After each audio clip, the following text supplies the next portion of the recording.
Well, as we wait for the first states to close at the top of the hour, the other big story of the night, the balance of power in Congress. Right now, Republicans are in the majority, but that could all change this evening. Team Fox coverage continues. We have reporters spread out in the key states that could make the difference.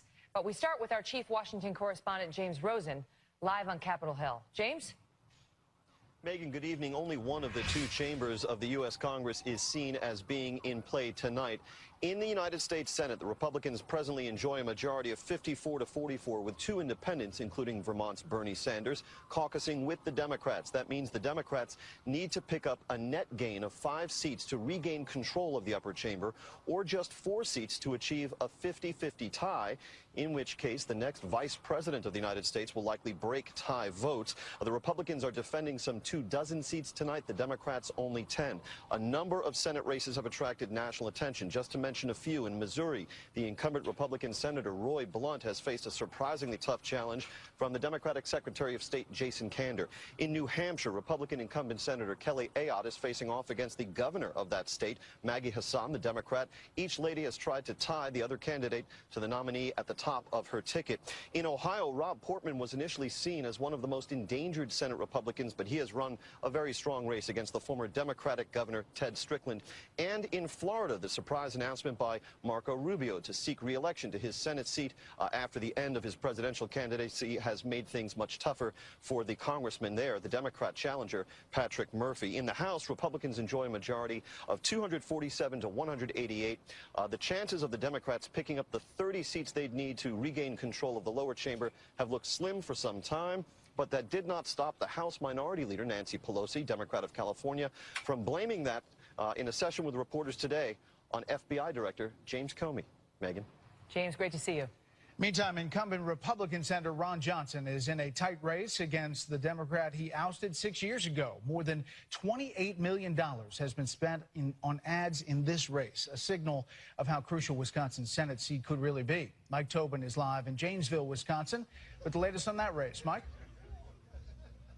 Hey there, Brett. And even here at Paul Ryan headquarters, the race they're keeping an eye on is the rematch between Democrat Russ Feingold and Republican Ron Johnson. Johnson came from a deficit. He hit the ground hard. He got a lot of help from the party, and he turned this into a dead heat. Now, early voting in Wisconsin has been shattering records. Turnout has been very heavy in liberal Dane County, advantage Feingold. It's also been heavy in the population centers, or the populated counties around Milwaukee, advantage Johnson. So this is going to be one to keep an eye on. It's going to be a squeaker. Paul Ryan himself does have an opponent. His campaign isn't particularly worried about this guy named Ryan Solon. They think he's going to make easy work of him. Of greater concern for Paul Ryan is the shape of the Republican majority when all the dust settles out here, and the shape of Republican unity following this bruising campaign. Brett? Mike Tobin in Wisconsin. Mike, thank you. Next in Nevada, where Congressman Joe Heck has a chance of flipping a solid Democrat Senate seat red. The seat is currently held by 5-term Democratic Senator and Minority Leader Harry Reid, who is retiring. Chief Correspondent Jonathan Hunt is live at a polling location in Las Vegas. Jonathan? Good evening, Megan. Democrats are desperate to hold on to Harry Reid's seat. Republicans would love nothing more than to make such a high-profile turnover. That is one of the reasons why outside groups are trying to swing this way, one way or another, spending some $50 million in total on this race. The Democrat candidate, Catherine Cortez Masto, a former attorney general, is helped here by the Democrats' strong ground game throughout Nevada. She's also been trying to tie her opponent consistently to the top of the Republican ticket, and she has had some success in that. Dr. Joe Heck, the Republican candidate, a veteran and doctor, has had some trouble in formulating his stance towards Donald Trump. He first embraced the Republican presidential candidate, then backed off of Donald Trump after the sexual assault allegations, and then in the last week or so of this campaign has been edging back towards the Republican nominee. It's likely in the end, even at this late stage, Megan, to come down to turnout. Catherine Cortez Masto trying to drive the Latino vote up here in Las Vegas and surrounding Clark County. Dr. Heck hoping for a large turnout in more conservative northern Nevada. Megan? Jonathan Hunt, one of the states to watch. Thank you. Okay, we want to explain what you'll see on the screen throughout the night, and these are the net gains. So as we talked about, in the House, Democrats need to pick up 30 seats. So you'll see the net gains there right now at 0. Good, I can follow this. Yes. Huge. 6, 7, carry the 0. naught. Got it. Yeah. All right, so plus 30 in the House for Democrats. That means they take control. In the Senate, they need a net gain of 5. However, they could get 4 Senate seats, and then Hillary Clinton wins the presidency, and they take control of the U.S. Senate. So the numbers to watch on the net gain, House plus 30, and net gain in the Senate plus 5, or plus 4, and the White House, and they take control of those chambers. And if Hillary Clinton won the presidency and they won plus 4, Tim Kaine would cast the deciding vote, but he would also have to give up his Senate seat. Right? Well, as vice president, he is the head of the Senate, and he cast the deciding vote. But that is a precarious place. No. But what I'm saying is, so he cast the deciding vote, but he also has to give up his right. Senate So there seat. will be a race in Virginia. So that would be, potentially good news for the Democrats if they feel good about refilling that seat with another Dem. Yeah, the bad news is in 2 years, they are in a bad position because they're up 25 seats around the country. The William Toynes. In 2018. As my old Nana would have said. Let's bring in some more panelists for you tonight. George Will is here, along with Steve Hayes, Laura Ingraham, and former Congressman Dennis Kucinich. Great to see you all. George, your thoughts? Well, on the larger picture tonight, what I'll be looking at is our friend Ron Brownstein is the man who coined the phrase the blue wall, the 18 states plus District of Columbia that have voted 6 consecutive times for the Democratic candidate, and they have 242 electoral votes. He says, Mr. Brownstein, that the loosest bricks in the brick wall are Wisconsin, Michigan, and Pennsylvania. The question is, will any of them be changed, or will we go into 2020 saying there are now 18 states in D.C. that 7 consecutive times have voted for the Democrats? Laura, we talked about with the last panel a changing electorate, a changing map on both the Republicans, where they do well, and the Democrats with demographics. Yeah, and in Florida, some of the early exit poll results show that the electorate has gotten more non-white. It's gone up from 33%, and if these numbers hold, to 39%.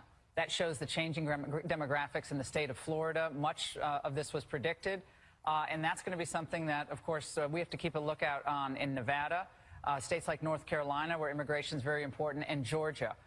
The non-college educated, older white vote, at least so far, seems to be going for Trump. That's not something that we didn't predict. That's something we did predict. But if we're going to see a real move for Trump, it's going to have to exist in a state like Michigan. I completely agree that that's a breakout state for him. And if we see real movement there, that blue-collar, vote that people like Rick Santorum and others tapped into, that's going to be the place where Trump makes a stand.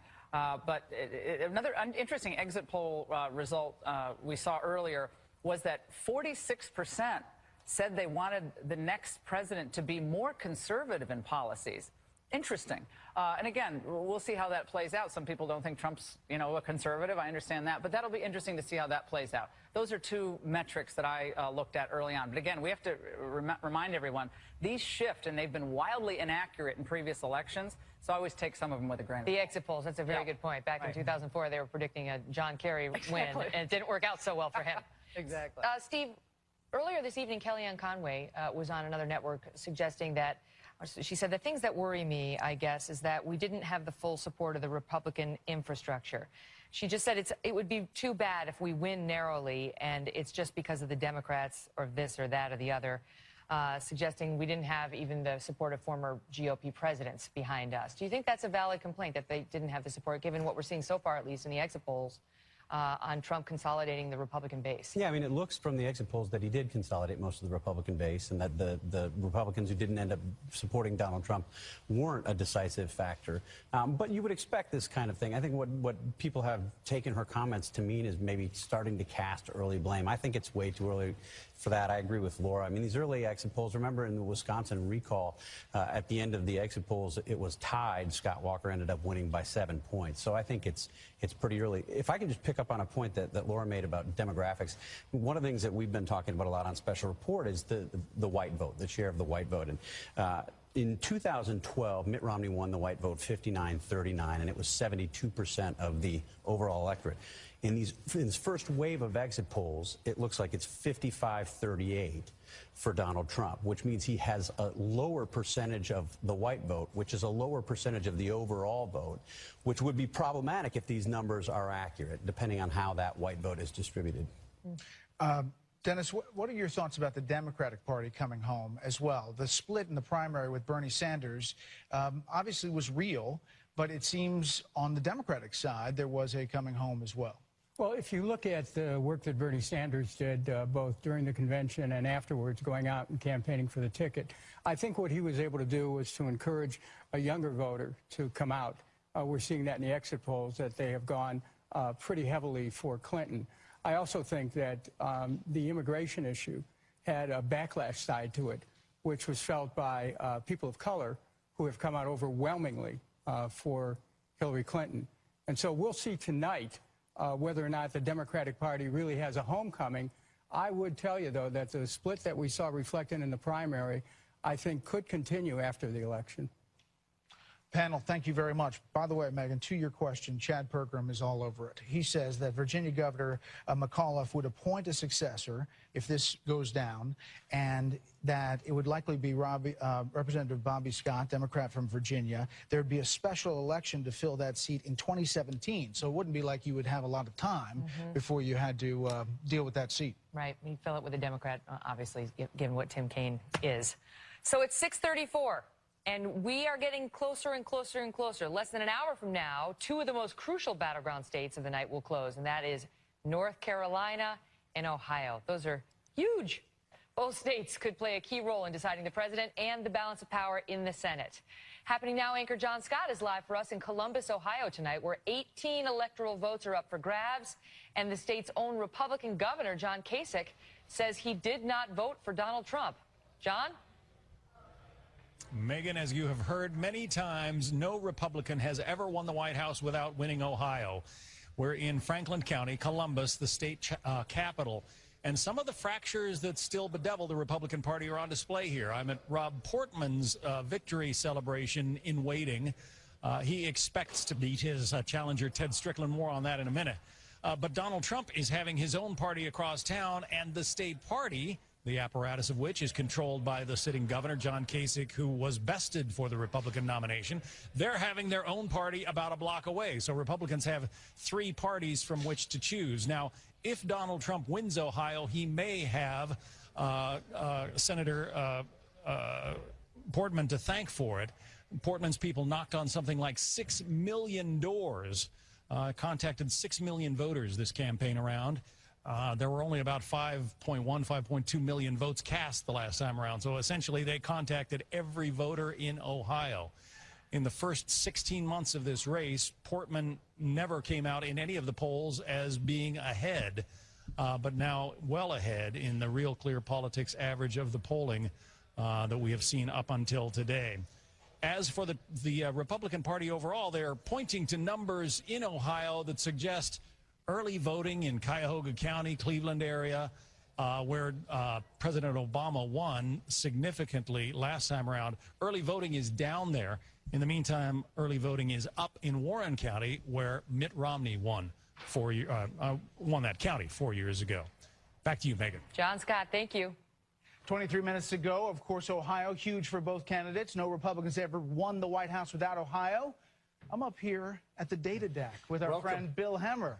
It's good to be here. You're going to love it up here, man. I mean, it's very it's nice. Like the mezzanine level. It's a new spot. And we, well, we got some graphics that we think can tell a pretty interesting story throughout the night. Okay. So let's get it going here. And this would be at the moment with official polls closing in about 23 minutes.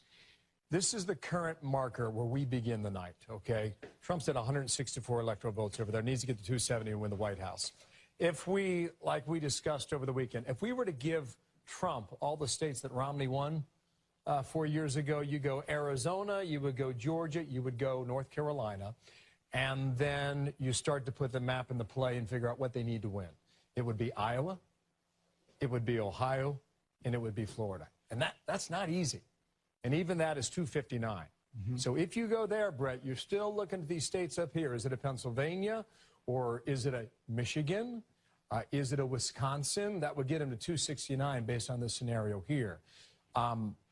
There's a big but in all this, and that's Hillary Clinton has a vote in this. And if you want to come on over here. So I have a question. What if Hillary Clinton, as they're talking about, we just talked to Christina Shockey, and she said they're really optimistic about Florida. Okay, so let's give Florida to Hillary Clinton. Okay, now it's these states. I mean, we could give her Virginia. You know, we can probably give her Wisconsin, Colorado, and then he has to pick up Pennsylvania and Michigan, right? Or one of the two. When you do the math there and you take Florida out of his scenario, it gets very difficult. He's got to run the table. You just punched up to 270, so how'd you get there? I got New Hampshire, but I gave him Michigan and Pennsylvania. And if you give Nevada out west to Hillary Clinton. Takes it to 258. And then you have, I mean, he has to run the table. He can do it. Yeah. But it's a hard slog. So we call it the data deck, right? So come on over here. I'll show you a little more of that. On the mezzanine level. Look who it is. Hey, I tell you fancy what. Meeting you here. Who would have thought? Dana Perino and Chris Starr. You guys just hanging out, right? Everybody's gossiping over here. That was like Fred and Ginger over there. I mean, I almost. It's kind of like Fred and Fred. Almost lost. You guys have mad math skills. Starwalt, you start. On that map, you see what? Well, I mean, the thing we always have to remember is, yeah, you can do the math a lot of different ways, but generally speaking, we talk about filling the bathtub. As you start to come in, some states are more Republican than other states. As you all were talking about earlier, the weakest links in the chain for the Democrats are those northern tier Rust Belt states. It is Michigan, it is Pennsylvania, it is Wisconsin, and that's why Trump was smart to spend as much time as he did at the end. But I'll say this, if Hillary Clinton's won Florida decisively, she probably has won a lot of other stuff. So the trend is your friend. Wait and see how it's rolling. Right, exactly, because the demographics here seem to be shifting. And if the Latino, Hispanic vote is huge in Florida, it could be huge in Nevada, it could be huge in North Carolina and other places. And I'm reminded of a friend of ours, Whit Ayers, a Republican strategist and consultant who in 2012, after the loss that Romney had, helped participate in this autopsy that the Republican National Committee does.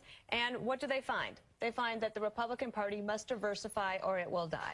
That it has to try to figure out a way to reach out to more Latino voters, that it needed to find a way to reach out to younger voters, and that these are demographic changes in a country that are not going to change at all. They're not going to be reversed at any time soon. So Republicans have to find more voters in those states if they hope to win a national election. Well, but if I may, there was another idea that wasn't preserved in that autopsy, which was that the way forward for Republicans was to maximize their share of the white vote. So the white vote goes from 72% to get 70%. But if they can still get 2/3, if they can jack up their numbers with the white vote. So what we're seeing tonight, what we will see tonight, are the results of the opposite. So there was the autopsy report that said, go for Hispanic voters, go for younger voters. We're going to see the other thing that was tried.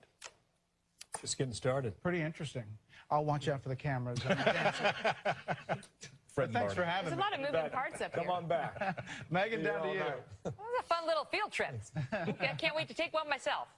So cybersecurity has been a major concern this election season, with the feds assisting state officials to protect the democratic process from hackers. You may have heard a bit or, thing or two about hacking this election season. Ed Henry is live in Washington with more on that. Hi, Ed. Megan, good to see you. A stark warning tonight from those cybersecurity experts. They tell us a crisis could come as early as the middle of the night after the voting is done, because they say hackers are actually more interested in our bank accounts tomorrow than our vote tonight. Let me explain. The public obviously already on edge because the results are coming in amid this backdrop of all the WikiLeaks document dumps and Donald Trump declaring that the system is rigged. Plus, the FBI has been investigating allegations of Russian hackers going into several state election systems. But the Department of Homeland Security tonight tells us they've mobilized a specific division to swoop in and defend the systems of all 50 states. Their bigger fear, they say, is that once Trump or Hillary Clinton wins, hackers hostile to the victor will send their own political message by unleashing attacks that could affect every one of our viewers. Watch. I'm very much far more concerned about what will happen tonight while we sleep in cyberspace as a reaction a digital reaction to the election. The infrastructures of the United States, from finance to energy to transportation to high tech to media, are all vulnerable to cyber attack. So, for example, he said if Trump wins, Anonymous, who's a hacker that promotes liberal ideas, will come after campaign donors of big corporations tied to the GOP. If Clinton wins, we might see Russian hackers unleash their fury at high-tech companies like Facebook that are friendly to Clinton, plus Wall Street institutions like Goldman Sachs and various banks where we have our money. Megan? Ed, thank you. Well, one of the big prizes, as we talked about on the electoral map, Florida, 29 electoral votes. We're going to speak with some old colleagues who know how important the Sunshine State can be. Mark McKinnon and Karl Rove. Here they are in earlier times. Join us live in just a minute. More from Fox News election headquarters as we count down to the top of the hour and the first poll closings of the night.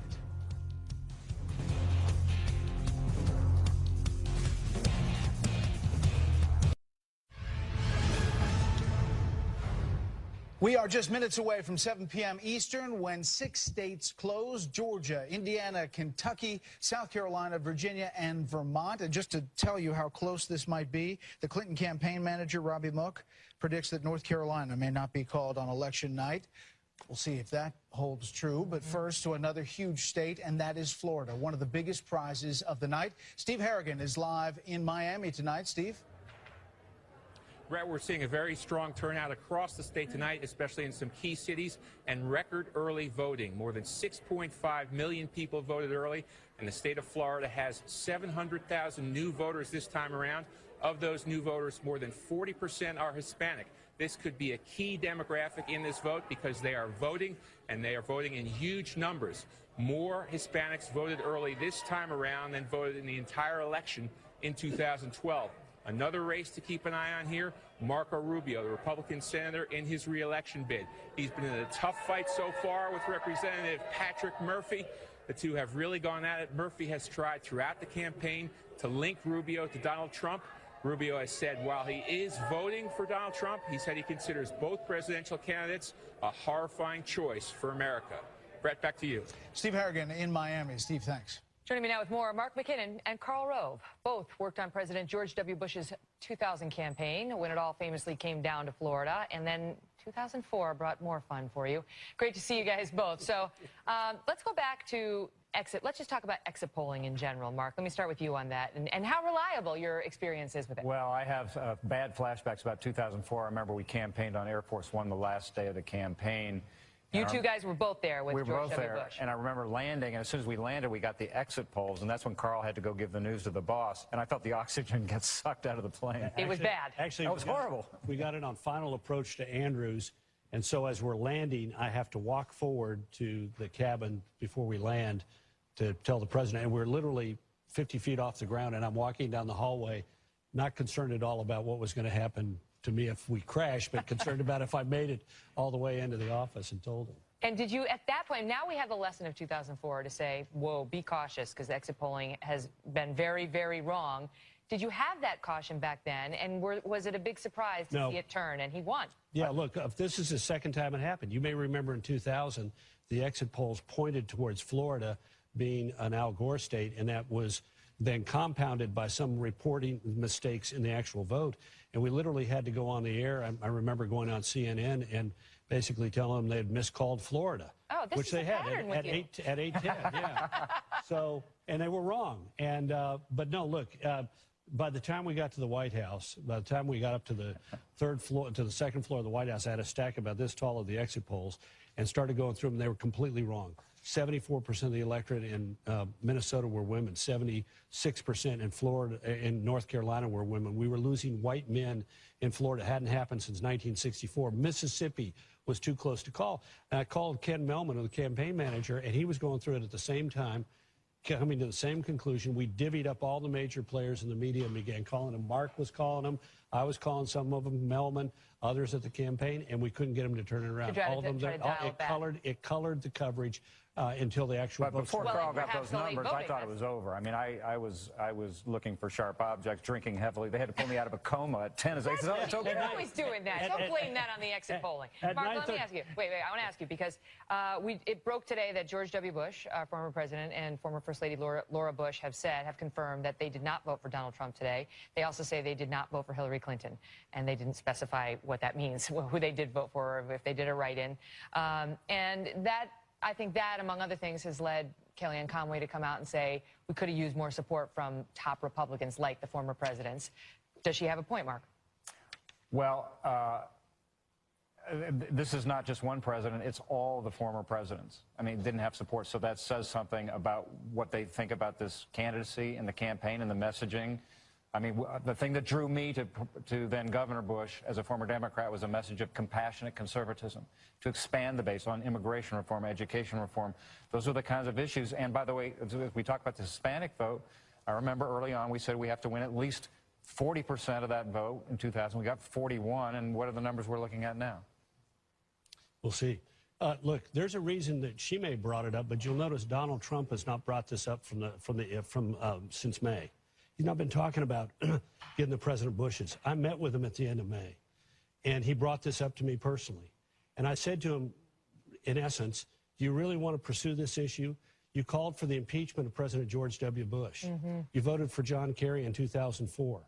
You said that George W. Bush deliberately lied about the presence of WMD in Iraq in order to provoke a war. You said that he had advanced knowledge of the 9/11 attacks and allowed 3,000 Americans to die deliberately.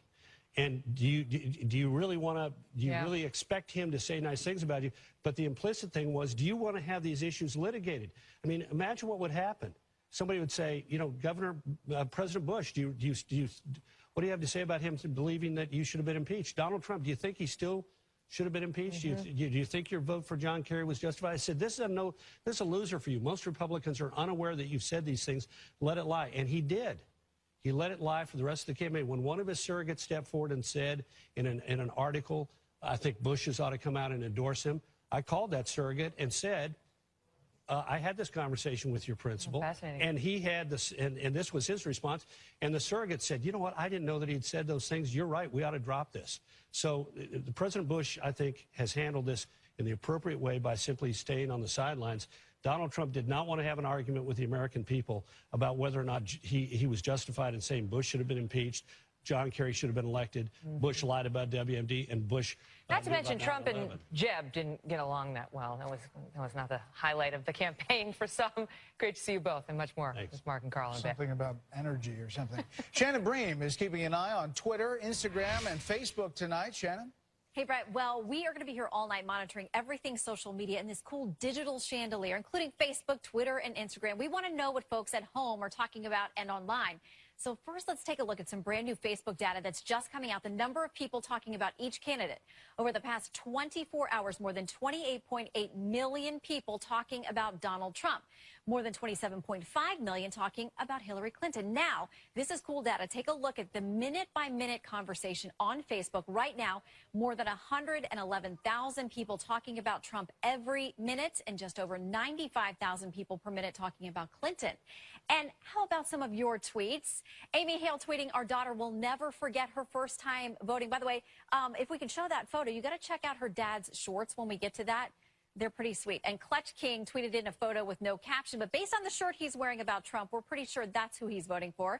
And on Instagram, Shoot and Fish posted a family photo. A lot of folks gathered up saying, on our way to voting, use the hashtag, the family that votes together stays together. We want you to be a part of our coverage tonight. We've gotten tons of photos. Check this out. This is just a fraction of photos we've gotten from people using the hashtag Fox News 2016. It is not too late. We're going to be here for hours tonight. So keep them coming in. Use the hashtag Fox News 2016 on Facebook, Twitter, Instagram. You might see yourself right here as we follow tonight's breaking news. Guys, back to you. Shannon, thank you. So we are now just minutes away from the very first returns in election 2016. Who will take the first states of the night? This is it. We're getting real results in moments.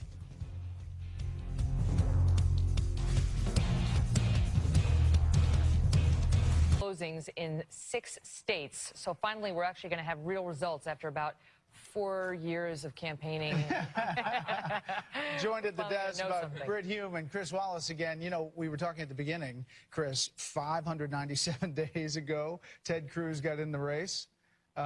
We've had a long, strange ride since then. It has indeed been a long, strange ride, and the three of us were together for that first debate on August 6th of 2015, but who's counting? Can I talk about one state that's going to come up at 7 o'clock that we haven't talked about much, and that's Georgia.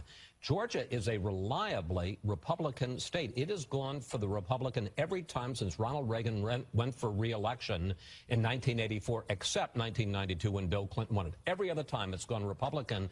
There are indications from our exit polls tonight it's surprisingly close. And here's the point. Georgia has 16 electoral votes. It's got as many electoral votes as Michigan has got. So, you know, we are all talking about if Trump could flip Michigan and get the 16 votes in a traditionally blue state. What if Hillary Clinton flipped Georgia and got the 16 electoral votes in a traditionally red state? I mean, I'm not saying it's going to happen, but it's something to watch tonight.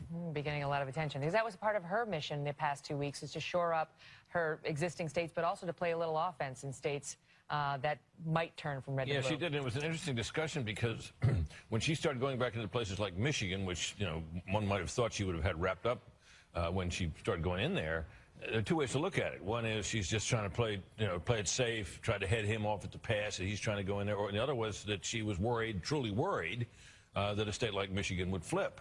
I don't recall her going anywhere like Georgia toward the end. But who knows on this strange year what Some of the reporting was that they were worried in Michigan. Well, the early exit polling indicated that Texas was closer than expected. I don't think anybody thinks that Hillary Clinton's going to win Texas, but it goes to Chris's point that there are places on the map which we haven't really been talking about, which may provide a big surprise tonight and could throw either candidate's plans into a cocked hat. There you go. I mean, I never understood that expression. I mean, what's a cocked hat and what do you throw into it? It was definitely not the prompter. Wow. Okay, we have 52 seconds counting down to the poll close. The first polls closing tonight.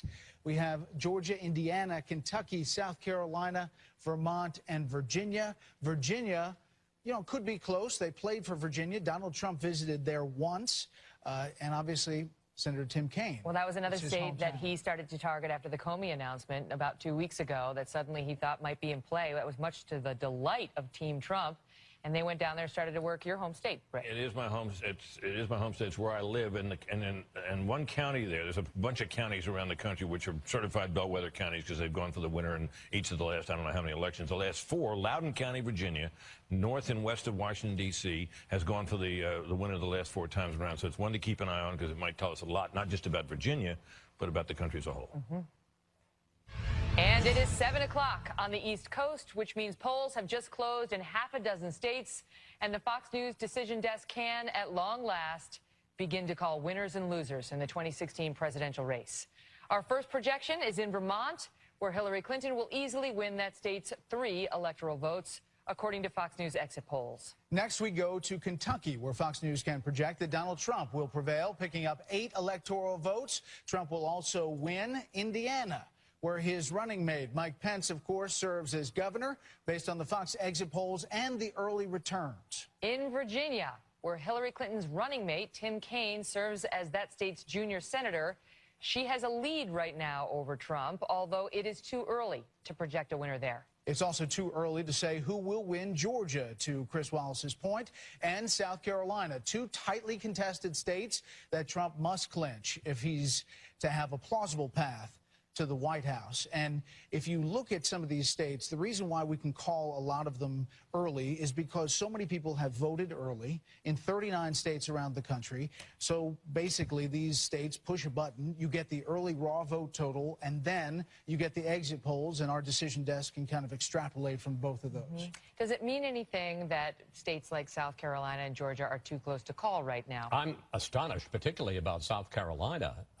Georgia, we had a little bit of a suspicion this might not be as easy a Republican win as usual. But this speaks, Megyn, to a larger issue, and that there's the possibility, and it's very early in the night, obviously, but there is the possibility that we're going to see the electoral map change, and that with more Hispanics, more African Americans voting, the white population, a smaller percentage of the total electorate, that you could see states that were traditionally red in the South and Southwest starting to go Democrat, or at least beginning to go that way. And conversely, some of the Rust Belt states, like Ohio, like Michigan, like Pennsylvania, that have been, well, not Ohio, but Michigan and Pennsylvania that have been reliably blue, maybe not this time, but maybe Trump is the forerunner for the idea of Republicans flipping and breaking the blue wall.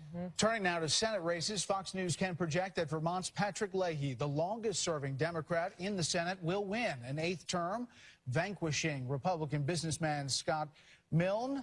Fox also projects that Republican Senator Tim Scott of South Carolina will beat Democratic challenger Thomas Dixon. I love vanquishing. I mean, they just get the best words, don't they? From the decision desk. We are also ready to project that Kentucky Senator Rand Paul, who dropped his own bid for the GOP presidential nomination in February, will win by beating Democratic challenger Jim Gray, based on our Fox News exit polls and early vote tallies. In Georgia, Republican Senator Johnny Isakson is ahead of his Democratic challenger, Jim Barksdale, but he must garner more than 50% of this vote to avoid a runoff, as required by Georgia law. And so far, we're not ready to make a projection in that race. And that may not bode well for getting above the 50%. The runoff is January 10th, so imagine that it's so close that you have to go. Finally. Stop that. We don't want to hear anything about Ron. We don't want to hear about the election extending beyond this evening. Let's not talk about it. Finally, we do not yet know whether Indiana Democrat Evan Bayh, who retired from the Senate 6 years ago, will be able to win back his old seat by defeating Republican Congressman Todd Young, who currently is ahead in the early vote tallies. The seat currently held by Republican Dan Coats, who's retiring. So Bayh victory would obviously give Democrats an important pickup there. They thought this was going to be the pickup that was going to enable them to get on a path to taking control of the Senate. And, Britt, I tell you what, this race turned very quickly. They started painting Evan Bayh as a lobbyist, which he was out, which he was, and then out of the state. Right, out of the state. Didn't really have a home there. And that hurts. That can really hurt you with people if they think you're a faker. Evan Bayh is a very well qualified guy, though. He was a senator earlier, and he was governor, and his father was the same. So he obviously had a leg up in that state, but it's a pretty red state. So it's all along seemed to me a state that the Republicans could hold. Who's watching this? I think this race is Joe Donnelly, who's up in 2 years. He's the other Democrat senator from Indiana.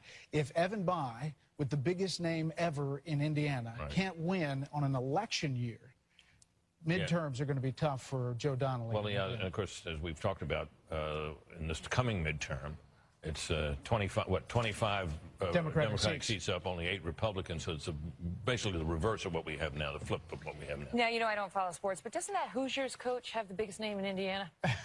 Former. There we go. Former. Right? Isn't he number one? Okay. So we're going to go over to Bill Hummer now, who's standing by with Chris Stirewalt and Karl Rove on the data deck, Bill. Ongoing elections are not a bad thing. I first met Bret Baier 16 years ago in Tallahassee, Florida. That's right. So imagine the relationships that can come out of a night like tonight. Back here with Karl Rove and Chris Stirewalt up here in the data deck, and we can chew on the numbers we're getting in right now. But I look toward North Carolina and Ohio at 7:30, coming up in 20 minutes. And I look to the big one, Karl, Florida at 8 o'clock. The early voting tells us what about the Sunshine State? Well, here's what it does tell us. In 2012, the Democrats there were about 4.5 million early and absentee votes. The Democrats came out of that with about 167,000 more Democrats voting than Republicans in early voting. And on Election Day, of course, Obama carried the state by 74,000. This year, there's about 85,000 votes there. Right. This year, in 2016, there are about 6.5 million, 6.4 million early and absentee ballots. The Democrat advantage has been shrunk by half to 88,000. And if you work that, what that might point to is a 39,000 vote Trump lead if everything breaks on Election Day like it broke back then. Can I show you something real quick? Over here on the board.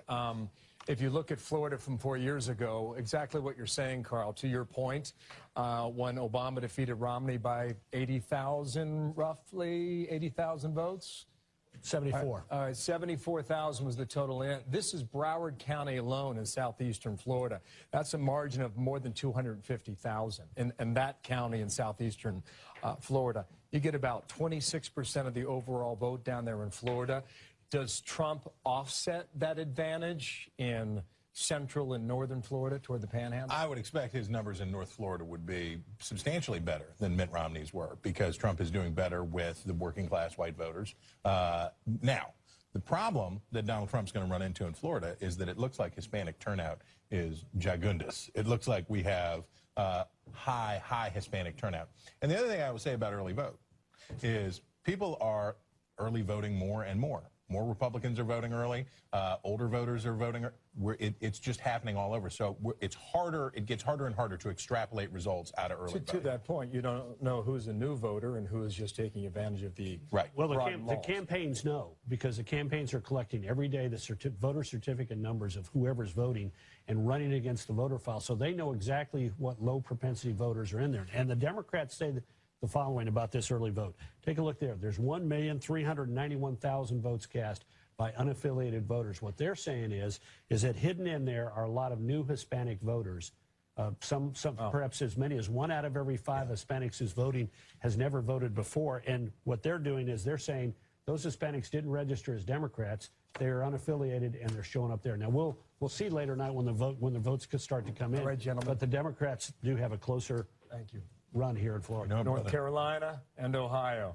The 3 states. Big fish. Big fish. Back downstairs, guys. I believe that the studio cost $30 million. I mean, there's 50 feet of digital walls. It's $30 million. Like Why that's all does we he have needed. a whiteboard? We could have done it for $12.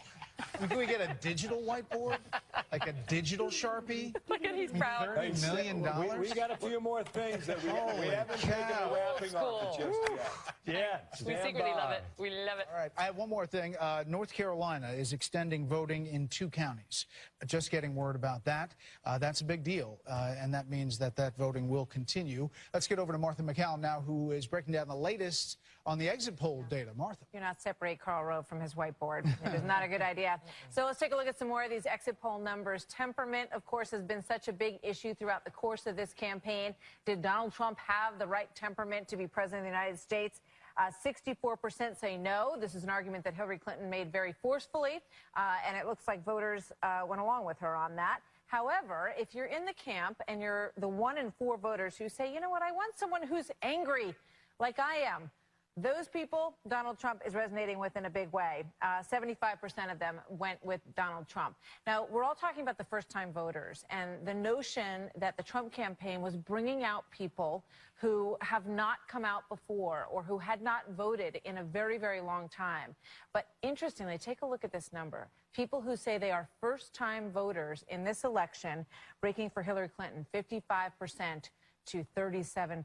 So, I mean, it is not bearing out in terms of that. And, you know, there were so many personal issues that also were discussed through the course of this campaign, and those are coming up tonight as well. And emails, too. Yeah. I mean, her emails proved to be such an issue for her in the course of the campaign. How about tonight? We spent so much time reporting on this story, and it's been a question all along. Do people care?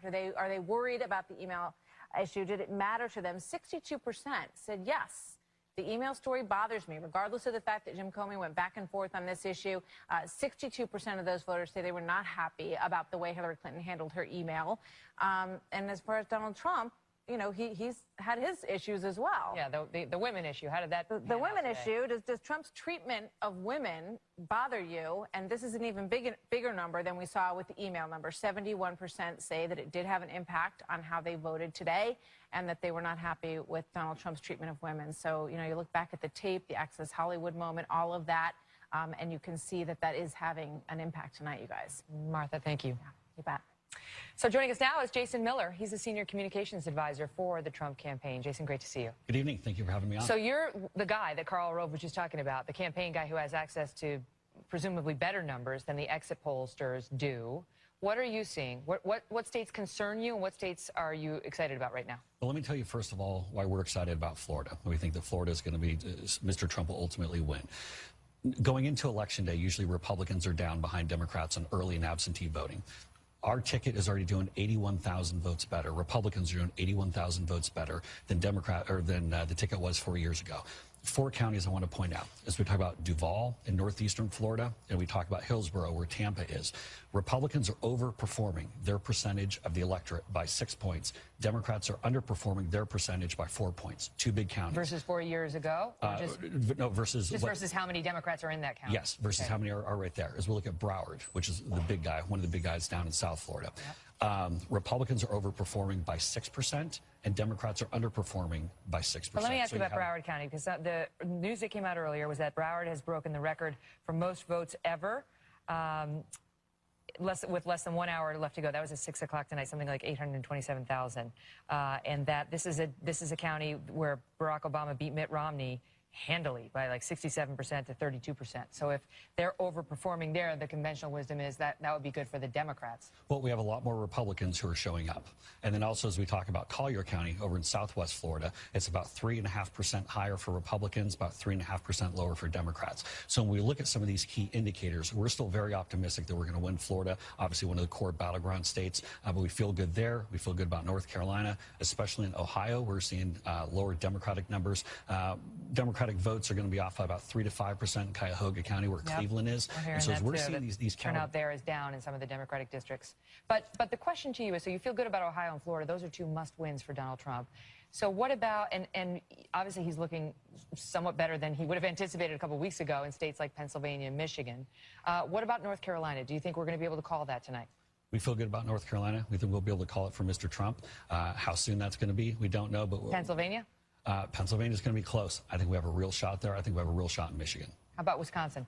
Wisconsin's going to be tough. We're still fighting it out, and who knows? We'll see what the numbers look like. What's the #1 state you want to hear from tonight? The #1 you're going to keep your eyes on? All of them. I love all of them. If you haven't voted, get out and vote. It's important. Got to stop Hillary Clinton and elect Mr. Trump. Great to have you here. Thanks, Megan. Thanks, Jason. For the Clinton campaign reaction, Brian Fallon is the press secretary for Hillary Clinton for America. He joins us live from Clinton headquarters tonight. Brian, your thoughts. You just heard that. What state are you looking to, and where do you feel most confident and most perhaps vulnerable for Secretary Clinton tonight? Well, I think one state that we've been watching closely throughout this campaign, one state that you have seen Secretary Clinton travel to again and again, is Pennsylvania. Pennsylvania is a state that Donald Trump really needs. It's hard to imagine a path for him if he doesn't win Pennsylvania. And right now, if you look at areas in Philadelphia, we're hearing reports from city officials there suggesting that they think they're on pace to break the standard from 2012, where you saw almost 70% of registered voters turn out in the city of Philadelphia. We look good in Philadelphia in the city limits. We also like what we're seeing in terms of the outer ring suburbs outside of Philadelphia, based on Secretary Clinton's appeal with suburban women especially. So that's a state I think that probably has the Trump campaign nervous tonight. But you know what? Pennsylvania is always a state that Republicans think they can get. It's like Lucy in the football. I mean, it always seems to be taken away. So isn't it really that the fact that Secretary Clinton had to go there with a big event that you all are concerned that it's very, very tight tonight? Well, look, it's definitely been a battleground state throughout this campaign, but I think back in the spring it was a state that the Trump campaign targeted. They've certainly spent a lot of time there. But look, we're not just limiting ourselves to any one path. Let's take a look at a state like Florida. You just heard Megan talk about it. If you look at Democratic counties like Broward County, home of Fort Lauderdale, big county along with Miami-Dade, where you're seeing a record-setting turnout already. Even before the polls closed, you saw them set a record based on early vote turnout and the turnout today. If you look at Hillsborough County, another area that they just talked about, Tampa area, another place where Barack Obama won 53% of the vote, I think, in 2012. Turnout seems to be up there, too. And if you looked at the early vote patterns coming into today, you were seeing record turnout. And I still think that the story of the night tonight is going to be the surge in the Hispanic vote. In a state like Florida, you've seen Hispanics turn out during the early voting phase in Florida, more than 1 million Hispanic voters. That was more than double 2012. I think that you're seeing a rejection of Donald Trump's anti-immigrant rhetoric, and you've seen the fruits of a strategy that has targeted those voters. Secretary Clinton has had a kinship with that community dating back to her time in the early 1970s registering Hispanic voters in Texas. It was one of the earliest steps in the campaign back in May when she went to Nevada and talked about how she wanted to expand on President Obama's executive actions there. And I think that you're seeing that they're responding to that. Yeah, clearly the demographics are shifting, and we're noticing that in the exit polls. Talk to me quickly about Ohio and, you know, that state where it looked like the Trump campaign was well positioned going into tonight. It seems pretty tight if you go into looking at who might be coming out according to the exit polls. Right. Well, I think that going into tonight, the Trump campaign probably viewed Ohio as a must-have. They have to view it that way.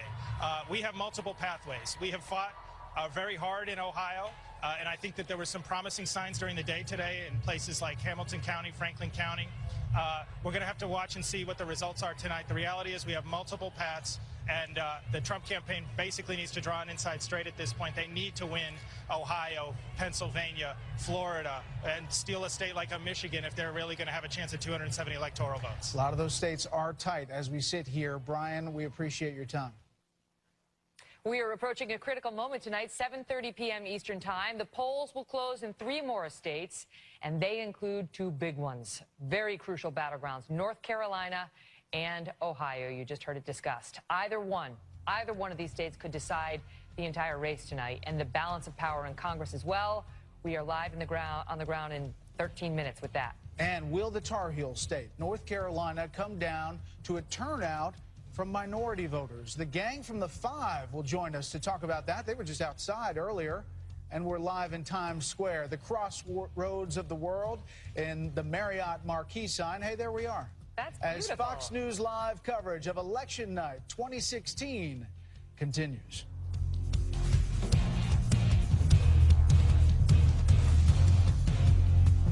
A key county here. So in certain precincts, you will be able to vote up until 8:30 tonight. Why is that a big deal, and what happened?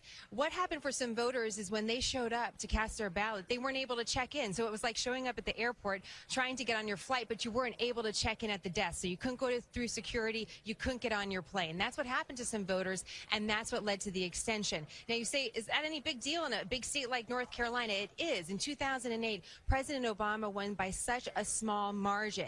It came down to the difference of 2 voters per precinct in this state in 2008. So if 2 voters voted for the other side, Barack Obama would not have won this state. That's how tight the race here is in North Carolina. The same was almost true for Mitt Romney. If 17 voters per precinct swung in another direction, he wouldn't have won. So that's why this is a key ruling by the State Board of Elections. We'll continue to watch the results in Durham County and otherwise, but a lot of breaking news here in North Carolina. We'll keep an eye on it for you. Jenna, thanks. By the way, we're just getting word that Dover, New Hampshire is also extending polling until 8 p.m. So you have some issues in some key states there. Minority voter turnout in the battleground state of North Carolina could be a deciding factor tonight. Clinton's campaign has been putting in some extra work into that state, as we just heard. President Obama visited North Carolina 4 times campaigning for Hillary Clinton. And since the Democratic convention, Clinton has made 7 trips to the state for 9 rallies. Let's bring in the hosts of the 5, Kimberly Guilfoyle, Juan Williams, Eric Bolling, Dana Perino, and Greg Gutfeld. Dana, let's start with you. What are your thoughts? Well, it's one of those nights where I remember about 6 months ago during a primary, you asked me what's going to happen, and I made this really just amazing call where I said it's either going to be a total landslide or too close to call at the end of the night. And I think we have a little bit more clarity of what's going to happen. One statistic that has stuck out to me, especially in Florida, Latino voters in Florida have doubled since 2008, and Democrats have out-registered the Republicans by 600,000 to 50,000 registered voters in Florida, and I think you're seeing that in some of those early returns that we saw. And also, I think for some of these people that are out there voting and waiting, and one of the reasons that Jenna Lee just reported what she did is that turnout is really big all across the country. People were waiting in the lines for hours in order to get their vote. Eric Bolling, what do you make of that? What Dana's point on the Latino vote in Florida? Massively important also. And if you break down Florida, the I-4 corridor, a lot of the increase in Latino vote is right in the central part of that, Orange County, Orlando area. High Puerto Rican vote, high Puerto Rican registration for votes. I think that's a very, for me, straight up, the I-4 corridor has been the indicator. Whoever wins the I-4 corridor may end up winning the whole election, because the state, as you know, down south it's all blue, up top and over the panhandle it's a lot of red. That I-4 corridor can flip Florida either way, and Trump needs Florida. We'd be calling it early if he doesn't win Florida. Greg, I've been waiting for your analysis. I know. Tonight. Finally, you and me. And Megyn, you know, we say, and Megyn too, we say it's all about the ground game, and we know for a fact that the Democrats are amazing at the ground game. They even get the dead to vote. That's literally the ground game. 6 feet under, thereabouts. But we talk about the changing electorate. I want to talk about our changing tolerance of the past. So many things that we would think would have sunk a candidate over the past year didn't. I find this the most refreshing thing about this candidacy is that for terrible people like me who have an awful past, I still might be able to run for office. You have a chance. I have a chance. So Very you're small saying chance. there's a chance. And you have a really crappy temperament. Yes, exactly. And so you've got that too. I have everything wrong with a human being. A lot of medical issues. Yeah. But we love you anyway. Yes. Look, on It's the temperament numbers, Kimberly, Martha was reporting that 64% believe Trump does not have the temperament to be president. 34% believe he does. What do you make of that? Because it was something that did serve him. You know, he was like a wrecking ball in that primary, and it served him very well, and people loved it. You know, they want the wrecking ball to go to Washington.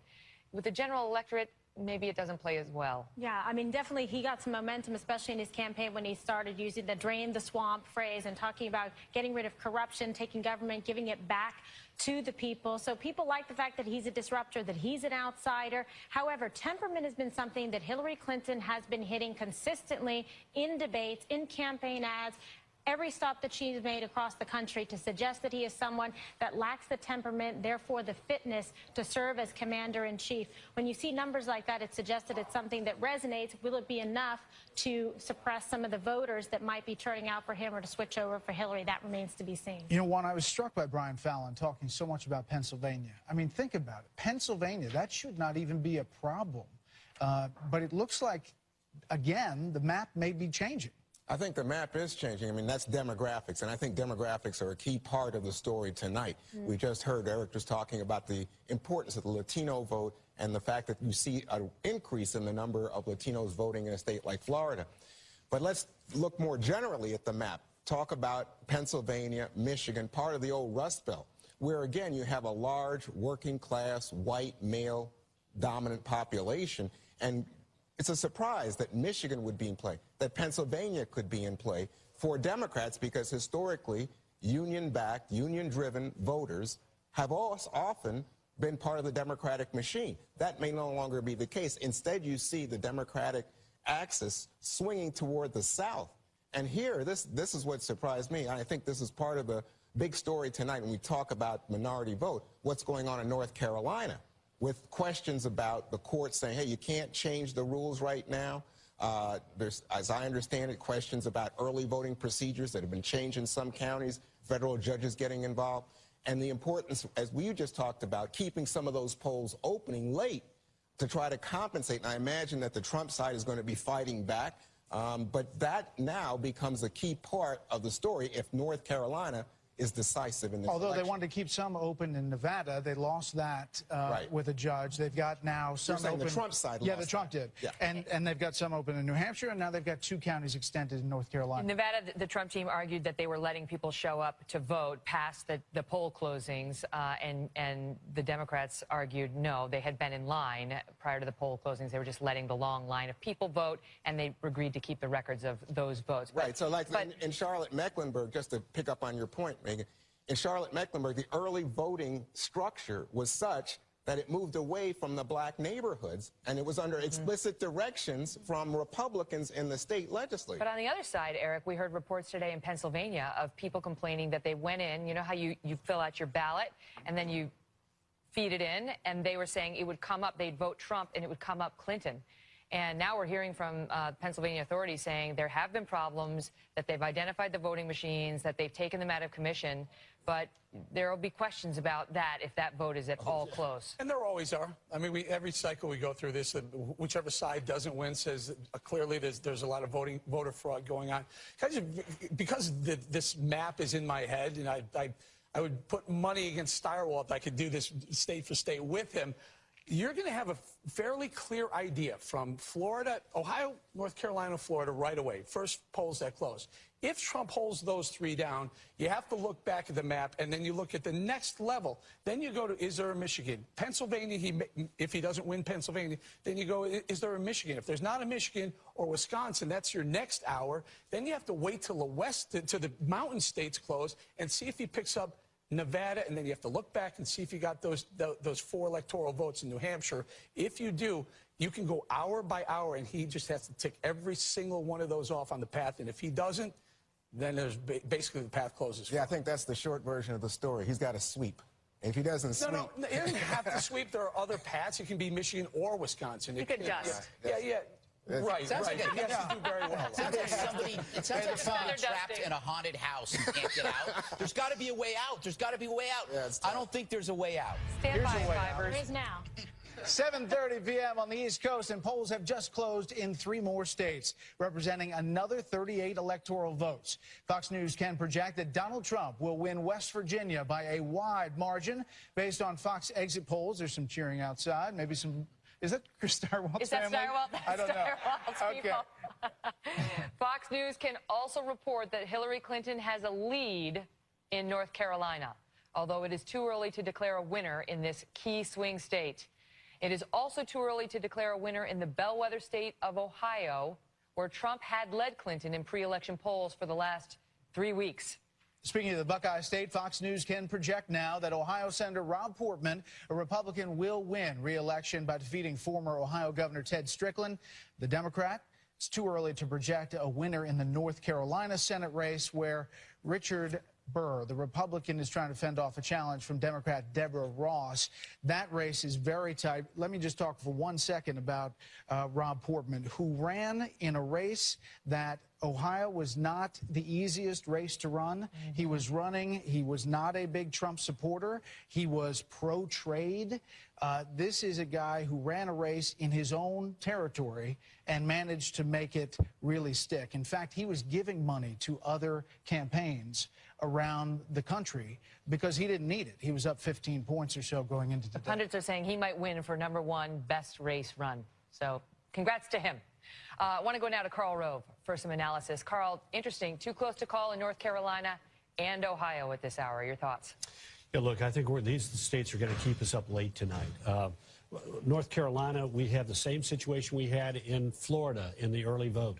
Republicans cut the margin of the Democrats. There are 122,000 more Republicans this year voting early, 22,000 fewer Democrats than voted 4 years ago. Remember, this is a state where Mitt Romney won, and the Republicans have gained an advantage of 144,000.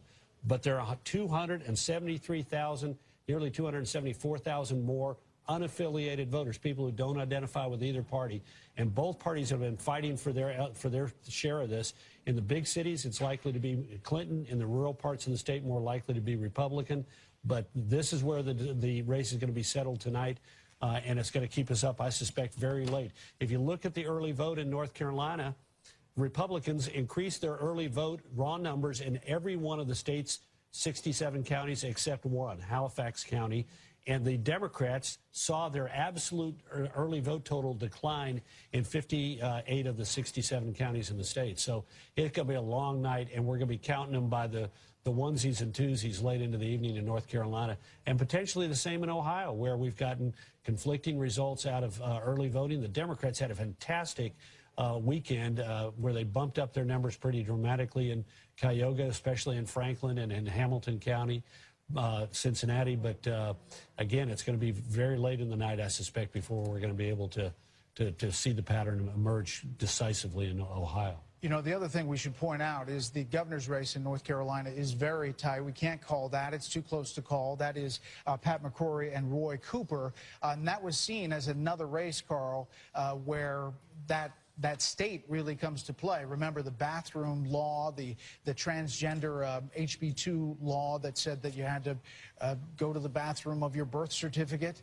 That became an issue not only of the governor's race, but the Senate race there with Richard Burr, and the presidential race, frankly. What's interesting is that this was not a priority of Pat McCrory, the governor. He was a business-friendly former mayor of Charlotte, and a business executive himself. And so this was not on his agenda. It was forced largely through the state Senate president, a fellow named Phil Berger, put it on the agenda of the legislature. They drove it through in an election year, and it immediately caused the entire Republican brand in the state to be engulfed in controversy. Ironically, McCrory has fought his way back because of a hurricane. The hurricane that hit the East Coast turned the people's attention to what was going on, what was the state doing to help the people who were flooded or lost their homes, and McCrory performed admirably, dominated the media, made his crawl back.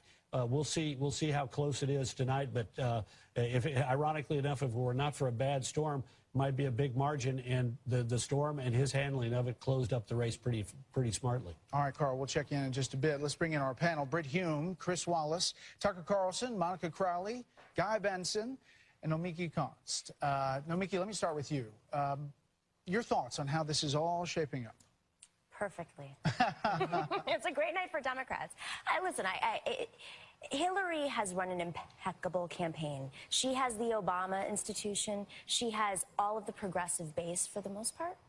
She has the Hillary supporters, and she's running against a man who did not work well with the Republican Party. He doesn't have the ground game. He doesn't have the messaging. He's been unable to stay on course to win this election, and she already had a map that worked in her favor. So we think this is going to be a very good night.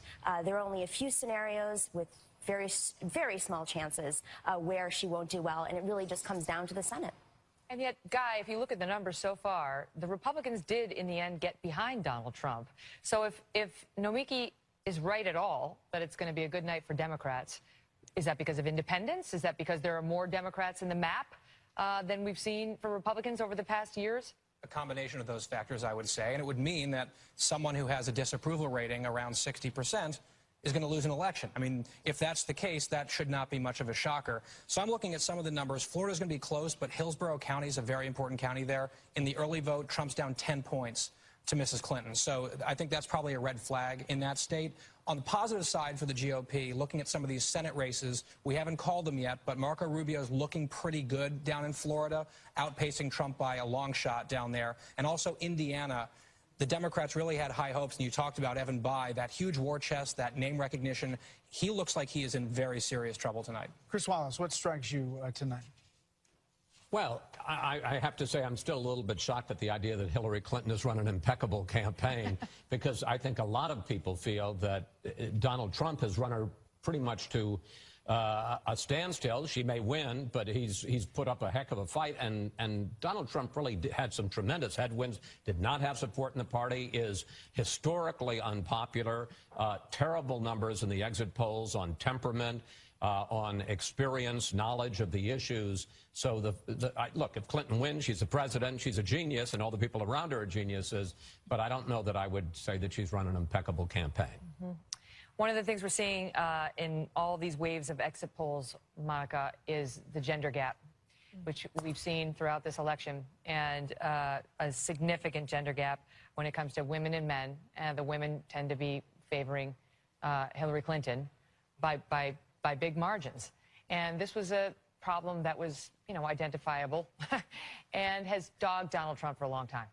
This is a very interesting dynamic happening tonight, Megyn, because you're right. I mean, Democrats have always enjoyed a traditionally large gender gap going into any race, but particularly a presidential. Donald Trump heading into this race had even a greater, more yawning gender gap because he was an alpha male candidate and he had said these indelicate things about women in the past, and that really dogged him. What we saw in the closing days of this campaign, though, in terms of the polling, was that he was able to make up some ground among women. So about a week ago, 2 weeks ago, he was running about a 20-point gender gap. In the more recent polling, we saw it was 12 points, which is still a pretty yawning gap, but he had managed to make up some ground among women. The problem for him, though, is that it's still large enough that it's making a real difference here in terms of benefiting Mrs. Clinton. That chandelier scares me. The circle of doom really is coming down. I was listening, Monica. I really was. I mean, that's okay, Brett. I just, Britt, your thoughts? Let me just pick up on what Monica was talking about. Nationally, in the latest wave of the exit polls, this could change. Hillary Clinton is winning women by, 14 points? Yeah. Well, Donald Trump's winning men by 9 points.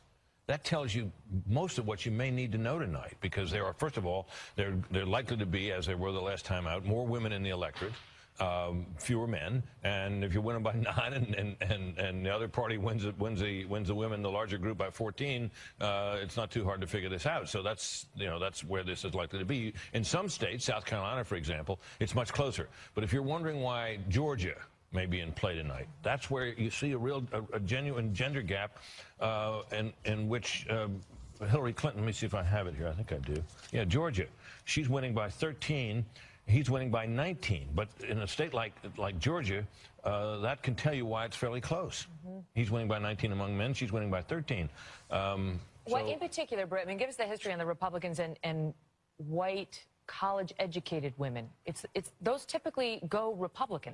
They have in the past. Yeah, in the past. What we've seen in the early rounds of the exit polling tonight is that they're not, and going for the Republican candidate, and consequently he's had a lot of ground to make up there, because right off the bat he was not the kind of candidate that could appeal to both blue-collar men and some blue-collar women and the more educated demographic. Tucker, we're 19 minutes plus away from our next polls, including Florida, and we've spent a lot of time, both campaigns actually, talking about Florida. It's really interesting. Well, of course, and about the demographic shifts in Florida, the big number of Puerto Rican voters fleeing the collapse of the economy of that island to the state of Florida, how they might affect the outcome, and that we'll find out.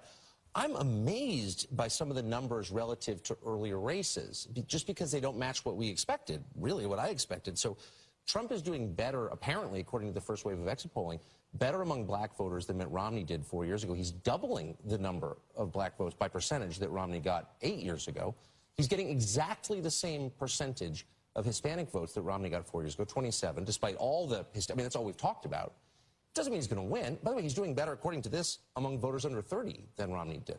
Again, I'm not saying he's going to win, but I am saying maybe something wrong with some of the assumptions that some of us have had going into this. I wouldn't be surprised if we miscalled a lot of this. I certainly have. But we may be missing a story here if these numbers turn out to be true. And a point I think I was just asking some of the experts backstage about that. So the numbers we've been talking about, the huge Latino turnout, we're talking about Florida, but on a national basis, it's looking only 1 percentage point higher than it was 4 years ago. I mean, that was what Martha reported, that you got an 11% Hispanic vote. It was 10% 4 years ago. Yeah, but can I just butt in a little bit on this question? Yes, he may be doing no worse than Romney, but Romney did terribly. George W. Bush in 2004 and when he ran for re-election, got over 40% of the Hispanic vote. So getting 27% of a growing block of voters is not very good. Well, he's still at about the same white vote as Romney, roughly the same. But it's also 2% less of the total electorate than it was 2 years ago. But consider what we've talked about, though, for the last year, which, I mean, I think you make a totally solid point. There's no disputing that, and they need to do better if they're going to succeed long term. But the whole year has been dominated by the idea that there's not a single Hispanic voter that will even, shake hands with Donald Trump. He's so horrible. If he's getting the same number as Romney, I'm not saying that's a great number. I am saying that, there are other factors that we haven't taken into account. It's not losing by 30-plus points. It's not a good performance. I'm not saying it is, but it's much better than you would have expected if you believed the analysis, which has been wrong, if this is true. Now you feel how they felt on the debate stage. Right. Mr. Trump, Secretary Clinton. He never lets up.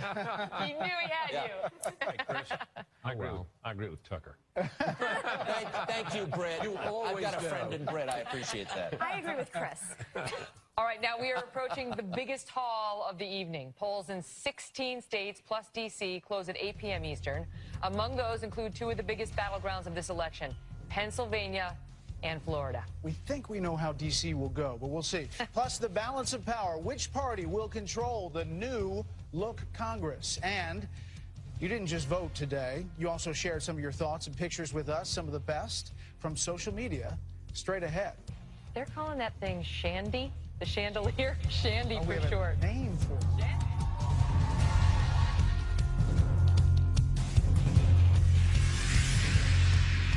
Approaching. I'm sorry. Well, that didn't go The Shandy got in the way. I couldn't read. This is how Brett and I are starting the blocks for the Shandies there. We're down there. We're quickly approaching the biggest moments of the entire night. Using a new style of acting. It's voiceover. Yes. Okay. Voice over the standing. Okay.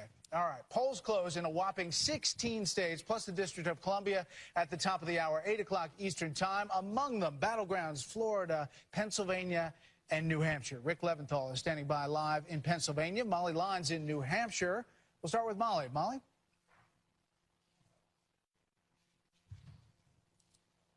I think we lost Molly. Can we start with Rick, maybe? Why not? Okay, Rick, why don't we go to you? It was the shandy. Nope, there's Molly. Molly, go ahead, Molly. Sorry, we're ready. Hi, Brett. Sorry. In speaking with both sides from the political aisles here in New Hampshire, they both have a certain confidence that things will turn out well for them here in the state, looking at turnout numbers. So this is still a nail-biter of a race. Of course, there are just 4 electoral votes at stake here in the state, but both sides on this White House run have taken it very seriously, with appearances from both of the major candidates in the last 48 hours. Hillary Clinton here on Sunday, Donald Trump here on Monday. Major surrogates also making appearances here, like President Barack Obama, Joe Biden, both vice presidential nominees as well. This race is all about getting the turnout, of course, and what they need is what happened back in February with 22% loss by Hillary Clinton to Bernie Sanders. She wants those Sanders voters to turn up for her today. We're just waiting to see how the numbers turn out on that. And Donald Trump, who got his first big win back in February in the primary season, needs those voters to come out as well. Another thing to watch here, the Senate race. The Republican incumbent Senator Kelly Ayotte facing a very tough challenge from the Democratic governor here, Maggie Hassan. Both women have strong name recognition, strong resumes. These are 2 strong females facing off and really a mega race in which it could go either way. A tremendous amount of spending here, over $100 million spent in this small state. Just about 1.3 million people live here. So a lot of money going into the possibility of the balance of the Senate being at stake. Brett? Molly Lyon in New Hampshire. Molly, thank you. Now to Pennsylvania, one of the more hotly contested states leading up to tonight. There are 20 electoral votes up for grabs in the Keystone State. Rick Leventhal is live for us near Allentown, Pennsylvania. Rick? And with a bit of news, Megan, you know, for the past few months, Republican Senator Pat Toomey has refused to endorse Donald Trump. Well, Senator Toomey voted roughly an hour ago, and he told reporters that he did, in fact, vote for Donald Trump. He said it was a tough call for me, that he wrestled with this, but that it was easy not to vote for Hillary Clinton. We expect Senator Toomey here at this hotel ballroom around 8 o'clock when the polls close. He's supposed to watch returns in a hotel room and then come down here to address his supporters. His Democratic opponent, Katie McGinty, voted this morning with her husband and 3 daughters. She criticized Toomey for not coming out sooner to endorse Trump or say who he would be voting for. This, by the way, a race too close to call as of yesterday. Also, the most expensive U.S. Senate race in the nation, with roughly $160 million spent in total on this very important seat. We can tell you the voter turnout was very heavy here in Pennsylvania and certainly in the Lehigh Valley. We were at the Bethany United Methodist Church this morning, the busiest polling place in Lehigh Valley. They had well over 400 voters in the first hour and some 1,700 people casting their ballots by midday. The Secretary of State said he expects some 80% of Pennsylvania's nearly 9 million voters to show up at the polls before they close just a few minutes from now, guys. Wow. Rick, thanks. Okay, we can make a call, we're told. We can call South Carolina for Donald Trump right now. The decision desk calling South Carolina for Donald Trump, and that puts it into his column as well. Let's check in now with our reporters covering the major stories of the night. Carl Cameron is with the Republican nominee at Trump Tower. Jennifer Griffin's at Clinton headquarters here in New York. James Rosen is in Washington monitoring the big Senate and House races. Carl, let me go to you. What's the feeling there at Trump Tower, or Trump campaign, I should say, and where they stand? Well, they've been saying all afternoon that they're cautiously, nervously, hopefully optimistic. And there was an interesting moment just a short while ago where the Trump campaign manager, Kellyanne Conway, essentially said that it was unfortunate that the Republican National Committee's infrastructure wasn't fully applied as best it could have been for Mr. Trump, as if to point out the deficiencies of the overall organization of the RNC's end. With that said, they're seeing very strong turnout in the I-4 corridor of Florida. They think in North Carolina, separate from Raleigh area, a big Democratic bastion, they think they're doing pretty well, getting reasonable turnout there. And the polls haven't closed yet, so the Trump campaign looking to keep the momentum going. As Mr. Trump likes to say, he saw a spirit in the last few days, and clearly the polls were tightening. The question will be whether or not he has the capacity to come up with enough working-class whites to overcome what appears to be a problem with the Clinton campaign's success with African-American and Latino voters. So when the campaign manager starts to blame the RNC, it's not necessarily a good sign of where their mood might be later in the evening.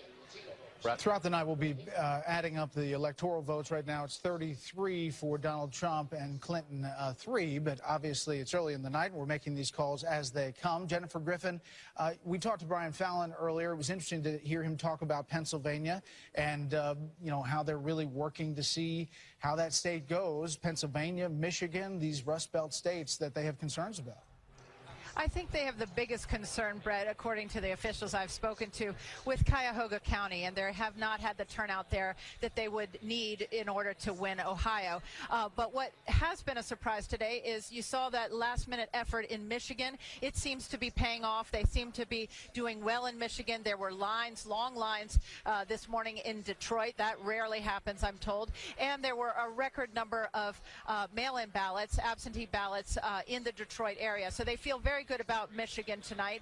I think if you look broader than that, they're still a little concerned about Pennsylvania, but the turnout in the northwest part of Philadelphia seems to be extremely high. The get out the vote efforts there with the large number of people who turned out last night to see President and Mrs. Obama in front of Independence Hall seems to have helped them in the Philadelphia area, Brett. James, we're watching a few Senate races, and obviously, again, the Senate turns with a net gain of 5 seats for the Democrats, 4 plus the White House if they win the White House. One of them we're watching is obviously North Carolina's Senate seat with Richard Burr and Deborah Ross down there, and also Indiana, where we have Evan Bayh against Representative Todd Young. That's right. There's a number of different states we're watching closely. Missouri, where the incumbent Republican Roy Blunt is trying to fend off a very strong challenge from the Democratic Secretary of State there, Jason Kander. So far, of the Senate races that were thought to be in play and not necessarily safe seats, Fox News has only called one of those races, and that is in the state of Ohio, where the incumbent Republican Rob Portman, as you were noting earlier, has finished strong, and Fox News has called the election for him. The former Democratic governor of Ohio, Ted Strickland, the candidate running against Portman, has called to congratulate him. But we have just a few other results that we can report to you, but none of these were really thought to be in doubt. Rand Paul retaining his seat, the Republican in Kentucky retaining his seat, Tim Scott in South Carolina, Pat Leahy, the Democrat, up in Vermont. So far, this is just too close to call, Brett, and we're expecting that it's going to be quite a long time before we know, at least several hours, whether the Republicans will retain control of the Senate. The House, not in doubt. James and Jen and Carl, thank you very much. I want to go back now to Shannon Bream. She's watching Facebook, Twitter, and Instagram. Shannon, what are you seeing? All right, on our digital chandelier, you have now dubbed the Shandy. Let's get some new data that were coming in from Facebook. They're talking about the top 5 policy issues people are chatting about today. Number 1, government ethics, no doubt driven in part by the FBI investigation into Hillary Clinton's private email server. Number 2, religion. Number 3, race issues. We've seen this ranked near the top on Facebook chatter all over the summer, now into the fall. Number 4, crime and criminal justice. And at number 5, the economy. That's consistently been there. Now let's look at some of your posts from home. Michael tweeting this: "We are all on board the Trump train. By the way, tickets are still available." Morgan Annette posting, "I took my dog to the polls." Check this out. Super cute. Annette and her dog clearly are Georgia voters. You see the Georgia peach there. And you're going to love this. Our Trump embed producer Chris Snyder and many others tweeting about this Donald Trump cake. It was just wheeled into the election watch party at the Hilton Hotel. We're told it was made by Melissa Alt. The face is modeled chocolate. The body is made of cake. We're told it took 50 hours to make this. Now, if you want to be in our digital chandelier, all you got to do this, alongside the cakes from Donald Trump, just snap a pic, send it our way by using the hashtag FoxNews2016, and we'll see you right here along with everybody else across America who sent in their photos. All right, Shannon from the Shandy. Megan, back to you. At the Shandy. Wow. Great to see you, Shannon. We do want to show you one other thing here in the studio, and that is our Tower of Closings. I think that's what we're naming it. The Tower of Closings. Tower of Power. And you can see when a state is called, it goes to the color: Indiana, Kentucky, South Carolina, Vermont, And there you see the 8 p.m. closings. The list is huge, and we have all the closings listed there, and when they're called, they go to the color. We are 4 minutes away from polls closing in 16 more states, plus Washington, D.C. More results coming up as Fox News coverage of Election Night 2016 continues.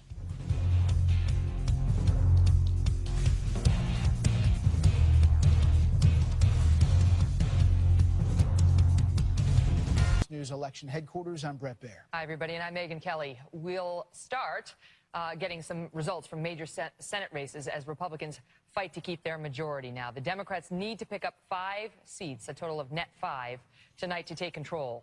Polls closing shortly in places like Pennsylvania, New Hampshire, Florida, and Illinois, where Republican incumbents faced heated re-election campaigns. So they'll be watching not only the top line item tonight, but these Republican numbers very closely to see who's going to have the power in the Senate to get their confirmations through, depending on who wins the White House. And you're talking about a lot of tight races there. New Hampshire with Kelly Ayotte and the sitting governor, Maggie Hassan.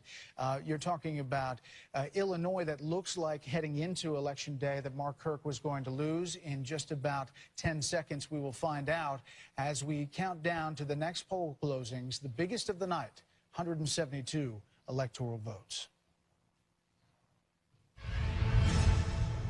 It's 8 o'clock in the East. Fox News can now project that Republican Donald Trump will win Missouri based on exit polls. He will also win Mississippi, Oklahoma, and Tennessee, according to the Fox News decision team. You can hear the people in the crowd outside of the Fox News channel cheering at some of these results. Meantime, Democrat Hillary Clinton will easily win her home state of Illinois, according to exit polls.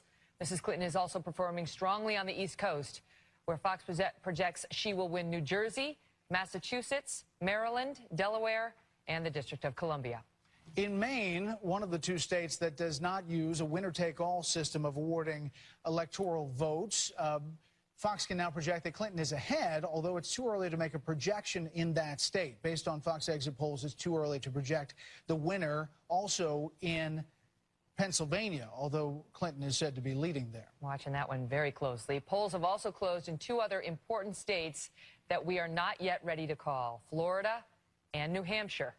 The Sunshine State represents a whopping 29 electoral votes, while the Granite State represents just 4, and yet both are crucial to these candidates, especially Donald Trump. Now, just remember that you're looking at these numbers and the percentages, and that is the raw early vote that we have right at the beginning when the polls close. And we are also looking at these states with the exit polls as well. So when you look at the percentages, that's not really where they stand now overall. But the importance of Florida cannot be overstated, that is a critical must-have state to Donald Trump. Any path to the White House that Donald Trump has requires Florida. That's just period, end of report. You can try to do it without other states, but you cannot try to do it without Florida. So we're all watching that one extremely carefully. And they've both been making a big play for New Hampshire in the past couple of weeks. Now let's go to a big batch of Senate races. Fox News can project that Democratic Congresswoman Tammy Duckworth, I mentioned her, of Illinois, will unseat Republican Senator Mark Kirk, giving Democrats a key pickup tonight. Remember, Democrats need 4 with the White House, 5 without, to take over the Senate, depending on who's elected president. That one was not a surprise in Illinois. Fox News can also project that Connecticut Senator Richard Blumenthal, a Democrat, will win a 2nd term by defeating Republican Dan Carter. And in Maryland, Democrat Chris Van Hollen will beat Republican Congresswoman Kathy Saliga in the race to succeed retiring Democratic Senator Barbara Mikulski. In Oklahoma, Republican Senator James Lankford will win re-election, beating Democratic challenger Mike Workman. I want to turn now to Delaware, where Fox News can now project that Democrat John Carney, a former aide to Vice President Joe Biden, will defeat Republican Colin Bonini to become the state's next governor, according to exit polls and partial vote returns. Okay, let's bring in our panel really quickly. Britt, your thoughts as we get this data? I mean, no surprises there. Mark Kirk, obviously, was a vulnerable senator from the beginning. And he gives you an idea of what the political atmosphere is like in the U.S. Congress. Mark Kirk is basically a moderate Republican. Can't survive. You can't survive as a moderate in these parties these days, which is why there's no real center in either the House or the Senate, which is why it's so hard to get things done. So Mark Kirk loses. He came out. He was never for Trump from the beginning. He's been very critical of Trump. He did everything he could to run a campaign that would make him acceptable again to his home state of Illinois, and he's gone.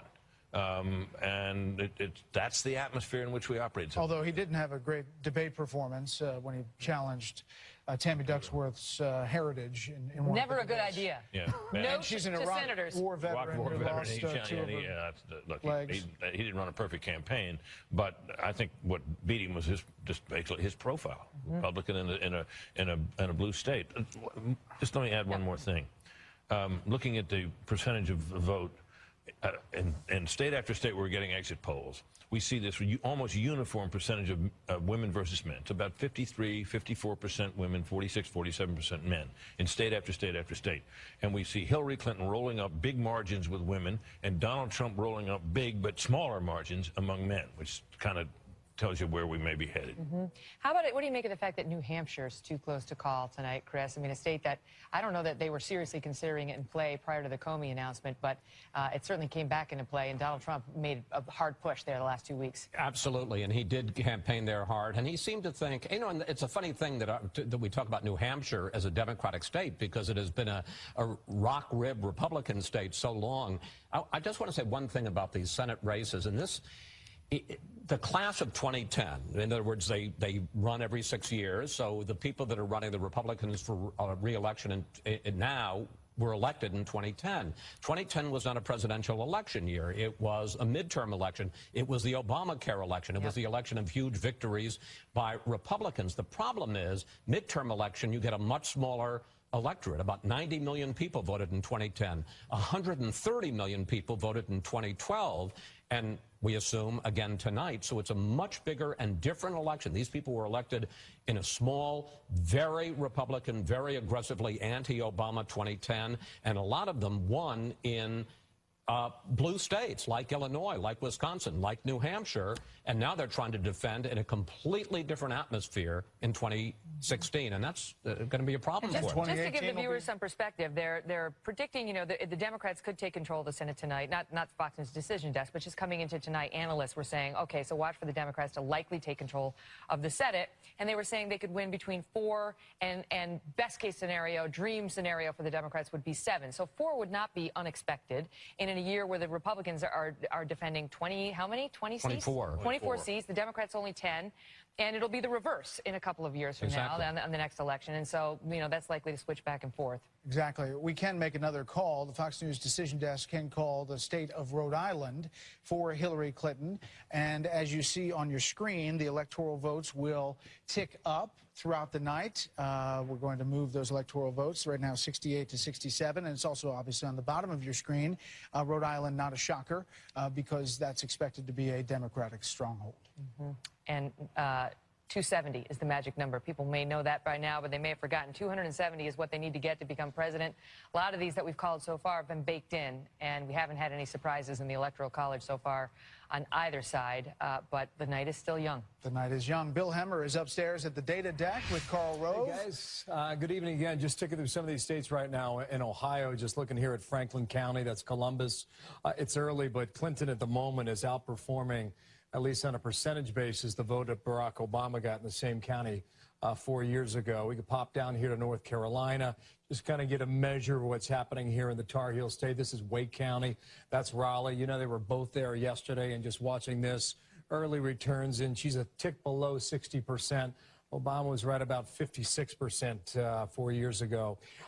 Just show you down here in Florida real quick, and starting to see some of the strength down here in the southeast. This is just north of Palm Beach County, and Trump is doing better than, say, Mitt Romney did 4 years ago. But again, we're just watching this as the returns come in early. I want to swing around here real quick and bring in Karl Rove and all this. We promised you guys we would bring you up to speed in 2016 with a modern-day whiteboard. Yeah, they made fun of our little whiteboard. Make fun of this one. They did. Big electronic whiteboard. What do you want us to focus on? Well, first of all, you've talked about 3 states. We're going to keep coming back to these states all night because these 3 states, Florida, Ohio, North Carolina, 3 big swing states, are absolutely critical, as has been said before, to Donald Trump winning the presidency. And you just pointed out an important thing. All 3 of these states have early voting, and all these 3 states tend to report at the beginning of the night, when their first returns come in, those votes. And like in Florida, I mean, we're talking 6.5 million votes come in, bang, right at the beginning. Right. So we tend to see a Democratic advantage, and the question is, can that Democratic advantage last through the night? So we're a long way, even though, as you pointed out accurately, she's ahead in these early votes in these states. This thing is going to tighten up as we go through the election day. So this is your swinging trio. We're going to keep coming back and back. Well, what is this? If Trump takes these states, if he loses Florida, the election's over. But if he starts to take some of these states, we're then going to be concerned about what is the hole in the blue wall, the 242 electoral votes in 18 states that the Democrats have won the last 6 times. These are the states where he's been focused in the last couple of days. Pennsylvania the biggest, Michigan the second, Wisconsin and Minnesota. He's got to break into the big blue wall. The bigger the number, the bigger the state he takes, the better his chances. This is upper Midwest. It has not been contended Great Lakes. Great Lakes. This is 1988? Well, the Republicans haven't won these states since at least 1972 in Minnesota? But look, they've contested. Bush came within 2.5 points in Pennsylvania. Wisconsin. In 2000, Bush came within 5,500 votes of carrying the state, and about, I think, 11,000 in 2004. So there have been efforts to take them, but they haven't been successful. And the question is, can he pull, a brick out of the blue wall, preferably with a large number of electoral votes? Thank you, Carl, very much. We'll get an electronic eraser up here in a moment. Show you something fancy. Oh, see? The magic of Roe. At least we're stepping it up away from the Sharpie. I kind of like it. Joining us now, former New York City mayor and senior advisor to Donald Trump, Rudy Giuliani. Mr. Mayor, great to see you tonight. Thanks for being here with us. So let's just talk about Florida first off the bat. And what we're being told is, some pretty big numbers in terms of the Latino turnout, which the conventional wisdom is this would not be good for Donald Trump. Your take on it? Well, my take on it is it's a little bit different than the Latino turnout in some other states because you have to include in that a Cuban vote. I realize there's kind of a split in the Cuban community between the younger Cubans and the older Cubans, but it isn't the same, wouldn't be the same thing, let's say, as the Latino or Hispanic vote in New York or in California. So it isn't going to be as dominantly pro-Obama. I know the Cuban community in Little Havana. I happen to spend a lot of time there for a totally irrelevant reason, the fact that I love cigars. And I know all those families. I know all those families very well. The Padron family, Don Pepin Garcia. Oh wow! They're big. You're taking a walk down memory lane. They're big Trump supporters. So that vote's not going to be quite as monolithic as it looks. And I don't think the Jewish vote is going to be as monolithic as it sometimes always is. You still predicting a Trump victory in Florida? No. I'm telling you, I don't know. Look, it's going to be close. Florida, I would never predict Florida. Carl should never predict Florida either. He knows what happened in 2000. My goodness, Florida is not a predictable state. But I think it's still a very, very viable state for Donald Trump. I think he can still win Florida. Mr. Mayor, Florida has changed since you ran for president and had a Florida strategy. The demographics have changed, not only in that I-4 corridor, but also throughout the state. It's a higher population. There were more early votes cast in Florida than were cast in the 2000 election. So it's a different state. It is a different state. But that doesn't mean it isn't necessarily a state in which there aren't an awful lot of Trump supporters. I've been up and down Florida. I guess I must have spent a total of a week and a half there. The support for Donald Trump in the northern part of the state is overwhelming. The support in Tampa is very strong. I'll admit it was a little bit weaker in Orlando than I expected it to be. And I think basically the Palm Beach down to Miami vote, it's going to be Democratic, but I don't think it's going to be as strongly Democratic as it used to be. Mr. Mayor, we've been looking at the gender gap tonight and the fact that women are not coming out for Donald Trump, but traditionally Republican women, married, suburban Republican women, are not apparently coming out for Donald Trump. And this has been an issue for him in the earlier polling. Should he have done anything differently in your mind to get that group behind him? I'll tell you that in 2 days. It'll take me about 2 days to figure out, or maybe 3, or maybe longer, to figure out if something different had to be done. If he wins, sometimes when you win, you don't think anything different had to be done. And if you lose, you think everything different had to be done. It's hard to analyze in the middle of an election. He's going to overperform with the white male vote. I think he may do a little bit better with the African-American vote, both in terms of the percentage that shows up and his percentage. He spent an awful lot of time going back to August in every speech talking about what he wanted to do for the African-American and the Hispanic communities. I think that's going to pay some dividends for him. This is the first Republican candidate that spent as much time on that as at least I remember. Only one I remember ever doing that was Jack Kemp. Mr. Mayor, thank you very much for your time. Thank you. Thank you very much. We do have a call to make. The Fox News Decision Desk can make a call in the Florida Senate race. Marco Rubio will win the Florida Senate race against Patrick Murphy, the Democratic challenger, representative. This was a lot tighter than people thought it was going to be, actually, heading into this race, and that could go to what we were just talking about, that breakdown of the Hispanic Latino vote. But it is possible also that that vote split tickets, and it might be a factor. But Rubio wins this race. Remember, he ran for president, decided he was not going to run for Senate after he lost that primary battle, and then said, you know what? I think I am. Well, and he was excoriated by Trump and others during that primary battle for missing so many days of work in the Senate while he was working on his presidential contest, and tried to run as an outsider when he was running for president by saying, this is a reason why I'm not returning to the Senate, because I hate the way Washington works, and I hate the gridlock, and I hate the system. And then when he lost the presidential bid, decided he didn't hate the Senate as much as he suggested that he did, but he's won there. Sometimes politicians say things that aren't true. I know, Chris, I hate to be the one to break it to you. So he's won there tonight, but it's interesting to watch because Rubio was just booed by a group down in South Florida who were calling him a traitor because he wound up saying he was going to vote for Donald Trump and that he would back Donald Trump. So there's a question about whether some of the Hispanic community in what are traditionally blue-leaning counties would come out for Rubio, even though they're not Republicans. They voted for him in the past because they liked him. Whether they did or they didn't, he had enough votes tonight to reclaim that seat. I'll tell you who's happy is Mitch McConnell, because this was a major win for his ability to possibly hold on to the Senate majority in the Senate. And if Patrick Murphy won this race, he had President Obama, he had Hillary Clinton, he had Vice President Biden, all campaigning down there, and it was closing. Now it seems that this is one race that the Senate is going to hold on to, and the other questions are in Missouri, New Hampshire, and others tonight. Tight races. So they're almost finished voting in Arkansas, and we're keeping an eye on all the latest numbers for you as the 2016 election results continue to pour in. Bill O'Reilly joins us. Coming up, we're recapping the biggest races so far and so much more live from Fox News election headquarters. That's all still ahead.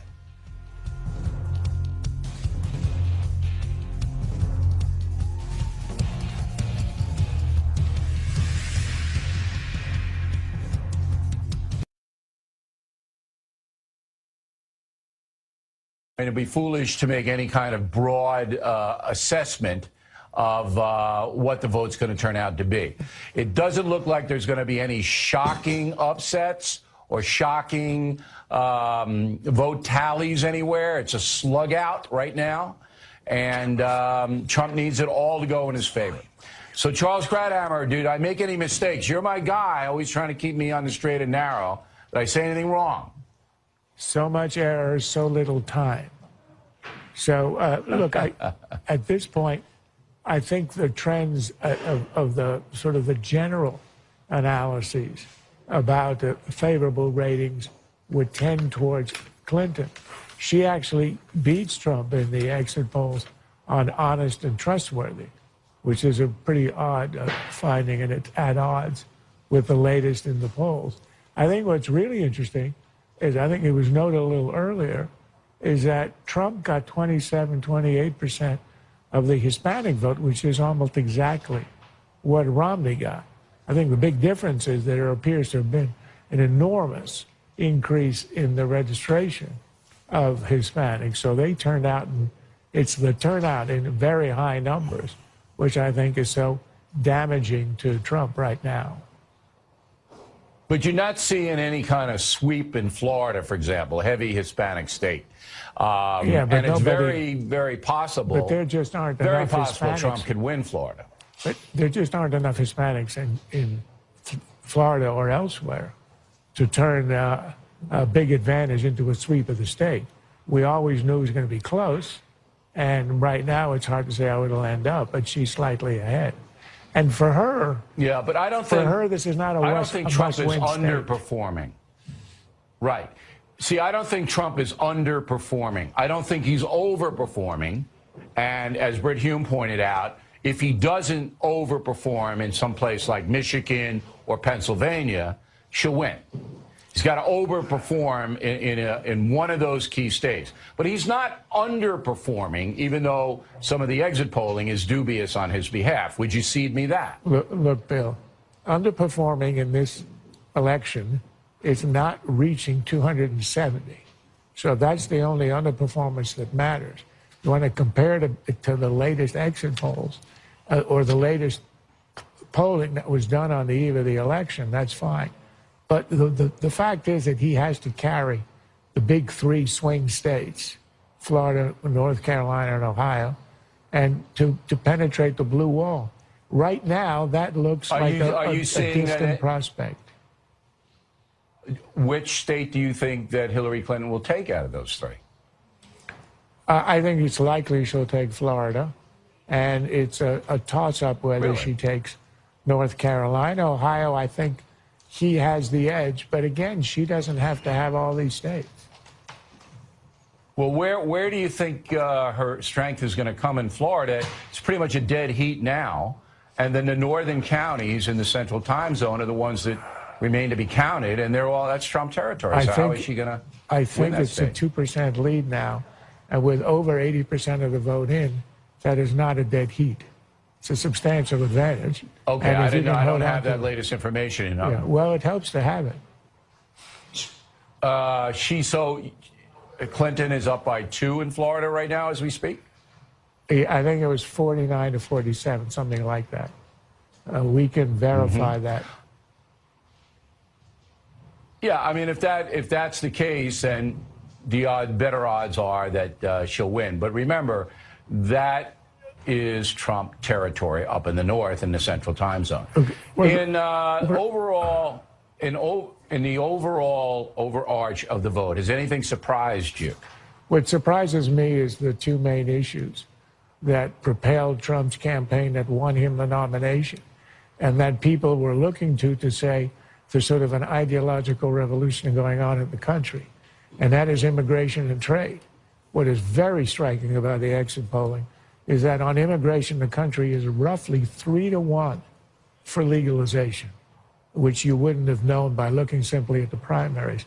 But even more interesting is the one where people think there was more of a national consensus to overturn the general consensus over the last 50 years on trade, and that is hostility to trade. The exit polling shows only a 3-point spread between those people who think that trade is costing us the jobs and those who are giving us jobs. And that, I think, sort of undermines the idea that the country as a whole has turned against it.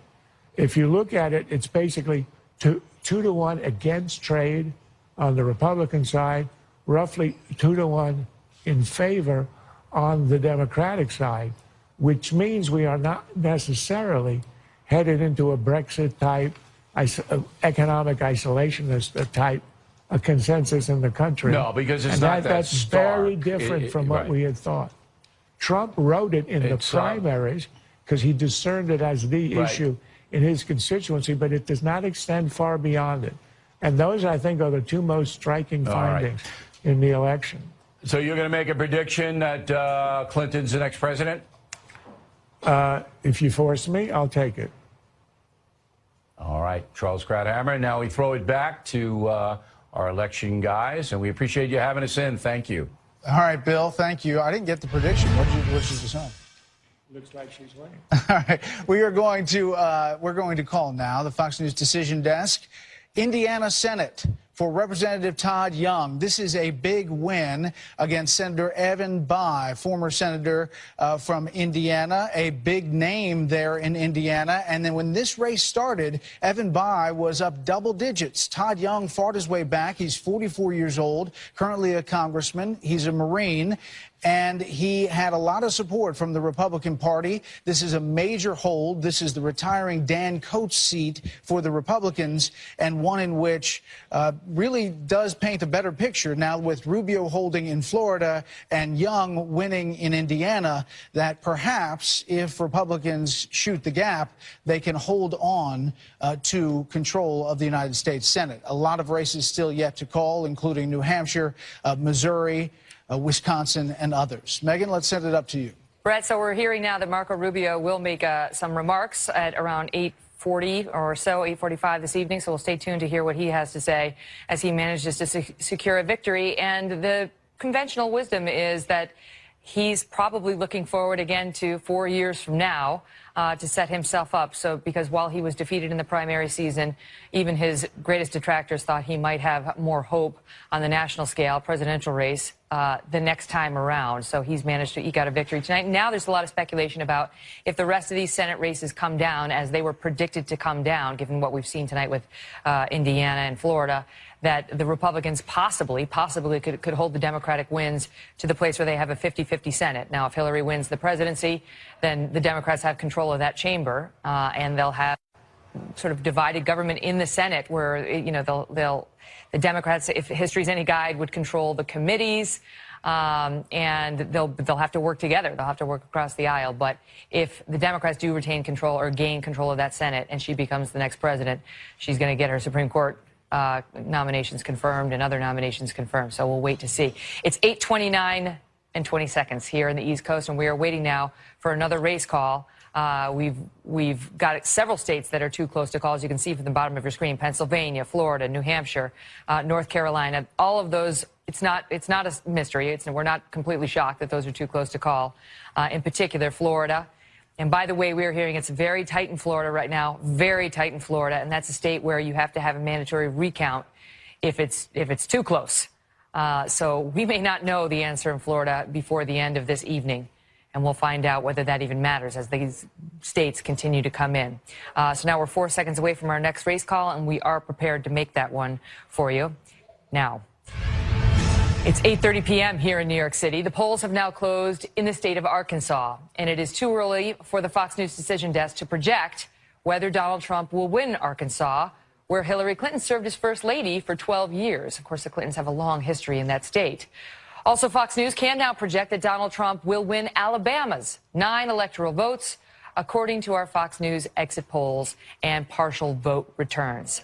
Again, I want to take you back to Florida because this is an important state right now. We were just looking at the latest, the Bureau of Elections down there posts the results as they're seeing it, and it is razor thin. This is just according to a few minutes ago, but it changes by the second, showing Trump slightly ahead in Florida with 3,990,000 votes, 300, so that's, call it 3.99, and Hillary just behind him by about 4,000, 3,986,000. So you're talking about a 4,000 vote difference there as of a few moments ago. But that, I mean, anything can happen there. They are counting as we speak. So let's figure out what all this means and whether they can foretell anything from this. Not me. I don't know. These guys know, though. Yeah, they're the experts. Carl, you see anything you object to so far? Well, things change really fast. State Board of Elections now says the tech count in Florida is 4,266,000 for Trump to 4,172,000 for Hillary Clinton. The panhandle of Florida, Okaloosa, Escambia, Bay, Walton, these very heavily Republican precincts on the western side of the panhandle are starting to come in, and he's now opened up a... That's good for Trump. That's supposed to be Trump territory. Yeah, he's now opened up a 1.1% lead. And this will change again within the next 2 or 3 minutes because there's the central time zone is now coming in, and those counties are overwhelmingly Republican. So if you're advising Trump tonight, how do you like these numbers? How do you like the way it stands at this point, given what counties they've counted? I'd be interested in what Starwald says, so I'll speak first, and he can correct me. No one's ever said that. No, just kidding. Tough crowd. I say it every night. Man. So I'm looking at the Southeast, and I would have thought that he would run slightly ahead of what Mitt Romney did because he's the homeboy. He's got Mar-a-Lago. Yeah, right. He's not. And Broward and Palm Beach, he's not running ahead of where Romney is. And that's not a good sign for him. Now, he's also trailing in Hillsborough, which Hillsborough is a bellwether county. It is voted for the winner 19 out of the last 20 elections. Wow. It's voted for the national winner, and right now it's for Hillary Clinton. Again, what part of the state is that? That's in the western edge of the I-4 corridor and the central part of Tampa. And I'd say this. I'd say that we got to take this all with a grain of salt because so many votes were cast early. And those get counted first and get reported first. So those are in these numbers we're looking at. These 4 million we're looking at. And then as the evening goes on, the question is, how much better does somebody do on Election Day than they did in the early vote? Chris? Well, look, the issue here, as we always know, is the I-4 corridor, which is from Orange County. Well, it goes all the way to the coast, both coasts, but it's from Orange County, which is Orlando, and then Tampa and St. Petersburg on the other side. Republicans have been doing worse in the Tampa-St. Pete area because it's gotten younger and it's gotten more diverse. Now, the problem is up in Orlando, that was good country for Obama. I was expecting to see that Clinton would not do as well in Metro Orlando as Obama did. I expected her to underperform, and so far that's not the case. So far she's holding her own with these voters. Yeah, I expected her actually to do worse because this is an area where there's been significantly, for Trump to do worse, I'm sorry, and her to do better. This has been an area of a large amount of the middle class of Puerto Rico has fled to Central Florida and is now living in Orange County, waiting for the economy back home to get better, and they've registered to vote. And Democrats say in Orange and the surrounding counties, Orlando and the surrounding area, this is where the Puerto Ricans are registering as, and Central Americans registering as independents, not Democrats. Now stand by. I want to get to Dana, but first I want to go over to Bill Hemmer at the Billboard so we can drill down a little bit deeper into what we're seeing in these Florida I think it's counties. fascinating what we're seeing these developments here and just some of what Carl was talking about there. And you look at the total vote number. This is the panhandle that you guys were just discussing here. So we'll keep an eye on that. It's almost like, you've got a weight up here and a counterweight down here. And I was just ticking through this I-4 corridor. Let me go back in here for a moment here. This is, Tampa to the west. It's Orlando in the middle. It's Daytona Beach up to the north. And let's clear that off here. This is Hillsborough County, okay? So she's got about a 6, look at the percentage on this. At 6%. 4 years ago, Obama was at 53%, okay? So you examine that and you store that data point away. Then you come up the I-4 corridor. This is Orlando, Orange County. At the moment, she's at 60% to his 35%, which is a pretty decent number, outperforming a little bit percentage-wise from Obama 4 years ago. This is Seminole County, largely Republican. Mitt Romney had 76% of the vote in that county alone 4 years ago. So how's Trump doing on the margins right now? He's a little bit below that, about 73%. The Trump team had talked a lot about Daytona Beach for some time leading up. This is one of the 2 counties that Romney flipped 4 years ago. And so in Volusia County, Daytona Beach, Trump is right about 55% comparison to 4 years ago. So he's well outperforming the margin there. Up here in Flagler, another county that Romney flipped 4 years ago, it was 53.7. And at the moment, it's 59%. So now you start to look at the raw numbers, Carl, and you look at perhaps 35,000 votes in this county, perhaps 20,000 in another, and it's, as they say, it's real money after a while, and that's what you're starting to see just a little bit. This is Palm Beach down here. Trump has Mar-a-Lago. She's just under 58%, and Obama last year was right about that number, 58.6% compared to Romney. So you can fish and feel and find a lot of what adds up to just a super tight race between Clinton and Trump, 4.2 to 4.1. 4 years ago, the raw numbers were, this is 75,000 votes 4 years ago in a state where you had 8.5 million cast. I think, Carl, we were talking over the weekend that you typically get, what, about a 20 to 25% increase? Well, and new votes over a 4-year period? Well, does that apply to this? Well, that's what happened between 2000 and 2004 was a 25% increase. This was expected to be a year in which there's not going to be a dramatic increase, and we are having a significant increase in a lot of states. I would say something. Bill has put his finger on something. I used to have a place, excuse me, in the Panhandle. Mm-hmm. I can cover for you for a moment. I used to have a place in the Panhandle. It's got more in tune with southern Alabama than it does with southern Florida. And is that Escambia? What was that? Well, I was in Walton, man. And they used to call it the Redneck Riviera. But affectionately, Right. you also look though at the eastern part of the I-4 corridor, Volusia and Flagler, and that's Daytona Beach. They have NASCAR. That is more blue collar. That's more working class. That's more sort of middle America than the increasingly diverse Tampa, St. Pete. And so they share something in common, those two parts of Florida, and that may be a reason why Trump is doing a little bit better than Romney was. So wait, but I want to get to Dana, but I have to ask you, Chris, as somebody who can actually has been part of the team actually making these calls and trying to figure out what counties have yet to come in. Yeah. What do the numbers we have so far tell us from the counties that we've already gotten? Can you tell anything? I mean, with Trump slightly ahead, is it just the Panhandle now we're waiting for, which is heavily Republican, or do you believe there's a trove of Democratic votes still out there to come in? Yeah, and I tell you what I'd do. I'd get that 2000 video ready. I'd get those hanging Chad videos. Oh, come on. I'd get those queued up. Well, it couldn't be any daggone closer, could it? I mean, this is about as tight as it gets. Yes, there's going to be more vote count that comes in from the Panhandle. Yes, it's going to be overwhelmingly Republican. But if you look at how can we see Jacksonville? Sure can. It's Duval County up here in the Northeast. For this year, you're at 49 to 47. And show Mr. and Mrs. America what it was last time. All right. 2012. So I thought Trump would be doing better there. I thought that it would be better for him there. Where are these blue-collar white voters that need to storm to the polling places for him? He needs them to show up. And who is going to show up, and apparently who is showing up, are a lot of first-time Hispanic voters. And I think it's going to be tight, tight, tight, tight. Let's go back to Volusia or one of the Panhandle counties. This is where the supporters are showing up who didn't show up. Santa Rosa, where Huckabee's hanging out tonight. I saw him in the green room. I was going to say, I think it's downstairs. He looks tan, though. He has a very large house on the beach. Let's go down there. I've seen Can you be more specific where? I tell you, when I think back about elections past, and I think about 2000 to 2004, what we were doing when you were running Bush's campaign in 2004, Carl, is that we were watching the I-4 corridor because we wanted to see what was happening and the difference in the percentage of the vote between Bush and Kerry over that 4-year period. Did it go up or did it go down? Did it go higher or did it go lower? And we come back to 2004, and it's how we won the state. And I remember the night you were on the air saying that we've won Florida.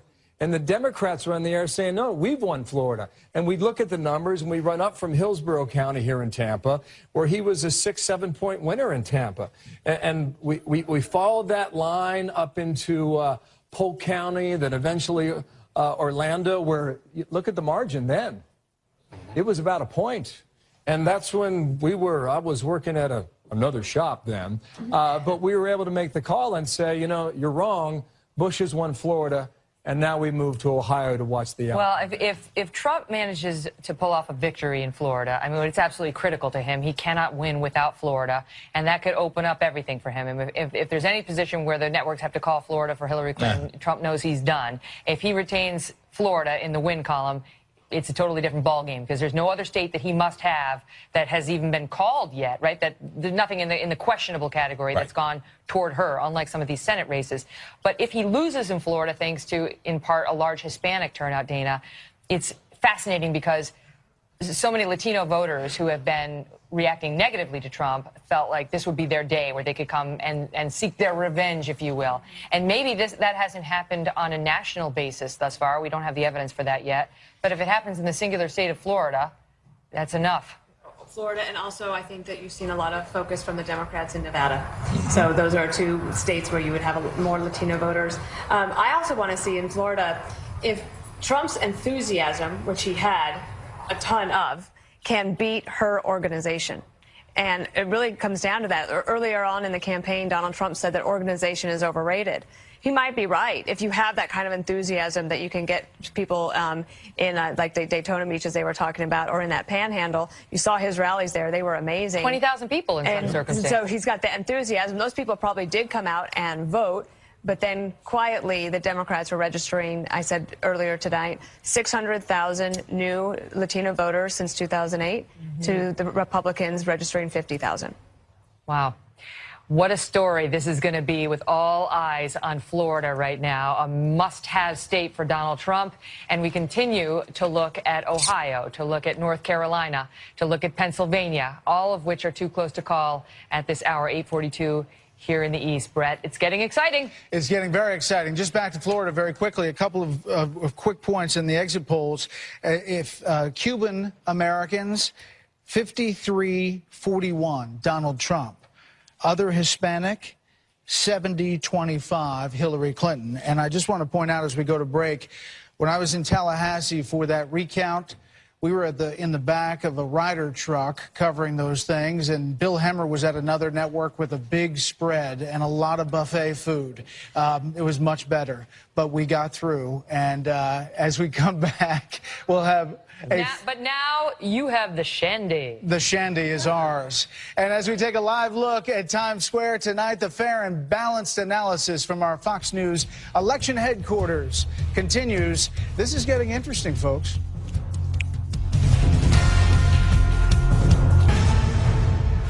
Welcome back to America's election headquarters. We are watching tight races on the presidential level. Florida, North Carolina, Ohio, too close to call. We do have a House call out of Florida, and this is interesting. It's Florida 26. We can call Representative Carlos Curbelo. The Republican will win against former Representative Joe Garcia, the Democrat. Now, why this is important is that this is a quintessential battleground district in a swing state in Florida. This has a heavy Latino presence. The fact that the Republican can pick up this race is significant. It includes Miami suburbs, all of the Florida Keys. You have a situation where Curbelo holds on to this seat, and it tells you a little bit, perhaps, about how the presidential race is that tight. It is the swingiest district of a swing state. Swingiest. I like that. Okay. No, we're seeing a lot of signs now that this race is tightening and that this thing's far from over. And we want to talk about it now with our panel. Dana Lash is here, Mike Huckabee, former governor, Richard Fowler, and Mark Thiessen. Great to see you all. So let me start with Governor Huckabee, who's right over here. Yeah, not in Florida. He's here in the region. Thank you. I tell you, I thought I was invisible there for a while. And what do you make of the razor-thin margin now? But Trump, according to the latest number I just saw, was up 102,000 in Florida. Well, look, we're all hanging by Chad, and I think, it may be that way all night long. But I do think the panhandle vote is going to be over 80% for Donald Trump. It's going to be overwhelming. But one of the things that I take note of is that the people who ran with Trump are doing well and winning. The people who ran from Trump, the Republicans, they're getting hurt tonight. And I think that says a whole lot about where this election is going to go. Dana, what do you think? Well, I hope it's not too close to call. I don't want to see another 2000 take place, but I do think it's interesting, the turnout as well. I heard a lot about enthusiasm. I think some of what plays into that enthusiasm is just no other better way to put it, hatred for Hillary Clinton. There are a lot of people who really dislike her. And that's a great motivator for a lot of people who normally... They're cheering you outside. They agree with your point. Well, I mean, when we talk about enthusiasm, and I hate saying it, but is hate, it sounds so bad, but hatred kind of a candidate's policies, let me put it like that, of a candidate's policies, that really is a good motivator to get people out to change that and to put a stop to it. Mark Thiessen, we've got Florida. Trump is up right now, according to these numbers. Ohio, still too close to call, but Trump's looking pretty good in Ohio, or has been coming into today at least. We have not been able to make a call in Virginia. No call in Virginia, which she was supposed to be running away with up until, basically the Comey announcement about, 11 days ago. No call in Pennsylvania. Same story there. She was supposed to run away with that. This race could be turning right now. It could be very much so. And that, Virginia, remember, the same thing happened with Eddie Gillespie in the last election, where everybody thought that Virginia was going to go very easily to the Democrat, and he came within a hair of winning that state. The point is the pre-election day vote polls in Virginia are a little exactly. But there's an interesting pattern in two states that you mentioned that's emerging, in Ohio and Florida, which are must-win states for Donald Trump, is that in both of those states, the Republican Senate candidate has run way ahead of Donald Trump. I mean, Rob Portman has run the best best campaign of anyone on any ballot in this election. He was predicted to go 18 points ahead of his rival. What did he do in Ohio to do that? He reached out to Democrats and labor unions and independents. He ran a positive, optimistic campaign. He reached out to women voters and tried to expand beyond the Republican base. And he had a fantastic ground game, 6 million voter contacts in the state that only had 5 million votes the previous year. And now it's too close to call for Donald Trump. He's won. Florida, Marco Rubio's won. We still don't know what's happening with Donald Trump. So there's something that these Senate candidates are doing in these same states that Donald Trump is not doing on a national level, and they are way ahead of him as a result because they're campaigning on a hopeful, optimistic agenda. And it's good for conservatives to learn from this night that message still sells. That's what still sells in the Republican Party. Okay, Mark, but Donald Trump's doing pretty well. He's hanging tough in all of these states. And Richard, tonight, aren't Democrats a little worried as they look at this map? We always thought this was going to be a close election. Not this close. True. But what I will say is this. I think what you're going to see tonight is the difference between enthusiasm and a turnout machine. I talked to the campaign before I came over here, and the numbers that they gave me there is that in Florida, the early voting among Latinos, they have 1 million Latinos have early voted, 2 times what it was in 2012. So while Donald Trump might have some enthusiasm on his side, what the Democrats have in Ohio, in Hamilton County, Ohio, which I think this is what that race is going to come down to, is they have a ground game. They are literally going to homes and saying, we are taking you to the polls, and the Trump campaign doesn't have that. Right. But you're talking about the early vote in Florida. That's already in. It's in this batch. So we have this vote already in. So now you're looking at a Florida that is changing by the minute. 4 counties, Miami-Dade County, Broward County, Palm Beach County, and Hillsborough County. Hillary Clinton's up in all 4 of those. And there's still more votes to come in. I'm from Broward County. You can win the state right there. In 1992, Bill Clinton ran up the numbers in Broward County, and Hillary can do it again tonight. But, Richard, I think one of the things you've got to realize is that, yes, you've got a great ground game. You've given people a sandwich, a shot of whiskey, and a ride to the polls. But I'm telling you, Donald Trump's people are going to the polls and voting for him, and they didn't have to do anything other than being told it's election day. Let's get out there and go for it. That's fair, but I think what you also they're swimming at flood tide to go vote. What you also see is that this race is a demographic shift in this country, right? Donald Trump is depending upon a group of voters that are sort of the Hispanic. There's a larger Hispanic population, a larger African American population. People doubted the African American community would come out. And yes, we're not seeing 2008 and 2012 numbers, but those elections, I would argue, are an anomaly because we had a black person at the top of the ticket. In this race, Hillary Clinton is performing better amongst African Americans than John Kerry is, which is the same with liked race, which is why I think she'll win Florida pretty handedly after all the votes come out. Dana, let me just say one thing. The RNC would push back hard with what Richard is saying. They would say that the RNC had a pretty organized ground game, even though the Trump campaign didn't. The RNC made up for what was lacking in the Trump campaign's on-the-ground effort. No, I think that's a good point. And the Trump campaign did lack a ground game in a number of states. I mean, that's pretty indisputable. But the point is that, as you just mentioned, the RNC was able to make up for that. But for all the talk of the amazing ground game that we've heard from Hillary Clinton, and I have to say, I grew up hearing the Clintons have a fantastic ground game. Would we not see greater disparity in some of these early results coming in from states like Florida, which that went blue last couple of times? I mean, Florida, this was something that Hillary Clinton, I think, about Michigan? Confident, exactly. And yet, look at the results coming in. Well, let me make one look at the new voter registrants coming in as well. Let me make one point on that. So what the Clinton campaign is depending upon is high population counties, which we know historically take a longer time to come in because there's more votes to be counted. So Broward County is going to take longer to come in than the Panhandle just based on population. So you have to wait for these votes to come in. I guarantee you at 11 o'clock, this map's going to look a lot different. So you think we're going to get right down to the wire and then boom, all these are going to go blue? Is that what we're going to do? Well, that's what we saw in 2012. I'll give you credit if that happens. If that happens, you're going to see big. All right, guys, stand by. Joining us now with more, Bill Burton, former Deputy White House Press Secretary for President Obama. Bill, great to see you. So let's just start with Virginia right now. Day. Yeah, and to you. Let's just start with Virginia, where right now they're saying that Trump is actually running up the score in the rural southwest of that state, and he's performing well in the Commonwealth of Virginia tonight. Now she's still waiting for that vote on Northern Virginia, which tends to be more Democratic. But you tell me whether that's a surprise to Democrats in Hillary Clinton's campaign.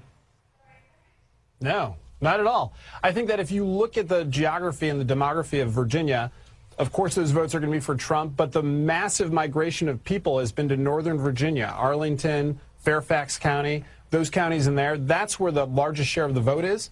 That's where Hillary Clinton and Tim Kaine are running strong, and that's fundamentally why she's going to win the state. What about I think Florida? that there's a lot more drama to the state, but there's still kind of votes. Florida, I mean, Broward County is barely counted yet. The numbers right now, I think, are predominantly from areas that are strong for Republicans. Not totally, but it's missing a lot of key counties that Democrats do well in. So in Florida, once again, Trump needs to win Florida in order for us to even keep paying attention to this race tonight. And it's not obvious that he's going to. Well, he's up right now by 100,000 there, according to the latest poll. But you've got a situation where Trump's up 100... without votes being counted in Democratic strongholds, sure. Well, some haven't been counted, but some have. And it seems, according to our election analysts, that state is very much in flux. And they can't say that, oh, yeah, all the outstanding vote is from Democratic counties, so, you know, it's done, or he's going to go down. They're not saying that at all. They're saying this is a dog race, and that we might be looking at another 2,000, another 2,000, when we have the hanging chads, and the U.S. Supreme Court had to decide what a nightmare that would be. We only have 8 justices. We need 9. But go ahead, Bill. Well, unfortunately for Donald Trump, he would need to win a lot more than Florida or be tied in Florida for it to even matter for which way Florida goes. But he hasn't Hillary been ruled Clinton out in any of his key states yet, Bill. He hasn't been ruled out in any, not in Florida, not in North Carolina, not in Ohio, not in Pennsylvania, not in Michigan, not in Virginia. Not yet, but it's early, and they're still counting votes, and the Democratic strongholds have not been counted yet. I'm feeling very confident about how things look in the whole country. In Florida, yeah, it looks like a tie right now. And Donald Trump has more votes on the board. But even if Hillary Clinton loses there, she's in great shape over the course of the rest of the night. Hey, real quick, Bill, for Senate race, how do you think it looks right now? And was it poor recruiting with Patrick Murphy and Evan Bayh if they couldn't pull off those wins? Well, you know what? Patrick Murphy and Evan Bayh ran very good campaigns. Evan Bayh was against a pretty strong tailwind of Mike Pence being at the top of the ticket in Indiana. And in Florida, for Patrick Murphy to have to run against the popular incumbent Senator Marco Rubio, who ran far ahead of where Donald Trump is in the state, it was very difficult. I don't think it was a matter of bad recruiting. I think that Republicans did the best that they could in states that are used to electing Republican senators, and that's what you saw happen tonight. But Pence at the top of the ticket in Indiana was a very hard thing to overcome there. Bill, we appreciate your time tonight. Thank you. I don't know what he said. That was exciting. I want to find out.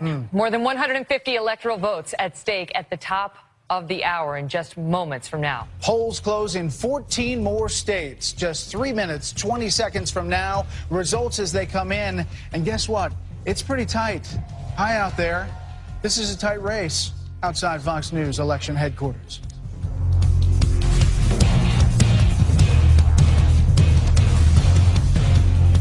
$156 electoral votes. Among the critical states, Arizona, Colorado, and Michigan. All 3 have been contested by both candidates. The Republicans typically win Arizona, but it's been somewhat in play this season, and both candidates are going for Colorado and Michigan, which was a late introduction into the dogfight category. And it is 9 o'clock here in New York, and polls have just closed in 14 more states, representing another 156 electoral votes. Fox News can now project that Hillary Clinton will win her adopted home state of New York based on Fox exit polls.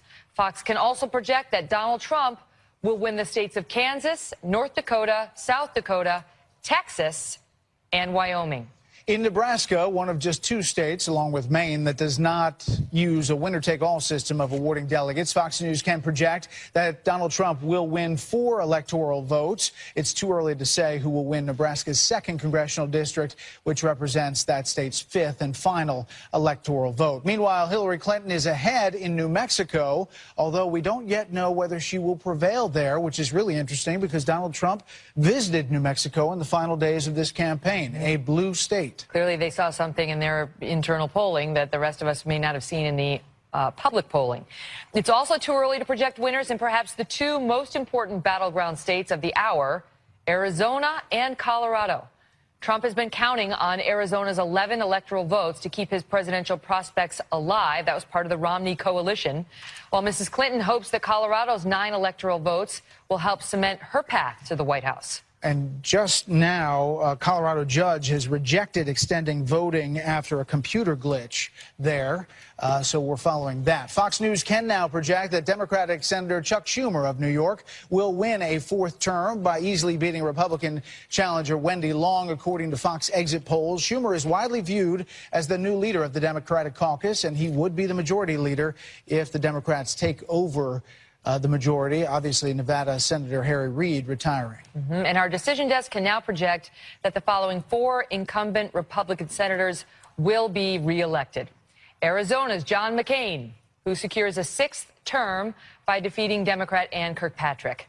Jerry Moran of Kansas, who wins a 2nd term by beating the Democrat there. John Hoeven of North Dakota, who gets a 2nd term by turning back a challenge from the Democrat Elliot Glassheim. And John Thune of South Dakota, who wins a 3rd term by beating Democrat Jay Williams tonight. It is too early to project whether Democrat Russ Feingold of Wisconsin will take back his old Senate seat from Republican incumbent Ron Johnson, who took that seat from Feingold 6 years ago. A Feingold comeback would be an important pickup for the Democrats, as we talked about, trying to retake the Senate.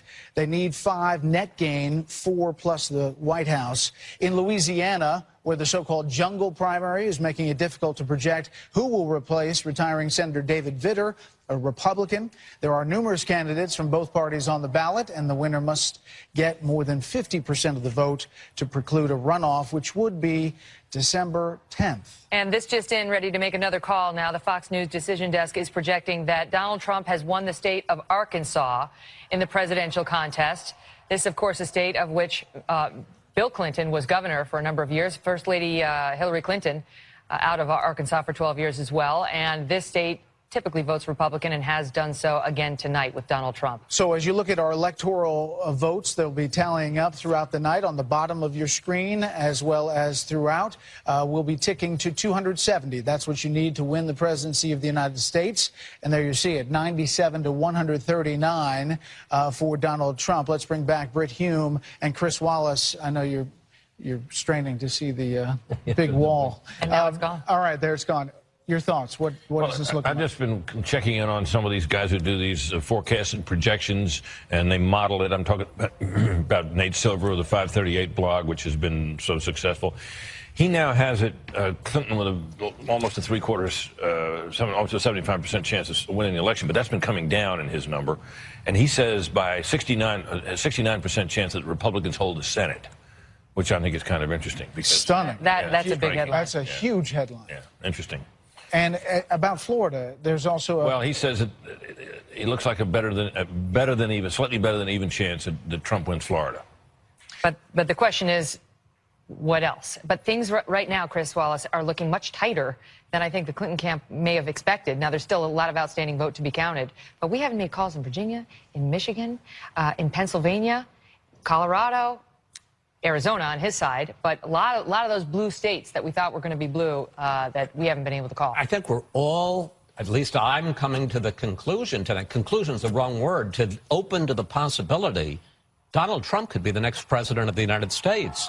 The crowd. I just said it's a possibility. They're cheering at her. No, look, Florida, I believed as we sat down here at 6 o'clock tonight that Hillary Clinton was going to take it. I think a lot of us bought into the idea the Hispanics were going to be the difference, big surge. Now we're counting votes. I mean, now we're down to single votes. This could go either way.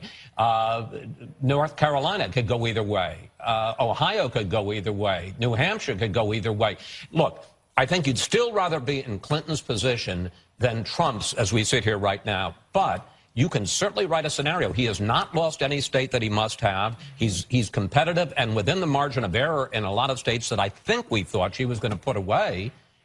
He could be our next president. I will say that talking to Republicans over text and reaching out, they don't believe the Virginia vote, the lead, is going to hold up there. They think the Northern Virginia vote is just going to overwhelm and shrink that lead. But the fact that we haven't called it for Hillary Clinton is a big deal. And then, Britt, you get into the Rust Belt states, and you get into Pennsylvania, and you get into Michigan. You even get into Minnesota. And what appears to be happening is that Clinton is doing well in all the places where we thought she would, and Donald Trump is doing very well, and perhaps even better than expected, in the rural areas, in the blue-collar areas where we thought he would do well. And we're now at a point in this where, yeah, you look at the advantages, you look at the map, and you say, yes, Hillary Clinton still has an advantage, but he's in this.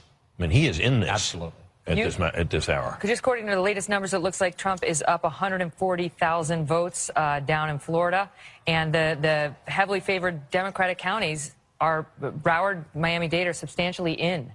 Yeah. And so, you know, I don't know that there is a whole treasure trove of Hillary Clinton votes waiting out there. And I think, you know, you have to, we need to keep a real eye on Broward, because the minority population is sufficient there that if it comes in at the end for her, that could. And apparently some of those precincts in Broward have not come in yet. Right. So that's still open. Look, you know, to flip to the other side, if all of these states that are too close to call now flip her way, she could win a landslide victory. But as you said, Brett, he is still in this right now. I'm not sure a lot of us thought he would be at this hour. Yeah, let me make a call here on the House side, and that is for the Democrats. Florida 7, Democrat Stephanie Murphy, who is a 38-year-old college instructor. She will defeat 12-term incumbent Republican Representative John Mica, and it's a newly drawn district. This district was seen as most competitive for Democrats in Florida, split for Obama and Romney in 2012, but this goes to the Democrats, and it takes out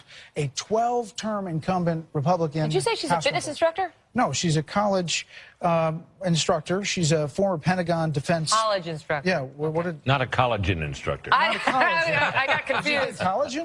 No, Pentagon defense specialist. She's a college instructor. There we go. 38 years old. It makes more sense. Takes out a 12-term Republican incumbent. But we saw one House race in Florida called for the Republicans in a very swing district. This one called for the Democrats in another one. Which leads us knowing absolutely nothing. Zero. Other than Florida is a tight state and could go either way. But right now, I mean, to what you've been saying, right now in Florida, you'd rather be Donald Trump than Hillary Clinton.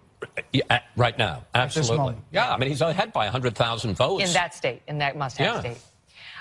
And, of course, they all went down there, I mean, repeatedly. And, of course, what we also saw with the campaigns over the last couple of days was the Obamas went to Pennsylvania. They went to Michigan. Hillary Clinton had all of her best surrogates in Pennsylvania and Michigan over the past couple of days, and both of those states are too close to call. We saw a serious erosion of her numbers in the latest polls after the Jim Comey announcement a couple of weeks ago. And then they had said that there may have been some leveling off in advance of the actual vote. So how is that playing out tonight as the voters are actually showing up at the polling stations? We don't know yet. It's 9:09 here in the East. I want to check in on the campaign headquarters tonight and find out what's happening there. Let's start with campaign Carl Cameron. Carl? Hi, Megan. Well, there is a palpable increase of enthusiasm here. The audience has begun to grow at Trump headquarters at the Hilton, right in Midtown Manhattan.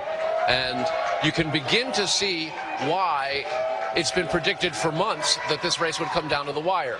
Polls showing in the battleground states, polls showing nationally prior to this election day that it was within the margin and it could have been either candidate's race. And now, as we begin to get a little bit later into the evening, it's clear that those principally important battleground states, Florida, North Carolina, Pennsylvania, and Ohio, are just as close as the polls had suggested. In several hours, perhaps things will begin to break differently, but it's not at all clear that this might not be the kind of thing where the margins are so small that we may not get victory speeches or concession speeches from either candidates tonight and find ourselves pulling an all-nighter until we can get more accurate full counts from some of these last-minute districts, precincts, where either Hillary Clinton's going to have a big minority pull out or Donald Trump's going to find in Hillsborough County and elsewhere in Florida and the like that those working-class white voters are coming out in droves for him tonight. Megan? Carl, thank you. Next, let's go over to Jennifer Griffin at Clinton campaign headquarters and get the sights and sounds over there. Jen? Hi, Brett. Well, there may be a good reason now that they decided to call off those fireworks over the Hudson. The Clinton campaign has all along said that Hillary Clinton is superstitious and she is not counting on anything until the votes come in. We now know the run of show here at the Javits Center. We know that she will be joined by several members of what they call Mothers of the Movement, members of the Black Lives Matters movement. Sabrina Fulton, who is Trayvon Martin's mother. She was also be joined by Katy Perry. Katy Perry has sung for the crowd here outside. She has been a longtime supporter of Hillary Clinton. She comes from a Republican family, and she got out. She has 75 million Twitter followers, and she got out the vote for Hillary Clinton early on with millennials. She also will be joined by Gold Star father Khizr Khan, who, of course, joined her in New Hampshire on the eve of the elections. They were hoping to appeal to Muslim American voters in Michigan when they were seeing their poll numbers falling in Michigan. He will be here tonight speaking with Hillary Clinton. Back to you, Interesting, Brett. as the first states were called, Hillary Clinton was watching, Jen, in the peninsula, which is only 1 block away from Trump Tower. That is quite the proximity if you look at this race coming down to 1 block here in New York City. Absolutely, Brett. In fact, we're here that she is surrounded by her family there. Her granddaughter, in fact, is wearing a little dress with an H on it, we're told. And let me just ask you one more thing. Is there a sense, Jen, that that they are really worried about what they're seeing? I mean, do you get a palpable nervousness about possibly losing this race? Well, if there is that feeling, they're not letting on, but I will say that they also are not walking around spiking the football. I would say that if you look at the phone calls she placed this morning, she did telephone interviews with radio stations in key states where they have been concerned, North Carolina, Detroit, as well as into New Hampshire. Brett? Okay, Jennifer Griffin, who's done an amazing job covering the Clinton campaign for us. As you look at the electoral votes on the wall, 139 to 97, and the states that we're ticking for both Republicans and Democrats. We're back here with the panel, including Chris Stirewalt and Karl Rove, who've run down from the data deck to give us a download. So what do we think here, gentlemen? Not a single swing state has been called. Every one of these states that is on that map, red and blue, is what we anticipated at the beginning of the evening. And we have several states, North Carolina, Florida, and Ohio, that are seesawing back and forth, and in some instances showing some real surprises. 150,000 vote margin now in Florida, and over 130 for Donald Trump. For Donald Trump, and 130,000 actually 100,000 in North Carolina, though that one is going to change rapidly as Charlotte comes in. Does that typically come in late?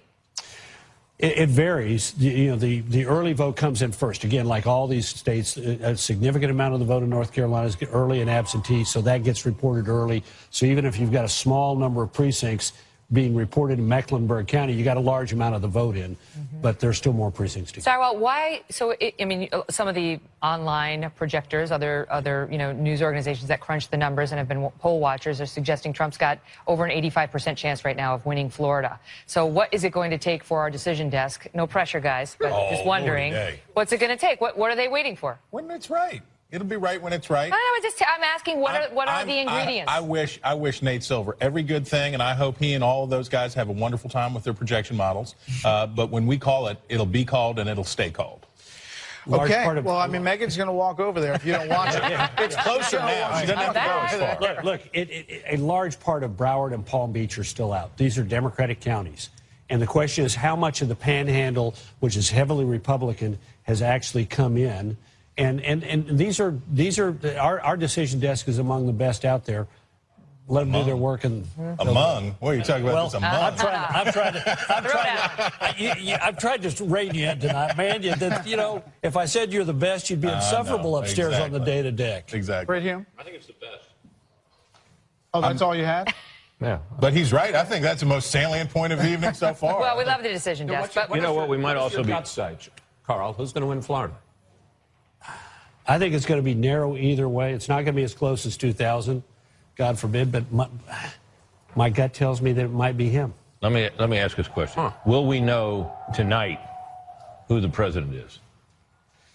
We may not, because of North Carolina and Nevada and some other states. We may not know until tomorrow morning, meaning after midnight tonight. We're going to get a flop here pretty soon on these states, with the northern tier states on which Donald Trump's banking, about Pennsylvania, about Michigan, about Wisconsin, Minnesota. We're going to get a flop here pretty soon. What does that mean? A lot of data is going to come in. The next round of exit polling plus raw vote. Enough raw vote, and we're going to start to see whether or not what looked to be unusually close races in this northern tier, whether or not this is going to flop his way or is it going to flop her way? But yeah, go ahead, Brett. There's two quick points here. You know, there are a couple of counties. You and I were talking about this earlier, Chris. Loudoun County, Virginia being one, Hillsborough County in Florida being another that have been bellwether counties. So far tonight in Loudoun County, as far as we know, Hillary Clinton is doing very well indeed. Yes. But the race in the state of Virginia is still way too close to call, correct? We're not calling it yet. Okay. Northern Virginia hasn't come in, and that's the bottom line. Right. Is that there's going to be a ton of vote in Northern Virginia. And in Hillsborough County, Florida, the early results we had were that she was doing great there, and yet she's trailing in the state. So what may happen in this election is it may be that some of these counties that have been great bellwethers in the past because of their makeup may turn out not to be this time. They may have a whole new set of bellwether counties. But remember, we've got to be careful about reading too much into partial results in Florida because, again, the early vote comes in, it's counted first, it's reported early, and the vote on Election Day is oftentimes different than the vote in an early vote. But just one more quick thing. We have those three states, Ohio, North Carolina, and Florida. If he wins all those three, remember, in order to get to the presidency, he needs to break the blue wall, and that's why Chris's point about Pennsylvania, Michigan, Wisconsin, and Minnesota is so critical. Right. He's got to break in there, even if he carries these other states. He's in play in all of them tonight at 9:17. It hasn't lost a single state that he needs to win the presidency. That's where things stand. Speaking at of almost 9:20 in the East. Not losing states, Republicans are winning states in the Senate. Senator Johnny Isakson of Georgia will defeat his Democratic challenger and will get over 50% of the vote there, precluding a runoff January 10th. So, there's that one. That's how they're feeling. Okay. Yeah, we don't want this election to go on. That's what I mean. Any longer than it has been a joy. It's been a pleasure for all of us. I know I was taking this personally. I wanted to come back on December 10th. You may be here all night into tomorrow. You're going to have to settle for that. We need to pay off this fancy new studio. You know, tomorrow I'm going over just for some fun to co-host Live with Kelly Ripa. And I thought I'd have no problem. You may not make it. I'm starting to worry whether I'm going to make my hit. Is she talking about North Carolina? They're a big politics show, so I'm sure they're probably looking at the counties tonight. Well, they better bring the show over here, I think. She'd probably love it. We are awaiting calls in several big battleground states coming up at any minute, actually. The flop so mentioned. Meantime, the House Speaker Paul Ryan getting ready to speak in Wisconsin. We'll keep our eyes on that. Stay with us, everybody, as the big night gets bigger right here at Fox News Election Headquarters. There you see the national popular vote as it stands right now. It will continue to fill in throughout the night. The electoral vote stands at 139 for Donald Trump and 97 electoral votes for Hillary Clinton. We are going to be seeing a lot change shortly, we believe, with some big states coming in. And we want to check in with some of our reporters in battleground states. Let's start with Steve Harrigan in Florida. Steve? Brett, if you told Hillary Clinton's campaign that they'd be ahead by 200,000 votes in Miami-Dade County and another 200,000 votes plus in Broward County, they'd be very happy with those results. Keep in mind these southern Democratic-leaning counties were the counties that gave President Obama a narrow win 4 years ago with just a 200,000 vote surplus. But apparently that is not enough. The only explanation would be extremely strong, passionate Trump support in other parts of the state. So the normal route to Democratic victory in Florida, run up big margins in the South and hang on. Well, they are running up big margins in the South, the Democrats are, but apparently not enough to hang on so far. Brett, back to you. Okay, Steve, thanks. We have another call to make. The Fox News decision desk can call the Connecticut presidential race for Hillary Clinton tonight. Not a surprise there, but Hillary Clinton picks up those 7 electoral votes, so that adds to her column now at 104 to 139. We're keeping our eyes on so many critical swing states tonight that we are not yet able to call, including Ohio. I want to get to John Scott, who's live for us in Columbus tonight. John? Megan, we're at the headquarters for the Rob Portman Senate campaign. He accepted victory earlier. The National Republican Senatorial Campaign Committee is going to be beating a path to his door to see how you run a race, because he started this one 10 points down, won big tonight over a popular former governor, Ted Strickland. Now, he kept Donald Trump at something of arm's length during this race. Trump is having a separate party. Trump's campaign is having a separate party here in Columbus. But there is the feeling that Rob Portman's efforts here may have helped Trump mightily in this state. The last returns, of course, showed Trump about 3 points ahead here in Ohio, but still, as you know, too close to call. We'll be here to continue to watch the race results here in Ohio. Megan. John, thank you. Jenna Lee in Raleigh, North Carolina. Jenna, over to you. Brett, during the American Revolution, the British referred to the state of North Carolina as a hornet's nest of rebels. And you can see the rebellious spirit tonight in the state of North Carolina. Sure, you have 2 million Democrats, you have 2 million registered Republicans, but you also have 2 million unaffiliated voters. And this is where the mystery remains tonight. Who are these unaffiliated voters? During the primaries, they broke for Donald Trump. But who are they tonight is going to be a big deal. Are they the millennials? Are they the women? Are they the rural voters? No one knows at this point, and we still have a ton of precincts yet to report, so we're keeping an eye on all the results as they come in. Back to you. Jenna, thank you. Now let's head over to a top Hillary Clinton surrogate and supporter. Missouri Democratic Senator Clara McCaskill sits on the Armed Services and Homeland Security Committees. Senator, thanks for being here. I want to get your thoughts about what's happening tonight, what we're seeing, what you're feeling. Well, I mean, we always knew this was going to be a close race, and it is close. It's still too early to know exactly how we're going to get the path to victory, but we're still confident that Hillary Clinton will be elected tonight.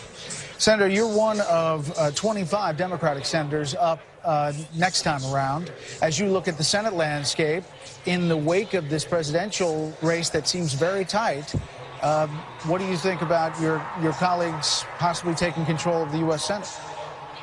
Well, I think we will take control of the U.S. Senate tonight. I think we've already picked up one seat, and I think that there has not been any surprises so far tonight in the Senate races. But it's still going to be very close. And I'll tell you what we all need to realize. No matter who controls the U.S. Senate, we got to work together and get something done. This cynicism people have about their government, the way we fix that is by compromise and working together. So whether the Republicans are in control or the Democrats are in control, we've got to figure out a way to get things done through compromise. Senator, I mean, you say there's no surprises, but we have not, you know, it's very tight in Pennsylvania. It's still tight in Virginia. It is tight in Michigan. It is tight, you know, there's tight in a lot of places that we didn't think it was going to be tight. I mean, isn't that a surprise? I'm not sure about that. I think we saw a lot of polling. I mean, there's a reason why Donald Trump was going to some of those states, because he saw the polls tighten. So I think we're used to close elections in the United States. We're a divided country. That's why I hope more and more Americans realize we got to quit standing on opposite sides of the room and screaming at each other, and we've got to figure out how to compromise and get things done, or the cynicism and negativity about our government is just going to get worse. Senator Megyn Kelly here. Originally, as we came into this night, folks like the New York Times number cruncher was projecting that Hillary had an 80% chance of winning Florida. Now it's down to 58%. Do you fear that Florida is lost? Oh, it's obviously going to be very close. I mean, there's still votes to be counted. And, you know, I don't know that anybody in America ever remembers when Florida hasn't been close. So I think it's going to be another close one in Florida, but we still are waiting for votes. When those votes come in, they'll tell the tale. Senator, thank you for being here. You bet. The night is getting exciting, and it is far from over. Want to get check back in now with our panel. Karl Rove is here, Chris Stirewalt still. Joe Trippi joins the panel, and Dana Perino, which has got Chris Wallace feeling a little nostalgic for the campaign Cowboys. But you're over here now, Chris. You're over here. Welcome to the party. I can't quit, you guys. You'll always be our trail boss. Oh, wow. Okay. Oh, boy. Oh, boy. So anyway, let me start with you, Joe, on what your take on what we're seeing with these, what appear to be pretty tight races in some pretty important states. It's going to be tight. Florida always is. I mean, it just always is. I mean, going back, to hanging chads and everything else is going to do it again. But Michigan and Pennsylvania and Virginia and possibly Minnesota are not always tight. That's right, but there's no, at this point, none of those have been called, and I don't think they will for some time, and she's got leads there, so we'll see. The state I'm interested in is New Hampshire, because that's the state that if Al Gore had won in 2000, he would have been president, and it was only by a few thousand votes, and now you look at this state, if the blue wall holds and she wins New Hampshire, it's very tough it's still very tough, even with Trump winning Florida, North Carolina, Ohio. He can't get there from here. But how are you feeling right now? Because as Chris Wallace points out, you got the early exit poll results, and people were thinking, well, it doesn't look that good for him. And now it seems like there's been a shift. Look, I'm not at all worried yet. And I don't know of any Democrat who is. I mean, Florida. I know a couple. I mean, we just talked to a few that mentioned some things. Yeah, no, but I mean, Florida was a state that I really believed was going to be 50,000 votes one way or the other. But they were talking a big game going in. I mean, the early vote, the Hispanic vote, the Latino vote down south. It was a lot of confidence for Democrats. She may still win. She may still win Florida. I'm not saying to count on it, but it's going to be a squeaker either way. I think that the real question is, what does happen? Does she hold Pennsylvania, which I think she will? Does she hold Michigan? But based on what? You think she will based on what?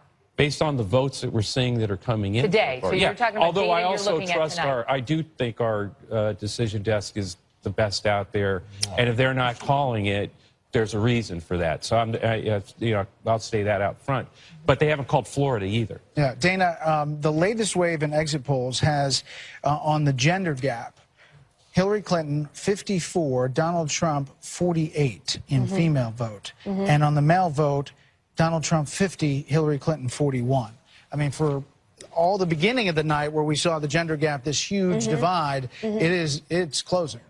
Just the other night we were talking about gender politics, and the number sort of for women that you need to win as a Republican is 45. George W. Bush was able to do that in 2004. Romney and McCain were not. They came just short of that. And so if Donald Trump, if these numbers hold, then obviously he has closed the gender gap. But I do think that the Democrats overestimated the power of the voting for the first woman president. I think that the Republicans sort of underestimated how powerful that might be, but those numbers might turn out to be similar to what McCain, Romney, or even possibly George W. Bush in 2004. The polls show us that the importance of the fact that she is a woman was very, very low. Very low. And people just, it was like, it's nice, but we don't care. It just washed right over them. Yeah, the gender gap existed because of, things Trump did and said. It wasn't the fact that he's a man and she's a woman. And the question all along has been, could he generate enough support among men, in particular Republican men and white working class men, possibly Democrat or Republican, to overcome the deficit that he has had with women in this race. And Starwell, so far, I mean, at least in Florida, it appears, according to the latest exit polling, he's doing all right there. He's doing fine there. And the other thing we should remember is it's early. It is early in this evening. It is early on election nights. Elections don't get called usually until well after 11 o'clock or well after when they do get called. We have had 0 total surprises on this map. Now, Florida, if Trump comes in with a win in Florida, that's not a surprise, but it is very good news for him. It would be very good news for him, a race that's been tied. He's led in the polls in Ohio. Him winning both of those states would not be a surprise. Then we get down to the nitty-gritty. We get to North Carolina, we get to New Hampshire, we get to Pennsylvania, Michigan, and Wisconsin. So we are still not in the home stretch yet, and nothing weird has happened yet. Okay, I want to touch on an issue that may be touchy, Carl. Ohio. Warren County, Ohio. Looks like Donald Trump is underperforming Mitt Romney by roughly 6%. And you had, back in 2004, Bush down, roughly 7% from that. What are these counties telling you in Ohio about Trump being able to pull that state off? Well, 2 things. First, I don't want to pass over something that Chris has alluded to. Think about this. Donald Trump could win Florida, North Carolina, and Ohio and still lose the election. Oh, yeah. Because he has to find a big brick in the blue wall and pull it and grab it away. Ohio, I've been looking at these numbers. If I were Trump, I'd be a little concerned because he is not getting what he needs to get in some of these traditional Republican suburban areas. Like Warren County. Like Warren County. On the other hand, take a look along the Ohio River, and he is at or above where previous Republican candidates have been. The question is there enough in the sort of the old coal country that starts on the eastern edge near Mahoning County and Youngstown Steel Country and then literally runs across along the Ohio River border? Are there enough votes there to make up what he's coming up short of where he should be? He's winning Warren. He's winning Claremont. But is he winning them by the margins that others have won them before? The answer is no. Which serves him well on Western PA as well. I mean, it's the same group of voters. That's right. And the question all along has been, to some extent, whether there are enough of these voters out there. You know, these white working-class voters who we knew were strongly for Trump. The question always has been, were there enough of them? Because he was at such a disadvantage with majorities. We knew he was not going to win the women's vote and might lose it by a very large margin. So could he make it up in that category, and would that category turn out to be big enough? And would that then establish what there's been so much argument about since 2012, which was that whether they were missing Republicans, missing conservatives in the electorate that year? I came more or less to the conclusion that there were not. But perhaps I was wrong. Well, the exit polls do suggest to us that a large number of the people who are voting Republican this year have always voted in previous elections. May not have always voted Republican, but they voted before. Yeah. And look, it's not just Warren. If I was picking out one county that I'd be watching and worrying about if I were Donald Trump in the state, it would be Delaware County, the big suburban stronghold right north of Columbus. That's the one I'd be worried about, because it is professionals, college-educated, white professionals with a lot of soft Republicans among them. We're talking, Carl, about Trump and Trump counties. What about Clinton? How is she doing in Cuyahoga? How is she doing in the big Democratic counties as compared to how Barack Obama did in 2012? Again, I'd want to defer to Chris on this, but I get the sense, looking at Cuyahoga and Franklin, that there's something missing out of that coalition. And my gut tells me if we get in to look at the precinct-level data, it's going to be African-American turnout. I think there is some turnout weakness. The early going shows some turnout weakness in those places. But the big question here is, and I think Britt alluded to it very effectively before, the two counties on either side of the county that I grew up in, one in Pennsylvania and one in Ohio, Belmont County, Ohio, and Washington County, Pennsylvania. This is coal country. This is steel country. This is post-industrial. These are places that used to have a lot of Democrats. That's where Donald Trump can make it all up. If there is a deficiency in Franklin County among the Republicans there, if there is a deficiency in suburban Philadelphia, that's where he's got to score enormously. But how much of this, Joe, is attributable to the fact that we're talking about 90% of Republicans who backed Donald Trump today? I mean, just after the, Access Hollywood bus incident, it was down to, I think, 83%. And so over the past 3 weeks, 4 weeks, he's managed to get those Republicans back into the fold, and so it comes down to the independents. She's got 90% of the Dems, he's got 90% of the Republicans, so it comes down to those critical independent voters. Yeah, and what definitely happened is Republicans came home. I mean, Mike Pence, they did, and exactly. As I said, come home, and they heard it. I think the interesting thing is that I came into the night expecting Clinton to have a lead in Florida, hold it, and win it. I also thought that Trump would take a lead in Ohio, hold it, and win it. What could happen tonight, and I wouldn't bet against this, is it flips. It's the opposite of what I thought. I was wrong. And then we got the flip from Trippy. Yeah, no, and we had talked about this, whether we were going to see. We started the evening, I think, talking about whether we were going to see a sort of realignment where the Rust Belt was starting to move Republican, and some of these, Florida, North Carolina, the southern and states, Georgia. We haven't called Georgia yet. Yeah, would start moving to the Democratic fold. And what's fascinating so far about the night is we may have it may materialize the other way. It's all holding. All right. Dana, I want to talk about the balance of power quickly, and that is this confidence now that the GOP might hold on to the U.S. Senate. Just moments ago, U.S. Senator, a Democrat from West Virginia, Joe Manchin, said he's not committed to staying a Democrat if it's a 50-50 Senate. Oh, well.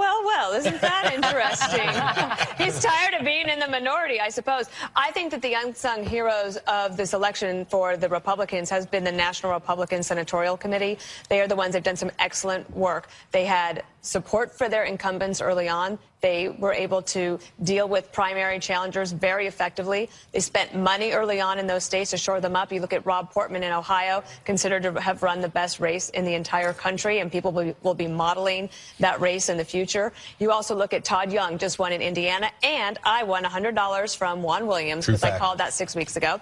Ron Johnson up in Wisconsin, not sure if that's going to be able to work out for him, but I do think that the Republicans, because Rubio was able to come back, he ate a little humble pie, the presidential doesn't work out, he ran a great race, and now he will be the Florida senator again.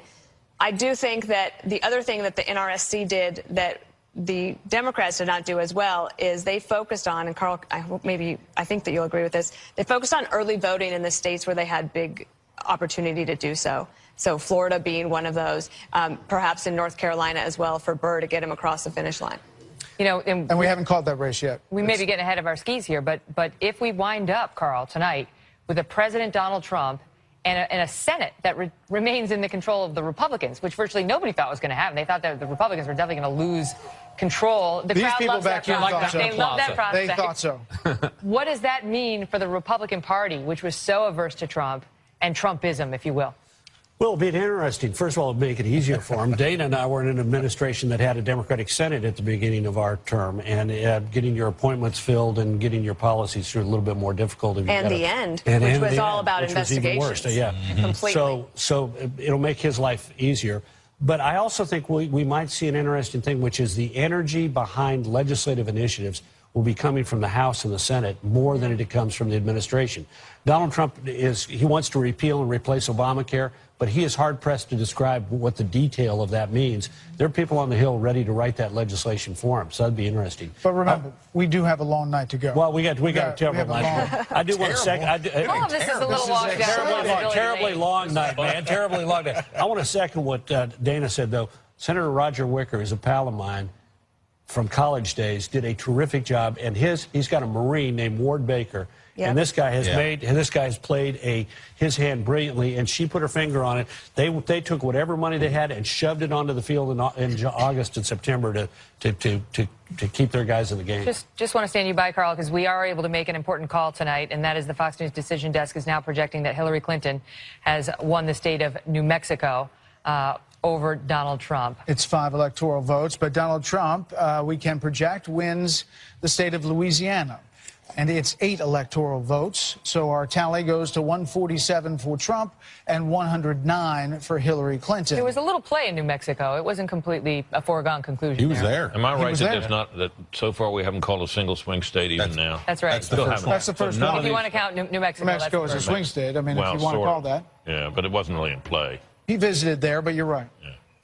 Okay, we're approaching 10 o'clock on the East Coast, and the shandy is coming down. The shandy. And polls are about to close in 4 more states, Utah, Montana, and 2 battleground states of Iowa and Nevada. These are key. Iowa was looking good for Donald Trump heading in, and we'll see what Nevada looks like.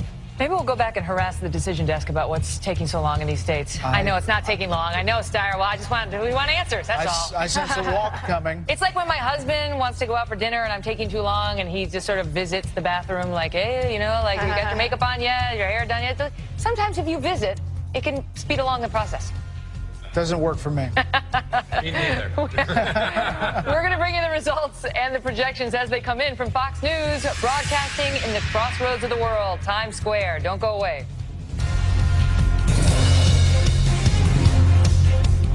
We're looking live at Trump headquarters and Clinton headquarters as we await for some big battleground states to close pretty soon.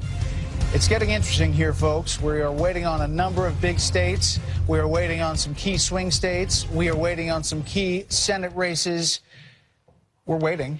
You can feel the anticipation, right? As you look at the headquarters in particular, like look at these folks who are just they're dying for information and and there results. We are. Oh, there we go. There we go. So aren't you dying for information and results, people at Trump headquarters and also at Hillary headquarters, where I'm sure we are also on? Turn balance. As we get closer and closer and closer to actual results and decisions, and a night that has a lot more promise for Donald Trump than many ever thought he might have. I want to go over to Bill Hemmer, who's on the data deck. That's what we're after, after all. Data. Yeah, drilling down on the numbers. Go ahead, right. Bill. Megan, Brett, you interrupt me, go ahead. Whatever you want, okay? If Rove and Starwald have a thought, just go ahead and chime in. I want to show you what's happening in Ohio that is emblematic of the entire Trump campaign.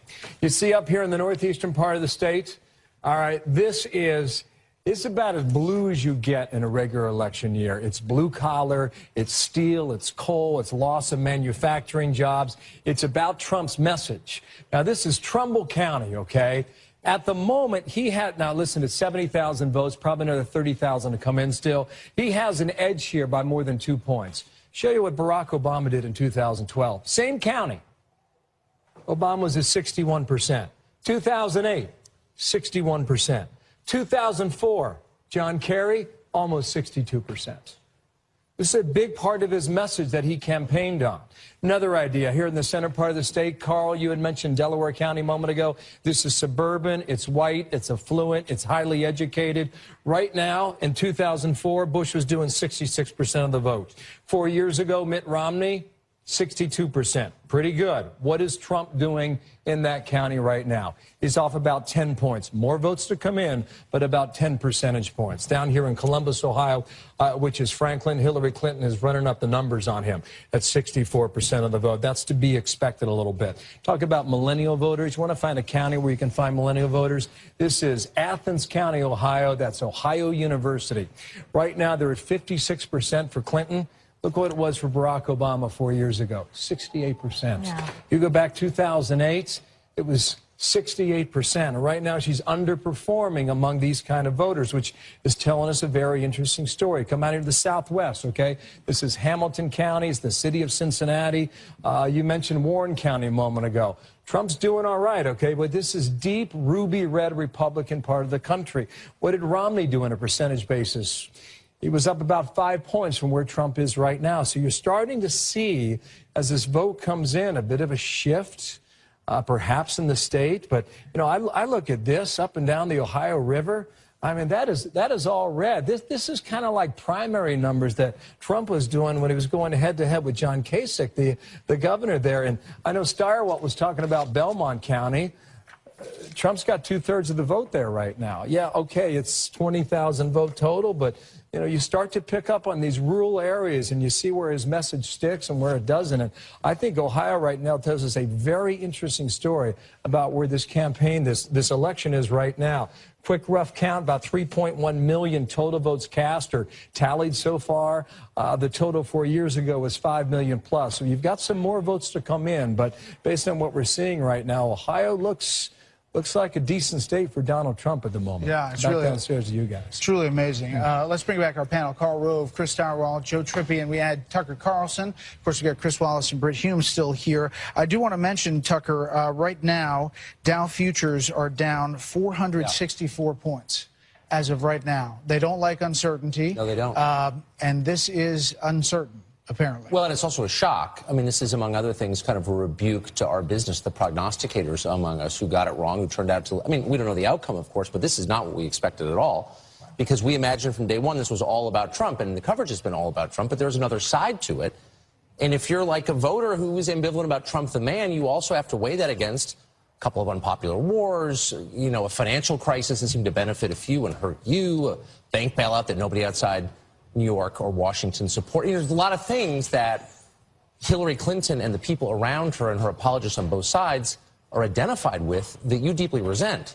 So you say, well, I don't know what Trump's going to do, but I kind of know what they did, and you go with him. And I think a lot of it, including me, kind of missed that calculation. What about that, Joe? I mean, if these states wind up going Trump, these swing states that we're still waiting on, a significant number of them, I mean, you tell me whether the polling industry is effectively done. I mean, whether they are over, because they did not predict that at all. I don't know. The polling industry's taken a whack for 2 or 3 cycles now, and I don't think it's going to be do anything better after this. What are you talking about? Are you taking gas? The midterms weren't great. Pollsters in 2014 didn't have a good outing. They blew a couple of calls. The last cycle was okay. Bad. This one. Yeah, but if there is a Trump victory tonight, Chris, the pollsters are dead wrong. Their predictions weren't worth the paper that they were printed on. So far, nothing has happened that was not predicted. We understand that, but we are talking about the reality right now, which is this race is a lot tighter than many predicted it would be. I mean, people thought that is this race a national +3 for Clinton? As you're looking at these states come in, it doesn't seem like it matches that poll. Sure, I think. Look, the polls had. I mean, the polls had Florida being pretty much a dead heat. Right. The polls had Ohio being a Trump lead, but pretty much a dead heat. What about Pennsylvania? Had him ahead in North Carolina. Had it tighter in Michigan, but with her with a lead. We don't know what's going to happen in Michigan. Could this night turn out to be a 3-point Clinton victory? Sure. Could it turn out to be a 1-point Trump victory? Sure. That's all within the range. Look, when a And race that's gets within this the margin close, of error. there are no magic beans. We do not have some magic way to tell you how it all turns out no matter what, because in the end, the people are going to vote. No, but can I say, I mean, let's be honest, there's no one I know who thought this 3 hours ago. I mean, is everyone in the set getting texts from people saying, holy smokes? Yeah, I mean, everyone is. Yeah. Oh, but remember, we're not calling some of these because, for example, in Pennsylvania and Michigan and so forth, our standard is 5 or 6 points. We like a healthier cut of bacon, yes. Yes, we want a healthier.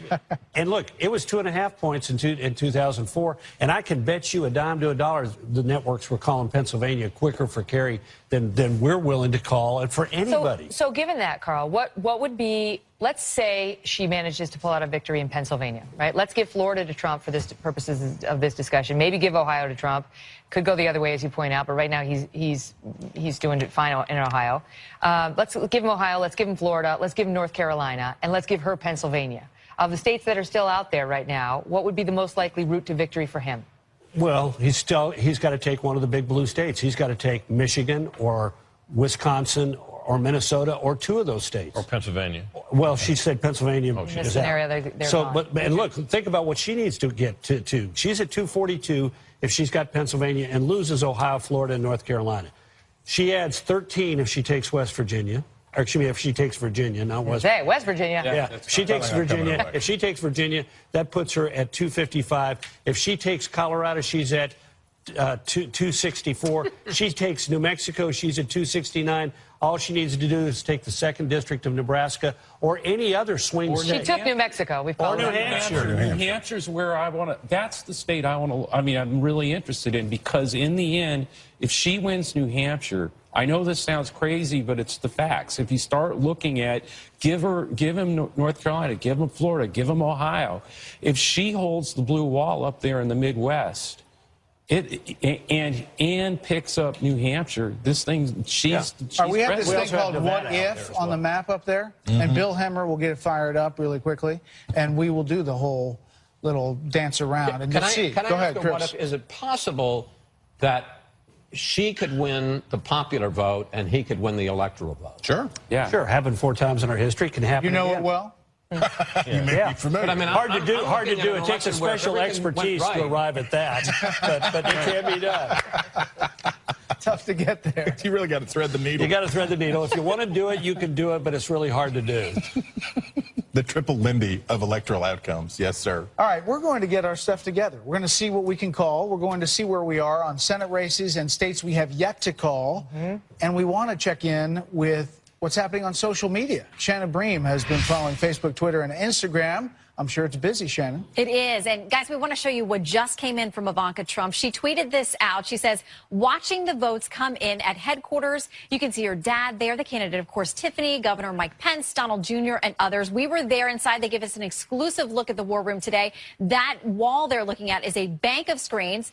Prominently, Fox News was there, but all the other networks as well. It's pretty amazing. And you can only imagine the tension probably in that room right now. Now, let's go to Florida, where you're all watching. It is too close to call. But one thing we do know about Florida voters, get this, they are psyched that the medical marijuana amendment passed. Tons of posts on Facebook about how the measure formally legalizes medical marijuana. So they're focused on that while we're waiting for the presidential vote as well. Now to viewer photos, Callan Edick posting on Instagram, Florida Panhandle voters, what's better than a man in uniform?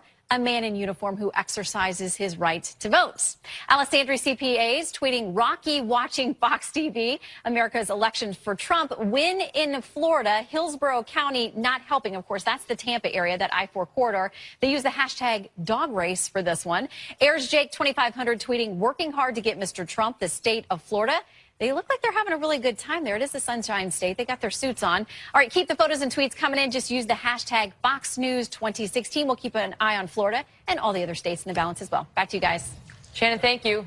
By the way, a couple of calls. West Virginia governor goes to the Democrat, Jim Justice, and Indiana governor goes to the Republican, who's following up in Governor Mike Pence's spot, the Lieutenant Governor, Jim Holcomb. Lost to Mike Pence last time around. We are counting down the moments now until the polls close at 10 p.m. Eastern. We're about 5 minutes away, folks, from polls closing in 4 big states: Iowa, Nevada, Montana, and Utah, which has also been somewhat in play this election. We are still waiting on huge states like Florida, Ohio, Pennsylvania, North Carolina, Michigan, pretty much all of them, other than New Mexico, have not been called. Stay with us on an exciting night. We can call Virginia for Hillary Clinton now. We couldn't for some time, but tonight we can say that the Commonwealth, I should say, of Virginia will go to Hillary Clinton. Again, that Northern Virginia area where there are a lot of Democratic votes coming in late here, and now Hillary Clinton gets the state of Virginia, the Commonwealth rather, and now she has 122 electoral votes to Donald Trump's 147. That's got to come as a huge relief, Britt Hume, to Yeah, I would Clinton. think. Yeah, I would think so. Although, I mean, when you look at where he traveled at the end and the states he was trying to put in play, there wasn't a big effort in Virginia. I think Virginia had been thought to be gone for some weeks now. After Comey, he went back down there. Yeah, he did. He made one foray, but this is not. I don't think any of our decision desk people would count this as a surprise. Especially It's important, Senator though. Tim Kaine. It's his home Yeah, you'd home think. state, and he's got Reasonably popular there too. and It's It would funny, be embarrassing to lose it. It would be. It'd be like Mike Pence losing Indiana. Well, and New York is the home state for Hillary Clinton and Donald Trump, at least right now. And, you know, one of them had to win it. Same Virginia's dynamic. former governors tend to be popular. And it's a lot of people think it's because they only serve one term, but constitutionally they can only serve one term, and they tend to remain popular, which I think is it's always been kind of an interesting phenomenon. John Warner once told me, he said, Virginians love their governors. Now, he, of course, has been in the Senate, and who knows what may have happened to his popularity then, but it's a fact of life in that state's politics. It was just another route, perhaps, for Trump to get those necessary extra votes. If he gets the Romney states that he needs to get, and then that gets him to about, I think it's 253, he needs to add 17 electoral votes to that, and Virginia would have been a nice way to do it, but not going to happen for him tonight. As, again, we've only called 2 swing states, New Mexico and Virginia. They've both been called for Hillary Clinton. Those are not big surprises. We're still waiting on the biggest questions of the night at 9:59 Eastern Time, and we're waiting on a couple more states to call. We expect to have a couple more race calls for you. This next batch of polls include Iowa, which is a state that had been trending towards Donald Trump, also Nevada, which is a huge swing state, and Utah, that became a big state with independent candidate Evan McMullin factoring in there as well as the top 2 party candidates. Nevada has been hard fought, heavy Latino population, but also white working class. And so that one's been in contention for some time, with both candidates paying a lot of attention and a real question about whether Trump can woo enough voters in that state over his side to make the difference. Let's check it out. It is 10 p.m. on the East Coast, and polls have now closed in 4 more states, including several of the most important battlegrounds in the nation. But first, let's start with Montana, where Fox News can project that Donald Trump will win that state's 3 electoral votes. Trump is also ahead in Utah, that we just mentioned, although it's too early to project whether he will beat not just Hillary Clinton, but also, as we mentioned, independent candidate Evan McMullin, a conservative Mormon whose best and perhaps only prospect for winning a state tonight is in Utah. By the way, the last time a presidential candidate who was not from a major party won an electoral vote was 1968, when George Wallace carried 5 southern states. But the real battlegrounds at this hour are in the absolutely crucial states of Iowa and Nevada, each of which represent 6 electoral votes. Although Donald Trump enjoyed small leads in both states and the Real Clear Politics average of pre-election polls, it's still too early to project whether that will translate into Trump victories tonight in these 2 states. Iowa and Nevada, too close to call. He traveled to both of them a number of times, and it's going to be interesting to see how the Latino population in Nevada plays out in a state that seemed to be trending towards Hillary Clinton. Chris Wallace, your thoughts on that? Well, this is interesting because if Trump doesn't win Pennsylvania, let's say he wins all of the Romney states, which includes North Carolina, plus he wins Ohio, plus he wins Florida, that gets him to 253. He's 17 shy of the 270. Now, if he wins Pennsylvania, that puts him over the top right there because there's 18 electoral votes. But if he didn't, and then there's the question, how could you cobble together some states? Nevada, 6 electoral votes. Iowa, 6 electoral votes. That now gets him into the 260s. So, you know, you can begin to see, then you get 1 vote in the 2nd district in Maine. You know, you could begin to cobble. There's a sort of small way of going rather than flipping one big blue state. So those are important. Those could be the difference between him being elected or not elected. And, Iowa, as we pointed out, Britt, Trump has been expected to pull out a victory there. Yeah. Still too close to call, which doesn't tell us much. But he's still defending some turf, including Georgia as well tonight. Yeah, that we haven't called that. And, of course, we haven't called North Carolina, which, that's a state that could be a flip the other way, which would put a real, as we've talked about, a real dent in his hopes. So we obviously will wait that one with interest. And Brett, you got Senate races coming up? I do. Time now for some Senate race calls. Fox News can project, this is not a shocker, Republican Senator Mike Lee of Utah will easily win a second term, defeating Democratic challenger Misty Snow, the first openly transgender person to be a major party nominee for U.S. Senate. Fox News can also project that Republican Senator Chuck Grassley of Iowa will win a 7th term by handily beating Democrat Patty Judge, according to Fox exit polls. And it's interesting that this race at the beginning of this cycle was seen by Democrats as one that they thought that they could pick off, along with John McCain, which also didn't seem like it materialized. No, it did not. But the most important Senate race of the hour is in Nevada, where Republican Joe Heck is competing with Democrat Catherine Cortez Masto to replace retiring Democratic Senator Harry Reid, who also serves as Senate Majority Leader right now. The Republicans once saw this race as their best opportunity for a Senate pickup. Keep in mind that the map for them this year looks very bad. They have to defend way more seats than the Democrats do. So they liked the seat in Nevada for a GOP pickup. But the polls have tightened, and now this race could go either way. We can't call it right now. By the way, just remember, the net gain, Democrats need +5 net gain to take over control. That's 4 plus the White House. And then on the House side, they need +30, which it does not look like they will get. Joining us now from Donald Trump's headquarters tonight is Trump campaign manager Kellyanne Conway. Kellyanne, thanks for being here. What's your take right now? Well, we're up in the war room watching returns with Mr. Trump, and we're feeling buoyant about what's still left to calculate. And a lot of our internal polls reflected what you see tonight, which is why we put Mr. Trump and Governor Pence in some of these states, trying to flip a blue state or two into red, and trying to protect our core 4, Ohio, Iowa, Florida, and North Carolina. That's been our strategy for the last several months. And we're just really happy about the transition that we've seen from those exit polls earlier on, for what that's worth. When those start to fade into view and when the actual returns come due, you see a big difference. And we're really excited that all these crowds that came out to support Mr. Trump, record crowds, actually meant something. Many people dismiss them as being unimportant, but it turns out that if you stand in line for 4 or 5 hours to go to a Trump rally, you're going to stand in line for 1 or 2 hours to vote for him. Kellyanne, the white working class in this country has long been sort of a forgotten voting group in many ways. And Mr. Trump has energized them from the beginning. And tonight we are seeing them come out in droves for him. Speak to the effect that's happening, that their vote is having tonight, and what that's like for Donald Trump, who's been speaking to them from the beginning. Megan, you basically just encapsulated the core of the Trump candidacy. And when I travel around with him, and frankly, when I look at data, I see the same thing, which is that he's been able to energize the forgotten man and forgotten woman and take my party, the Republican Party, away from veering dangerously close to becoming the party of the elites, which is what it was doing, and becoming more the party of the working man and working woman. They just want a voice. You know, I travel with him. I was raised in a very blue-collar household and non-college educated area, and I see in these people, wherever we go, the same type of just essential goodness like the people I grew up with, but also people who feel frustrated. They want somebody to look out for them. They do think the system is rigged against them. They feel like all they want is a fair opportunity and a break. And, you know, I have to say, Donald Trump, Megan, elevating issues that were in the bottom of the issues basement, like trade and immigration, and even patriotism, you know, never really reflected in the survey polling, is pretty remarkable.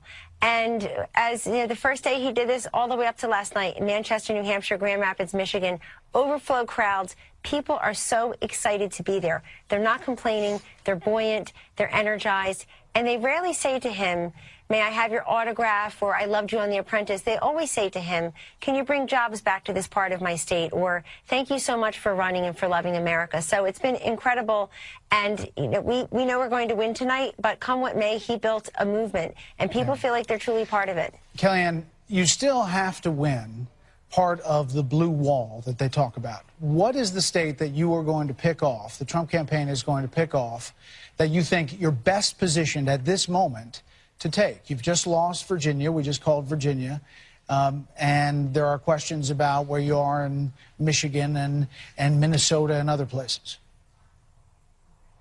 So it could be any of those. It could be Colorado, Nevada, Pennsylvania is still out there, Michigan, New Hampshire. I think the point is when I'm watching your coverage tonight, when you look at the 8 or 9 states that Fox News and others are calling, quote, too close to call, all but one are states that President Obama carried twice. These should be in Hillary Clinton's column. She should comfortably have these states already. And here we are at 10 p.m. Eastern saying they're too close to call. And this has been our strategy. Don't just wait around for her to go from the 248 protected blue wall and find those 22 electorate votes. Let's go dip into her 248. But right now, Brett, I can see it being 1 or 2 of the following of Colorado or Michigan or Pennsylvania, New Hampshire, Nevada. But they're all reaches only because they really do belong in the Democratic column. We've just been trying to get over there and sneak a grab on 1 or 2 of them. Kellyanne, great to see you tonight. Thank you very much for being here. I want to get back now to Karl Rove, Chris Stirewalt, Juan Williams, Steve Hayes, and Tucker Carlson, all of whom are with us. Steve, let me start with you because you haven't weighed in on what we've seen so far tonight. Yeah, absolutely fascinating. I mean, remember back in 2012, there was the one candidate quality that jumped off the page, and it was that people felt that Barack Obama cared for people like them more than Mitt Romney did, and the gap was like 82-13 or something. Well, there's a similar result tonight, and I think we've talked about it a little bit earlier. 4 in 10, nearly 4 in 10 Americans said the most important candidate quality is can bring needed change. They voted for Donald Trump 82-13. I think when we look at the results tonight, we look at what we're seeing and what seems to be this trend. And as Tucker was saying earlier, maybe a miss by some pollsters. That's the number that's going to jump out. I think that's the number that could tell us maybe more about anything than any other number that we see tonight.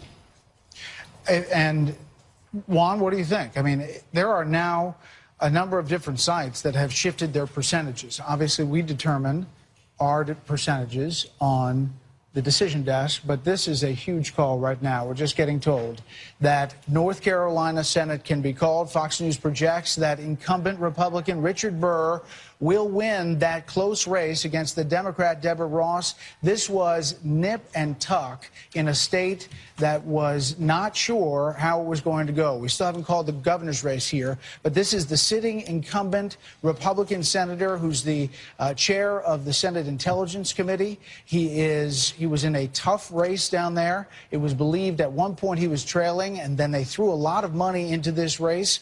And Deborah Ross, who's a lawyer for the ACLU, was not a perfect fit for this candidate, this nominee at the beginning, but Democrats suddenly thought that they had a real chance to pick this off. The fact that the Republicans have won the Senate seat in North Carolina now seems like it is more likely that they will hold on to the U.S.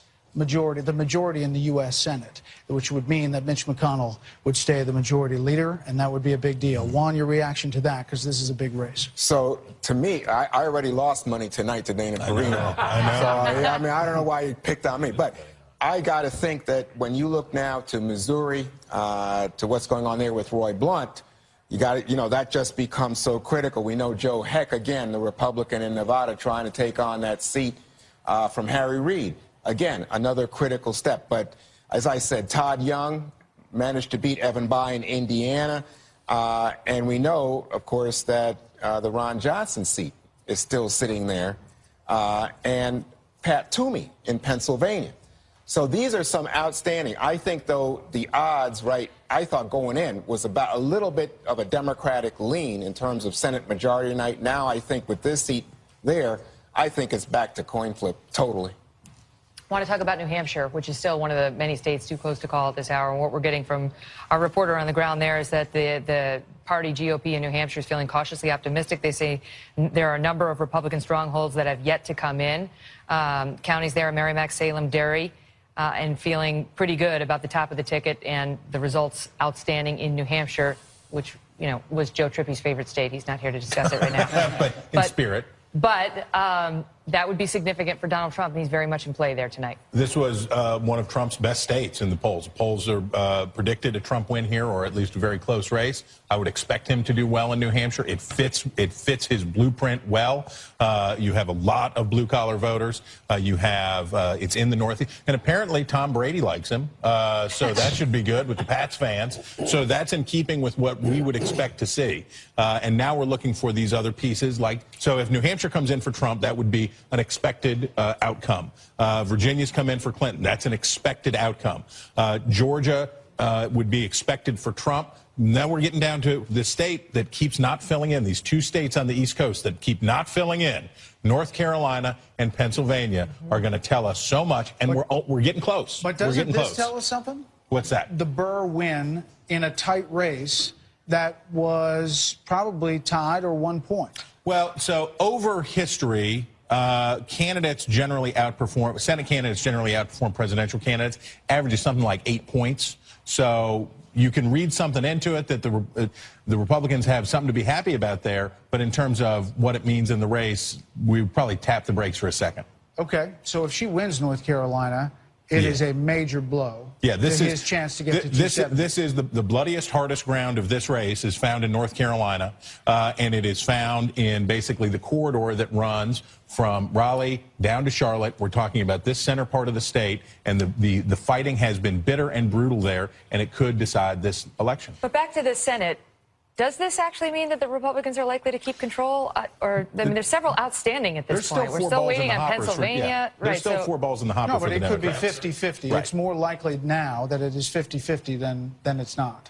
They're only +1. Well, it's more likely that it's going to be 50-50 because they just held on to a seat. But the question is, does it actually make it 51% more likely that they can retain control than not? I don't think so. And first of all, full disclosure, I'm involved in a super PAC that just spent $22 million in North Carolina.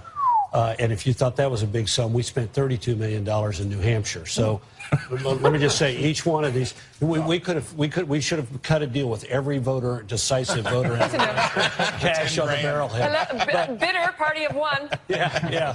But look, these are, each one of these races doesn't signify the victory in North Carolina doesn't signify a victory in Missouri or New Hampshire or Pennsylvania. These are all individual races, idiosyncratic, driven but just by... do the math. I mean, they're +1, and then you give them all 3 of those. That's +4. Yeah. They're not going to pick up. Let's say they hold Nevada. That's still +4, and then they have to win the White House to take control. That's what I'm saying.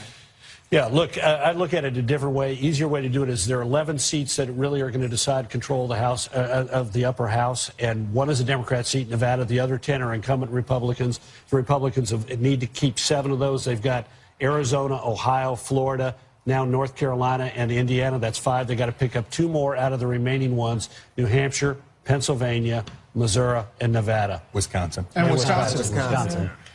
One more thing.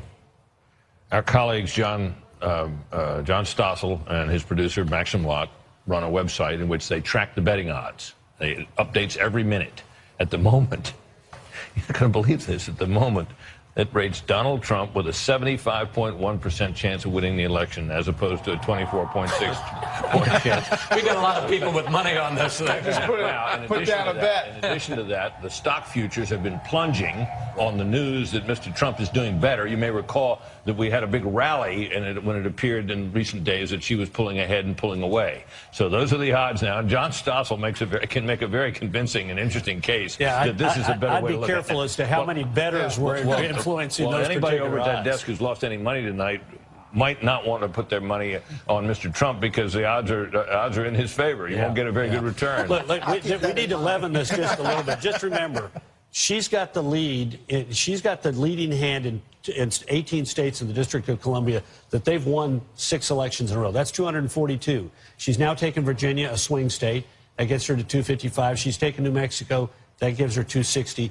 All she's got to do is win 2 out of 3 states. Right. Either New Hampshire, Colorado, Nevada, pick 2 of the 3, and she's at 270 plus. But isn't that assuming that she holds on to Minnesota and Michigan? Yeah, and it also assumes, though, she loses way, Ohio, North Carolina, and Florida. And the 538 blog, which has had her up 75% likely to win, has got it down to 60%. But if you're, I mean, imagine. I love the scientific precision. I know. But it's easy to understand. It's easy to understand It must be said of those guys that they've done pretty well in the past. Yeah. They have done very well in the past. They got to carry 538 did terribly in the GOP primary. 2 points past the decimal for it to be 538 blew the Republican primary badly. But have you ever seen Brit Hume work an iPhone? I mean, he can get from blog to blog really quick coming on. I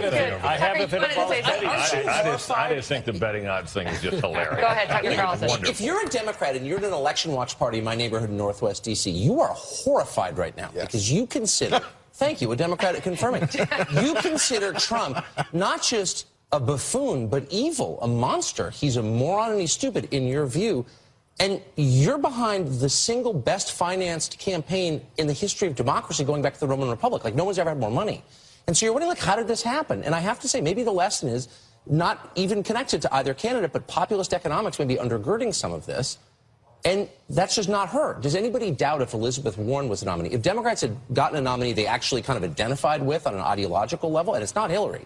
A lot of Democrats, probably the majority of Democrats, think the big banks are part of the problem with the country right now, and she is the unanimous supporter of the big banks. Yeah. So if they had a candidate, well, she does, actually. And if you had a candidate who aligned with you ideologically, maybe she'd be doing a lot better than she is now. What about Obamacare? We haven't even discussed that tonight, and it's, implosion to some extent as we approached Election Day, and these premium hikes going up 50% in many places, and Trump trying to run on a promise of repeal and replace, although without specifics, as you point out. But that law is actually having a real impact on people's lives. I think it is. I mean, I think there is an ideological component here. I just don't think it's the one that you're identifying. If you look at the trade numbers that we were talking about earlier, they're pretty evenly split, as Charles pointed out. But if you look at other numbers, you talk about what kind of change people want. That's a question that was asked in the exit polls. Continue Barack Obama's policies, 28%. Change to more conservative policies, 46%. Change to more liberal policies, 18%. So I think we are getting a sense that the voters, at least the voters who are supporting Donald Trump, have said enough. I mean, President Obama came into office in 2008 and announced that he was going to be an activist liberal president.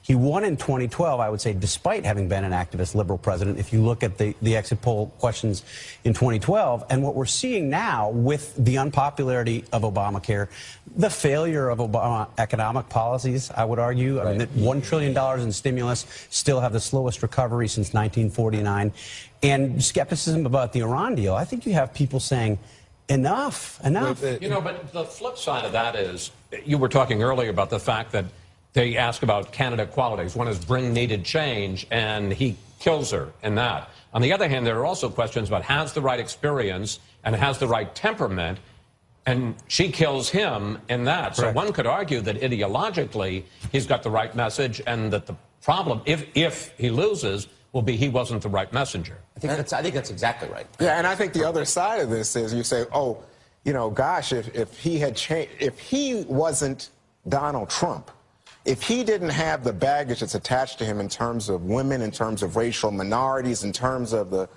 temperament leadership issue that Chris is talking about, gosh, how much would be talking about a Republican route tonight, right? And I think we always have to remember the first rule of politics. Every election is a character election. Every election is a trust election. Ideology takes a backseat to the character of the individual, and they're all trust questions. And in this case, the Democrats chose to nominate a person who was overwhelmingly untrusted by the American electorate in poll after poll after poll. But both candidates were overwhelmingly untrustworthy. And these numbers have changed. I mean, we have in virtually every poll, 2 out of 3 or 3 out of 4 Americans say they think the country's off on the wrong track. And yet, what was it, 40% said that was the most important quality? These things change. And the untrustworthiness of the candidates and the questions about each other's character raised the percentage that were concerned about character and temperament, and concerns about change affected similarly the number of those that wanted a change agent as their number one priority. These things change over the course of the campaign. What's interesting to me is change became less important over the course of the campaign. Just one other point, just to posit another view on Trump and the temperament issue, which is dogged him, and you can see that in the polls.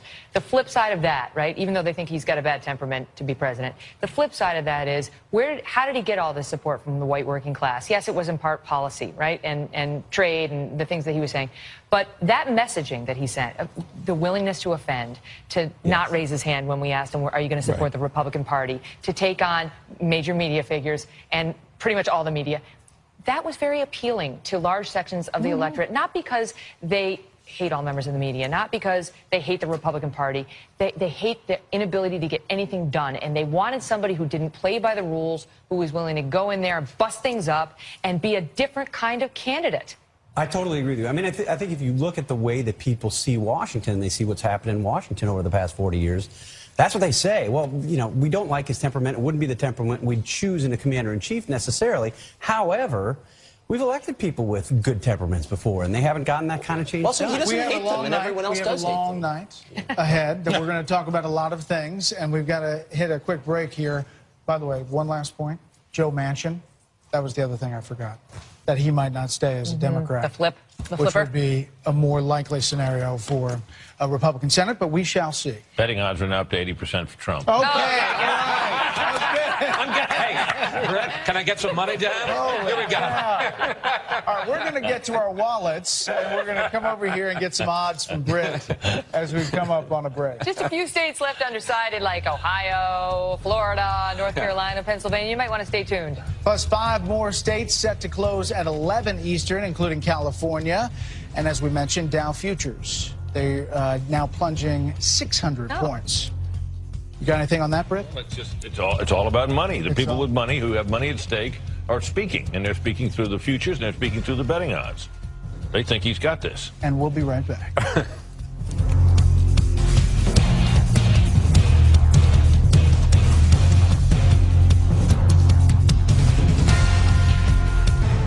This is the Fox News Election Alert. We have a big call to make tonight, and that is that the Fox News decision desk is projecting Hillary Clinton will win the swing state of Colorado tonight. Colorado going blue, according to the Fox News decision desk. That's significant, as both campaigns had worked hard for Colorado voters, but Hillary Clinton managing to pull out a win in that state as we continue to await so many of the other critical swing states. As you were talking, a critical swing state has been called by the Fox News decision desk. Ohio will be Donald Trump's category. A victory for Donald Trump in Ohio can be called by the Fox News decision desk at this point. That is 18 electoral votes. No Republican has won the White House without winning the state of Ohio. Donald Trump, the GOP nominee, has just won the state of Ohio. So now you have the electoral votes at 168 electoral votes for Donald Trump, 131 for Hillary Clinton. He still has some work to do, as we mentioned, about winning blue states in that blue wall, but he is on his way. We have not called Florida yet. Need 270 to win, so he's got to get another 102 states. Step right up, folks. Right? Oh, what? This is the 538 blog that has had Clinton ahead all night. Yeah. 55% chance Trump wins the presidency. Well, that's been changing all night. That updates by the minute. Yeah, more importantly, Ohio has picked the president the last 13 elections in a row. So, I mean, everybody always talks about Republicans can't win without it. They have picked the president 13 elections in a row. This is a big deal. This is a huge deal. And these changes we're seeing with betting markets and financial markets, and all, these are meaningful. These are people who got a lot on the line. Mm-hmm. And this is the first time this particular prognosticator, the 538 blog, extremely well regarded as such things go, has thought that Trump was going to win. We just want to point out that Brit Hume is not getting paid by the 538 blog. He is still employed by the Fox News channel. That's right. But let's check trying to keep you all on the straight and narrow. All right. With both the Trump and Clinton campaigns, let's begin with chief political correspondent Carl Cameron, live at Trump headquarters. Carl, I mean, this has to be huge, earth-shattering news there. Absolutely. Big reaction here. The crowd whooping it up. They're watching Fox News Channel very, very carefully. Winning Ohio keeps the Trump plan in place. It's a really simple strategy.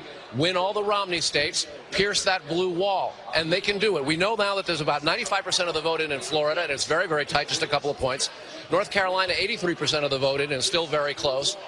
Michigan's only got 30% of the vote in, and it is a long way for the Michigan vote to get full. And that means if Trump can hold on to all the Romney states, which included Ohio, if he can defend North Carolina and pull off a victory in Michigan, that would get him to 275 electoral college votes if he holds all of the Romney red states. So lots of reason for real enthusiasm and a renewed optimism here at Trump headquarters tonight, Brett. Carl, do they see optimism in Michigan, Minnesota? Where is the blue state? The state is where Donald Trump was last night at midnight for his final rally. There were a lot of questions about whether him going to Minnesota and Michigan was going to have a payoff, and now Michigan would be able to put him over the top if he can, with the 70% of the vote that's still not counted, pull off a victory and steal a blue state there. That would make the difference, assuming he can hold all the Romney states. In Michigan, it was huge crowds. Wherever Trump went, he got big crowds.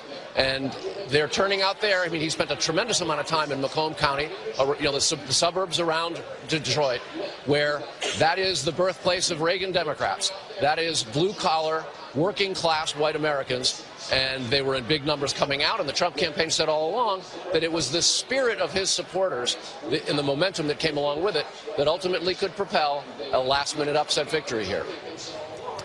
Carl Cameron at Trump campaign headquarters. Carl, thank you. I want to bring you an important update now on the balance of power before we get to Jennifer Griffin, and that is that Fox News decision desk is now projecting that the Republicans will hold control of the U.S. House. This is not a huge surprise. We understood that would happen. They've lost some seats. They currently enjoy a 59-seat advantage over the Democrats in the House, which means the Democrats would have had to net 30, a gain of 30 seats. They have not managed to do it, and they will not manage to do it. They're projecting that they'll probably gain between 10 and 20 seats, falling short of majority control. So the Republicans have control of the lower chamber going forward. We know that. I want to check back in, meantime, with Jennifer Griffin, who's at Clinton headquarters tonight. Jennifer? Megan, well, what's notable here at headquarters is that, in fact, it's been a really subdued crowd for most of the night. And what we noticed is that they turned away from watching news channels. They're not watching Fox News over here at Democratic headquarters. But there was a lag effect where only recently did this crowd learn that Virginia had been called for Clinton. There was a little bit of applause at that moment. But right now we're hearing speeches from outside. Governor Andrew Cuomo is speaking. But they've gone to some videos, including that song, Fight Song, that has been her popular mantra going on to stage, and a lot of Hollywood stars coming out and speaking. They pulled Katy Perry out to speak to the crowd, but it was very subdued as they were watching the returns coming in on rival news channels. And again, only just now did they learn that Virginia has gone to Hillary Clinton. Megan? Jennifer, thank you. Let's bring in our panel, Martha MacCallum, George Will, Maria Bartiromo, and Guy Benson. Maria, I want to start with you. These Dow futures down 700 right now. Give us a lowdown. What's happening? The market is selling off because obviously this was unexpected from Wall Street's perspective. The market wants to see certainty. So investors are going to be buying on a Hillary win and selling on a Donald win. And the bottom line is because he's the unknown. You know, Hillary Clinton, we know, would build on many of President Obama's policies. The fact that Donald Trump is talking about ripping up NAFTA, talking about repealing and replacing Obamacare, these are all unknown. So that's one reason that the market is selling off. I would predict to you, Brett, that this ultimately will be a huge buying opportunity. Because when you look at both candidates' economic plans, on the Trump side, he wants to lower taxes and roll back regulations. Regulation has been the one barrier for small business and large business, by the way, in terms of growth. Economic growth is the priority. That's what this country needs right now. That's what will be positive for the markets. And I think ultimately people will view this major sell-off tomorrow as a huge buying opportunity because of his policies. Hillary Clinton wants to raise taxes. She wants to raise wages. That's going to make it much more expensive for business. They will likely sit on cash, not increase hiring, not increase investing. pretty much more of the same of what we've been seeing over the last 8 years. So we should be careful. I mean, obviously, he has not gotten to the 270, and he still has a path that he has to get some big states to do that. You're saying if he wins the presidency, what the markets would do. Well, the markets are indicated to be down sharply because the market is seeing this result, what we're seeing tonight, as the potential that Donald Trump may win. And that's why the markets are selling off right now. George Will, you are not a Trump fan. I think it's safe to say. Detected this. And your reaction now as you see the results coming in tonight, are you surprised, and what's your feeling? I am surprised, and one thing to note is one of the most powerful predictors of presidential outcomes over the years has been the job approval of the president. That is, when an incumbent president is not running for re-election, if his job approval is over 50%, it's a strong likelihood that the candidate of his party will win the presidency. Mr. Obama is in the mid-50s now, which is a very powerful pull that's not working on behalf of Mrs. Clinton. Second, you mentioned a moment ago it's expected and was expected that the Republicans would hold the House. What that means, however, is that if Mrs. Clinton becomes president, she will be the first president since Grover Cleveland, first Democratic president since Grover Cleveland in 1885 to take the presidency without controlling both houses of Congress. On the other hand, it is possible from what we're seeing tonight that if Mr. Trump becomes president, he will have both the House and the Senate. The American people constantly complain about gridlock in Washington and more often than not produce the prerequisite for gridlock, which is divided government.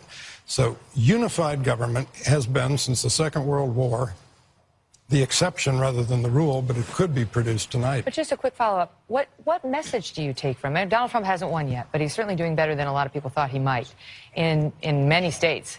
What message do you take from that? As somebody who was a lifelong Republican, a conservative, who you say the party has left you, what message are you receiving from these voters? If you look at the enormous millions of votes who are voting for both Mrs. Clinton and Mr. Trump, the country is not the center-right country that the Republicans have assumed all along. A country clamoring for small government, clamoring for the rule of law, clamoring for a strong, assertive, often interventionist foreign policy.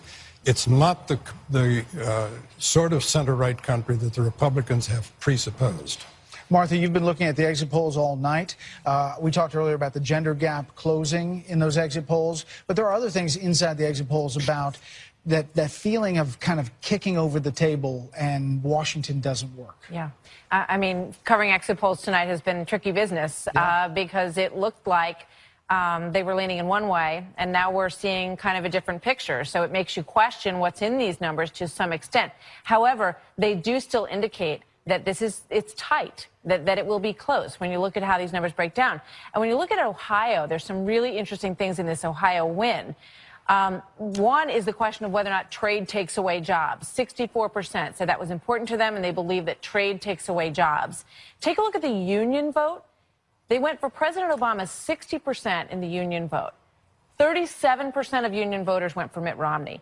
Trump's got 50% of them. This is the audience that he has spoken to so powerfully in Ohio and in places like Michigan and Wisconsin as well. It's that Midwest Rust Belt that he is trying to put together, and it indicates that it's working for him in the numbers in Ohio. You know, also look at the fact that as slim as it is in terms of the black vote, he's at 6%. Mitt Romney was at 3%. He's one of the few Republican candidates who's tried with this group.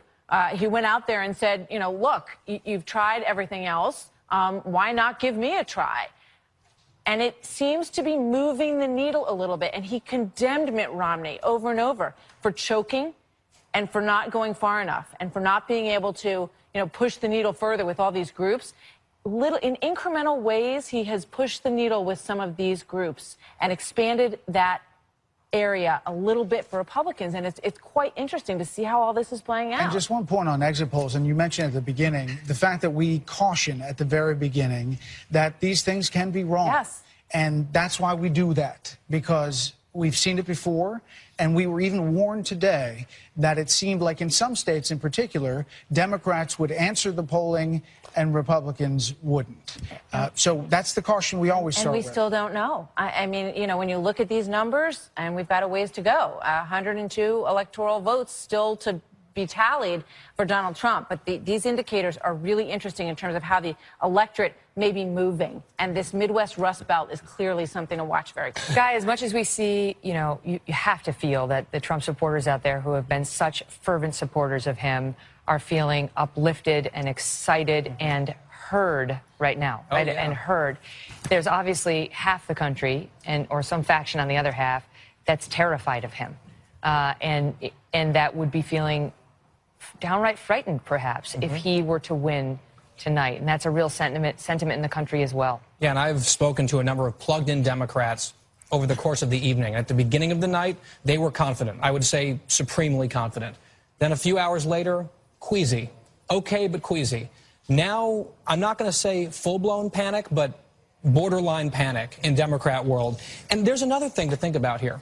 If you're Hillary Clinton right now, man, you have to be looking at yourself in the mirror and saying, America is rendering a verdict, regardless of whether or not she pulls this out, and now it's looking more likely for him than anyone ever thought to actually win the presidency.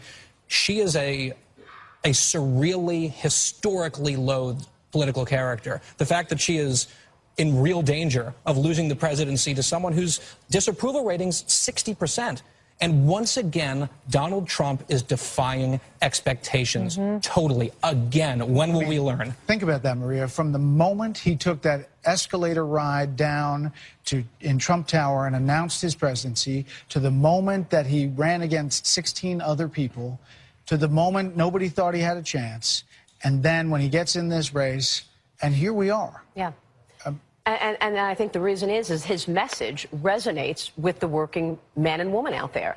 And we have a recovery that is underway in the economy from the massive upset back in 2008. But most American families are not really feeling that recovery. We're seeing these economic numbers month after month that seem to be showing improvement, and yet people's wages are the same as they have been 20 years ago. And yet people cannot find a job that they have the skill set for. So you have an economy that is growing about 1.5%, 2%. We had a pretty good GDP number, better than expected the last reading, but you're still averaging slow economic growth, and people are worried about opportunities for themselves. He resonated with that population, and that's why he's doing as well as he is. And just to follow up on a point we were getting to earlier, Obamacare.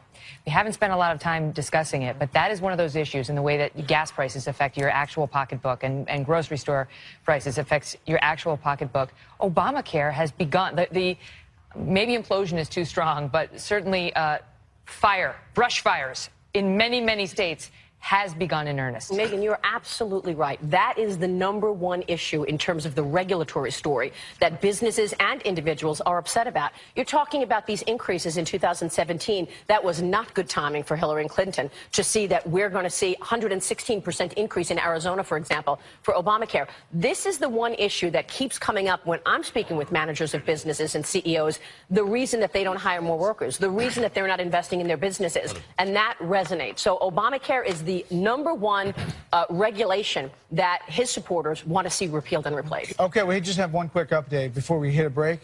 Brit-Hume? Okay, this is the New York Times live presidential forecast. The New York Times. This is not the betting odds. This is what the New York Times, which is no friend of Donald Trump, says. Chances of Trump winning the presidency, 91%. Wow. I mean, it updates all the time. It sees, huh? I say, where did they get that? Well, they're just projecting based on, whatever data we have, the states that have been called. And I mean, I don't know what goes into their black. All these projections that these guys do, and some of them have been very good, some of them have failed at times. They go into some kind of a digital black box, and out comes a projection. All right, so I don't know that they all know what all is. Nobody hacked into your iPhone, right? I showed it to you, Brett. You can see it. There it is. It's all to see. Well, we have to check in. All right, polls closing in 5 states at the top of the hour, including California. Plus, we are still waiting to hear what is going to happen in Pennsylvania, in Florida, and North Carolina. One of the biggest prizes, Ohio, already gone to Donald Trump. Stay tuned.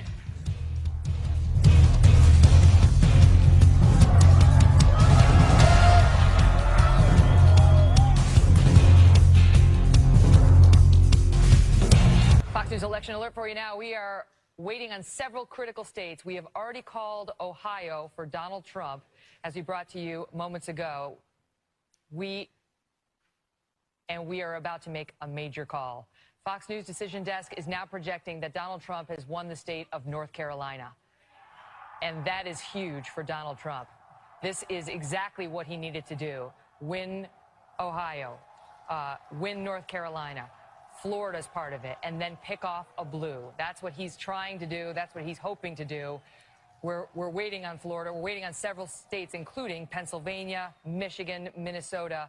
But right now, if you're in the Trump camp, with the exception of Colorado and New Mexico, which have gone for Hillary Clinton, you've got to say this night is going directly according to plan.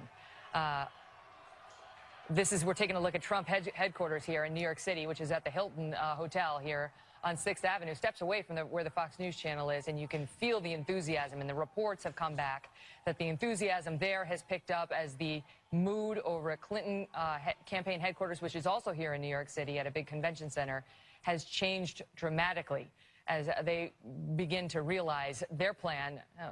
It could still come out the way they want. Don't get me wrong. But they would much rather have seen Trump lose one of these critical states. I want to toss it up to Brett, who's upstairs at our data desk. Brett? Wow. I mean, this is pretty amazing. Bill Hemmer, we're working the map, and now that North Carolina win for Donald Trump, you look at the map, it's starting to line up. We filled these pieces in what? For a million times? A million times. Remember, 270 is what you need the two of us to win the presidency, 270 electoral votes. Let me just go ahead and tick through this, and you just watch Trump and Clinton's numbers change. And this, by the way, it's not far-fetched at all. It's quite rational. If you look at the vote tallies right now, he's got a lead in Florida. He's got a lead in Georgia. We just called it for North Carolina. The Des Moines Register poll over the weekend had him up 7 points in Iowa. All right, so you see the numbers shifting here. He's going to probably win Idaho. Would you grant me that? Likely Utah. For the sake of this argument, let's give him Arizona, even though it's been contested, okay? I would give her California. I'd give her Oregon and Washington State. What happens in Alaska? Does he win there? Likely. Does she win Maine? Probably most of them. And so now we're at 258 to 209. I think for the sake of this argument, Brett, go ahead and get her Nevada based on the early voting. And give her Pennsylvania. Okay, and so then you're at 258, 235. 235. I'd give her Minnesota, and she's at 245. And then I would come back to him, and I'd put my focus on Michigan. And if that happens, he's the president of the United States now, at 274. Aren't we now shifting? Aren't we talking now about what is her path to get to 270? We have spent weeks and weeks talking about what's his path to get to 270. We are now shifting to talk about what's her path to 270. So let's go ahead and take away Arizona and give that to Hillary Clinton. Bump up to 256. Let's say he doesn't win Michigan. Maybe she wins Michigan. And there she is. She's at 272. 272. We have talked repeatedly, Brett, about his path being so difficult. Number of ways to get there, certainly, or the number of different combinations. And her path being a lot easier. It is still a lot easier.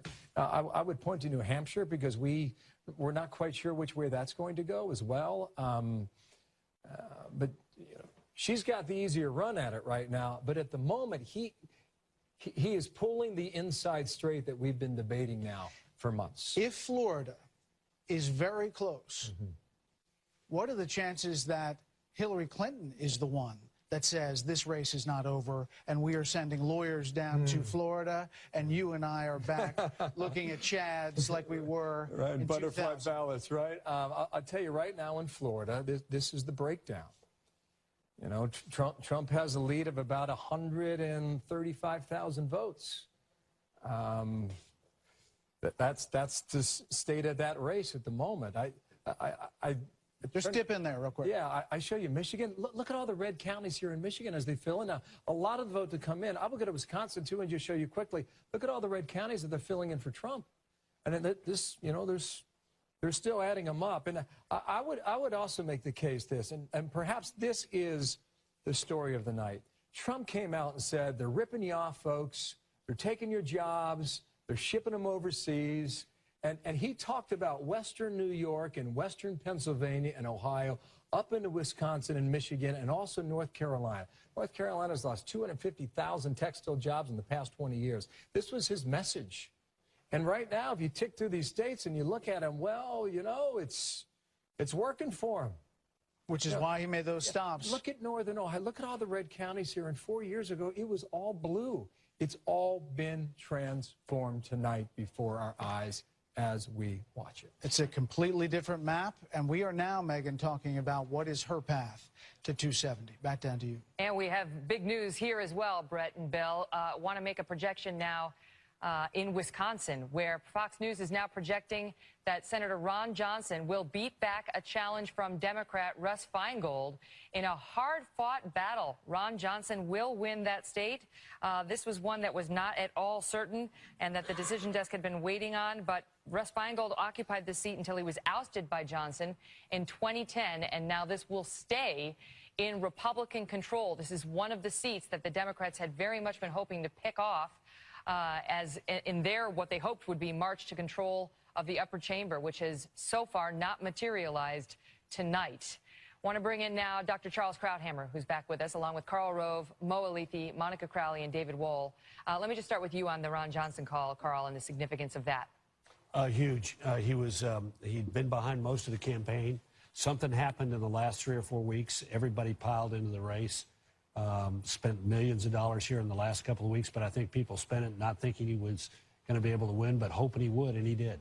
And it says something about him because, he was written out by all of the sort of powers that be in Wisconsin. He's a decent, really decent guy, a good member of the Senate, but not well known. And he has clawed his way back into a second term in the Senate. Mo Alifi, your reaction now as a Democrat who's worked for the Clintons on what we're seeing tonight on Clinton's electoral plans and the Democrats' plans for the Senate, which have not been materializing.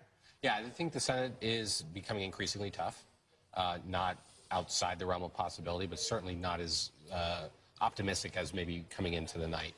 And that Ron Johnson is a pretty big blow. I will say I've been getting lots of texts from friends tonight asking me if I'm freaking out yet. I'm nervous, but I'm not freaking out yet. Trump needed to win the big three. He needed to win Ohio, North Carolina, Florida. If he had lost any of those, it would be game over. He's still in it. And, you know, if current trajectory holds, he'll hold on to Florida. Michigan, though, still is very, very much in play for Clinton. Wisconsin is still very, very much in play for Clinton. She's already won Virginia and Colorado. Nevada, people on the ground are feeling cautiously optimistic.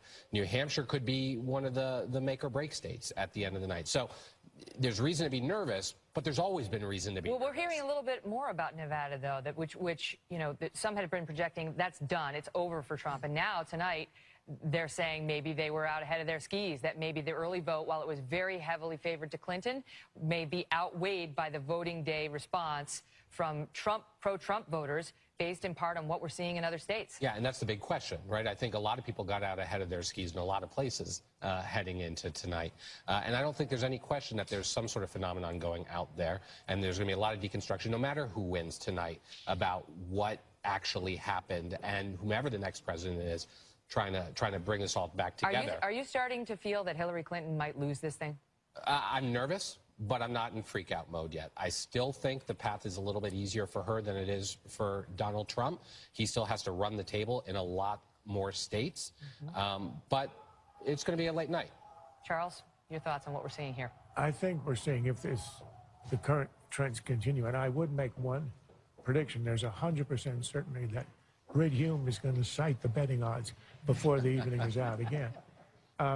If it continues and Trump wins, this is an ideological and electoral revolution of the kind we haven't seen since Reagan. What this means ideologically is that the Republican Party has become a populist party, and the country is going to be without a classically conservative party. What Trump has done is not just to awaken the white working class, but to win it back. These were the Reagan Democrats.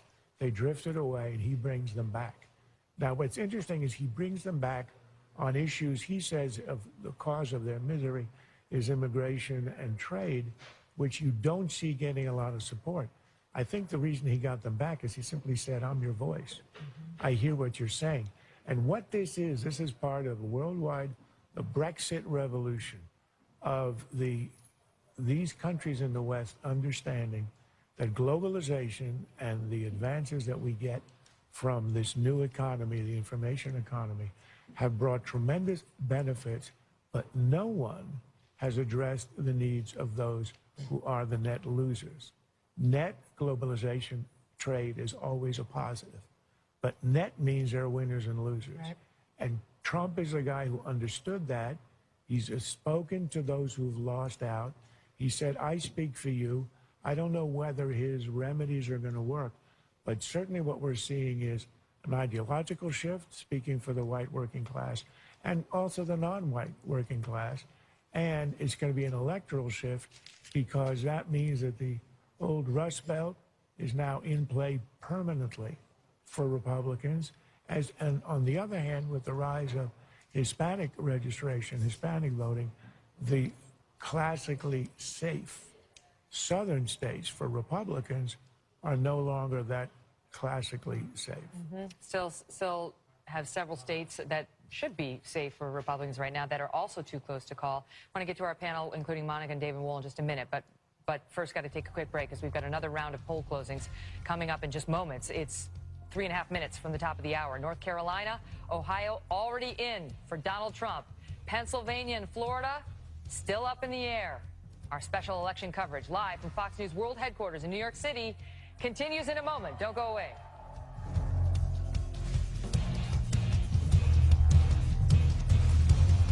Welcome back, everybody. We are moments away now from another round of poll closings, just about a minute out from being able to make some calls, this time in 5 states with 82 electoral votes up for grabs. And the biggest prize of all is California with 55. It hasn't really been in contention. This was, Trump and Clinton had both said they were going to win places like California and New York and New Jersey and so on. They never really moved out of the presumed Democrat column. But we also have a big call to make now. A big call right now. Donald Trump will win the state of Florida. According to the Fox News decision desk, he will win the 29 electoral votes in Florida.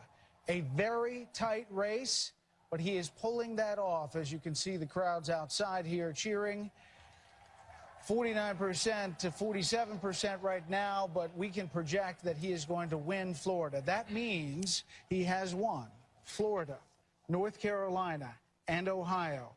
This is the triple states that he needed to win to make the path possible. And as you just saw, Megyn, upstairs, it's very possible as of this moment. If you need the inside straight, he is well on his way, although it's not yet over.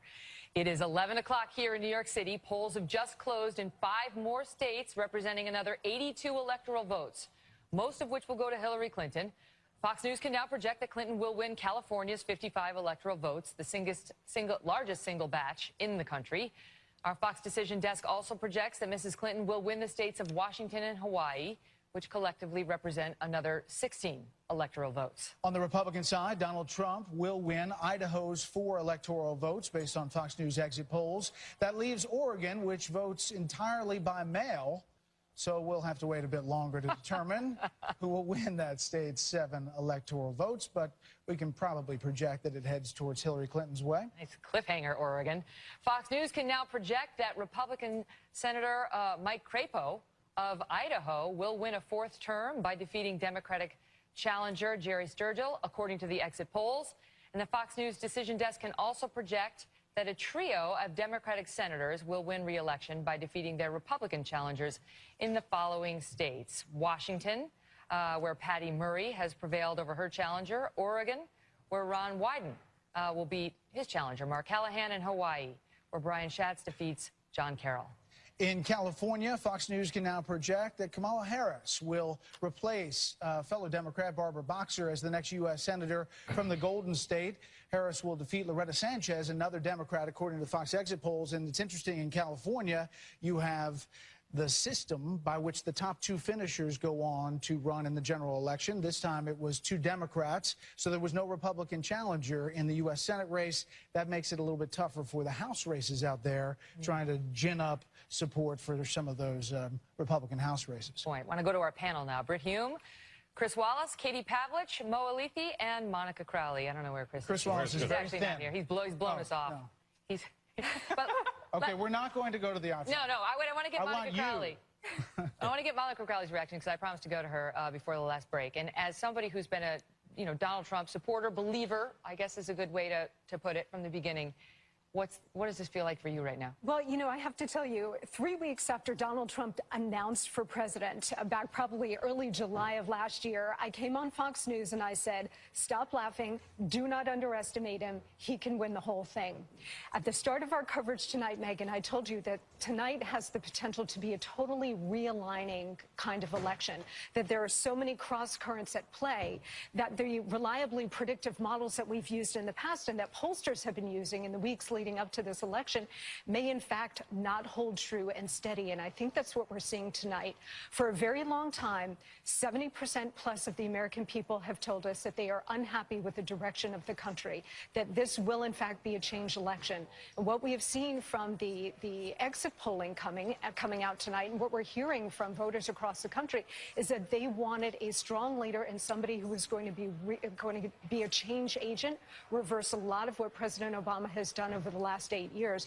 That is, I think, the primary reason why you're seeing Donald Trump do so well. He is a movement candidate. He has said often that he is leading a movement, and what you're seeing now happening across the country, in previously blue states as well, is that movement taking hold. Mo, we're just getting word from our producer, Serafin Gomez, from Hillary Clinton campaign headquarters. Speaking to several Hillary Clinton campaign aides, they tell me that they are, quote, expecting a long night, adding nothing has ever come easier for her, and she has had to fight for everything her entire life, close quote. Yeah, I think this election has proven that. And I think that's true. I think it is going to be a long night. There are a lot of states that are still out, and a lot of them are looking really close. I think to something that Monica said, though, look, I'm a Democrat. I'm a Clinton guy. I've worked for both Hillary Clinton and Tim Kaine, and it wasn't that long into the Trump candidacy that I was saying, stop laughing, take this guy seriously. He could win the whole thing. And I do think that there is a big realignment happening here in the country right now. I think the paradigm of left versus right is blown up. I don't think that's the conversation that the American people are having anymore, even though the political class is. It's now much more of an up versus down, people versus the establishment paradigm. And that's something, again, no matter who wins tonight, we're going to all have to address, right. Democrats and Republicans. Does this match, as Donald Trump said in the final days, the Brexit vote? A lot of people said, this is going to be the Brexit, that Great Britain just voted for to exit the European Union. Is that, in your mind, what we're seeing tonight? Look, I'm reluctant to draw too many comparisons to Brexit because they were very different in a lot of ways. But I do think that what we're talking about is not just a U.S. phenomenon. I think this is a global phenomenon right now, where the old paradigm is blown up, and we are talking about a global populist movement. There's a reason why during the primaries, Bernie Sanders supporters and Donald Trump supporters hated Washington and Wall Street equally. Right? They both hated both of them. There is a realignment, and I think both parties are going to have to struggle to figure it out. Even if Donald Trump wins tonight, the Republican Party is going to have a major internal fight to try to figure that out. One of the other questions will be, if she doesn't manage to win tonight, how soon do the Democrats call for the head of Jim Comey? And I mean, already. I don't think they're waiting. But you know that they will try to attribute this to Jim Comey as opposed to her flaws, to her decisions with respect to her own email, which we saw in the WikiLeaks releases. Her own team thought were terrible and really poorly advised. And then you got an FBI director who was praised by both sides prior to any of this as a straight shooter, as somebody we could trust, who's really taken it on the chin. Your thoughts, Katie? Look, as Mo said, we don't have to wait for that. But the reason why Hillary Clinton was even addressed by Jim Comey 10 days before the election is because she made a decision to set up a private, unsecured email server and to put her convenience under the priority of the national security of the country. And based on the exit polling that we're seeing, people across the board found her email situation troubling, including Democrats. Her own staffers, as we've seen in emails, were concerned about the fact that she had used a private server while she was at the State Department. And I think going back to the point of things changing in the country to respond to what the Clinton campaign is saying, if Hillary Clinton loses tonight, it's not going to be because she's a woman, first of all. We've heard that argument. And second of all, it's going to be because she's a corrupt representation of the past. And we've seen this election with Donald Trump as the candidate be a natural progression of the 2010 historic turnover of the House and the historic turnover of the Senate as well. Those were both similar elections. We didn't have the candidate with Mitt Romney, and Donald Trump came along, and I think is a natural extension of that kind of attitude towards the Washington establishment. I should point out that Donald Trump is now 64 electoral votes away from becoming the next president of the United States. 54. Right? Yeah. What did I say? You said 64. Oh, I said 64. I meant 54. I'm sorry. 54 electoral votes. They told me there'd be no math. 216 to 202. I was an English and poli-sci major. Chris, your take of where we are. Well, this is bigger, it seems, than any one moment. It is a combination of things. You know, it's funny. Just at a personal level, I wasn't covering politics in 2000. I always regretted that I didn't get this. This could be our 2000. This could be one of these elections that takes on a life of its own on election night and is just an inflection moment in the history of this country. We don't know. Look, Hillary Clinton could still very much win this election. I mean, this is not over by any stretch of the imagination. But to get back to Katie's point, I don't think that Comey/private emails is separate from the Brexit thing. It's all part of the ins versus the outs, the establishment versus the populace, the people. And I think that just shows that there is and which we didn't fully detect, but we had an inkling of it, that people are just, a lot of people, millions of people, are fed up with politics and politicians as usual, and they just, even if they're not sure about Donald Trump, they figure, it isn't, let me just say, that it isn't working. Let's just throw them all out. We'll put them in, and if he doesn't work, we'll fire him in 4 years. Just want to stand by 1 second because we have a call to make, Britt.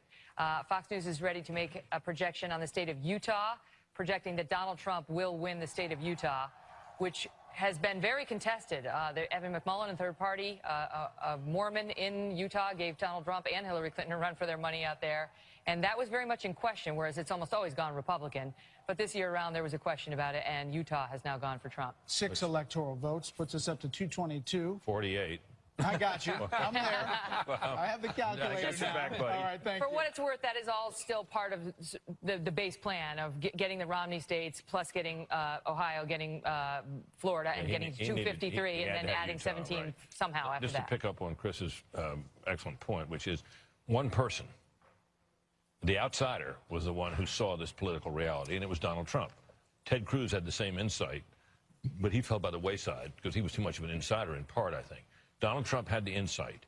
He understood that there was this tremendous force in the electorate, this sentiment, and he capitalized on it and got himself nominated, and now he may well have gotten himself elected. And that owes something to one other thing, which is when it got down to the end and the things began to turn his way, all of the stuff he had been doing all along stopped. There was no picking fights with people smaller than himself. There was none of that. He campaigned in the most disciplined fashion. The campaign took the Twitter feed away? Yeah, the campaign actually took his Twitter feet away, and he obviously allowed that to happen. But his disciplined campaigning at the end, and he summoned the self-discipline to do that, I think is something that goes a long way tonight to explaining how he was able to get this to the posture it's in right now. Mm-hmm. If this continues going in this way, I'll ask you this, Tucker. Do you think people like John Podhoretz tonight are suggesting that Barack Obama will have effectively presided over the collapse of the Democratic Party? Now, we've seen every time we do one of these elections, whoever loses, the other side says, they collapsed, they're dead, they'll never come back, right? But if she doesn't win this tonight and the Democrats don't win control of the Senate, as almost everybody projected they would do, it's a colossal failure for them. That's for sure. And it doesn't even, I mean, look, it's a precarious coalition. It's the rich and the poor don't actually have a huge union set of shared interests, is the truth. And I think the Bernie phenomenon kind of laid that bare. But I think the truth is, of course, voters are mad at Washington. But I don't think they can match the contempt that Washington has for them. Huh. I mean, what's the message? Every time you turn on the television, it's not just that Trump is a buffoon, it's that his voters are worse. They're disgusting. There's no sympathy from the ruling class for the people over whom they preside. I mean, that's just true. I live in that world. And I have to say, look, you have a huge population in the middle of the country whose life expectancy is declining. That has never happened. And no one says anything about it. If the life expectancy of Syrian refugees were going down, we would have a primetime address from the president. That would be a huge deal. Well, that's why the basket of deplorables was such a because it was so real. I mean, they really feel that way. This is a revolt against the elites. The Democrats put up an elitist and a populist year. What do you think's going to happen? Even if she wins, you can kind of see the lesson has been learned, one would hope, finally. Let's be clear. If Donald Trump wins, which, again, I would say is still a big if, but if Donald Trump wins, to John Podhoretz's point, I would say he's presiding over a collapse of the Republican Party as well. There is a complete and total realignment of the Republican Party. Mo, if you're a Bernie Sanders supporter tonight and you're looking at these numbers and you look at this and say, see, don't you? Look, I think this what is happening out there, if Hillary Clinton wins tonight, this is something she's going to have to tomorrow hit the ground running to address. That what is happening out there right now is bigger than any candidate. Donald Trump is a flawed messenger of this message. He is a flawed messenger of this message. Exit polls are showing that a lot of his voters don't like him. He did pretty well for a flawed messenger. He doesn't seem as flawed. That doesn't mean look, his history has lots of flawed messengers who go on to win, right? Well, look at it this way also, Mo. I mean, look out across the country. How are Republicans doing at state level races? How are they doing in the state houses tonight? They've swept the state houses once more. How are they doing in the House of Representatives? They're going to retain control of the House. How are they doing in the Senate? They're going to. It looks like now they're going to retain control of the Senate. But there will likely be a more narrower majority in both the House and the Senate. If you're right facing now. 24 to 10 odds, right now, you're likely to lose. But the point is, seats. Democrats are picking up some of those seats, right? I'm not. I do not think. I think we all make a mistake. Democrats and Republicans alike make a mistake if we continue to look at this election through the prism of D versus R, left versus right. This is different. The Republican Party has a major soul I think that's a very good point, and I don't disagree with it. But I would say that if you look at the structure of the offices held across the country, the Republican Party looks to be in pretty good shape. Can we just look at this national popular vote really quickly? Donald Trump, 43,038,272. To Hillary Clinton, 40,965,265, and it's just changing now. Carl, back to the digging in. What is Hillary Clinton's path to getting to 270? Well, her path is Nevada, New Hampshire, Colorado. Well, she's won Colorado, so either Nevada or New Hampshire, plus hold the blue wall. Pennsylvania, Michigan, Wisconsin, Minnesota. If she loses, but she now has to run. She now has to run the table. I want to go back to a point that Mo and Tucker have been talking about. Look, both parties are being roiled by populism. This happened twice before in American politics, the 1880s and the 1890s, culminating in the 1896 election, and then in the 1920s and 30s. And it's happening across the world. And it's happening in both parties. Let's be honest about that. Donald Trump is a populist of the right, of the conservative, not the conservative variety, on the right. And he got 44% of the vote in the Republican primaries. An obscure backbencher from Vermont who has no accomplishments to his name ran as a populist to the left and got 47% in the Democratic Party against the most formidable machine inside the Democratic Party, Hillary and Bill Clinton, backed by the sitting president of the United States and backed by the money powers within the Democratic Party. So both parties are being roiled by this, and how they resolve this is going to determine the next state of American politics, no matter who wins or loses tonight. The other point that I'd make is both parties succeeded in nominating the only candidate that the other party's candidate could beat. These are two deeply flawed individuals. And yeah, we're going to end up with one of them has to win. But that doesn't mean that the American people have risen to their cause. A lot of this, particularly the energy behind Trump, is being driven by a deep concern about what President Obama is doing to this country and an anger over the transformation of the country in front of their lives without their say. If the president doesn't get something through Congress, he does it by executive action and rubs their noses in it. The American people are sick and tired of being told what to do. That's the reason why they want smaller government at the state level. We see it with Republican governors across the country. It's the reason why we saw Scott Walker so successful in taking on the labor unions, which were telling people what they had to do with their own money. We've seen it at the state legislature level. We've seen now this as a reflection on Washington, D.C. We saw it in Brexit.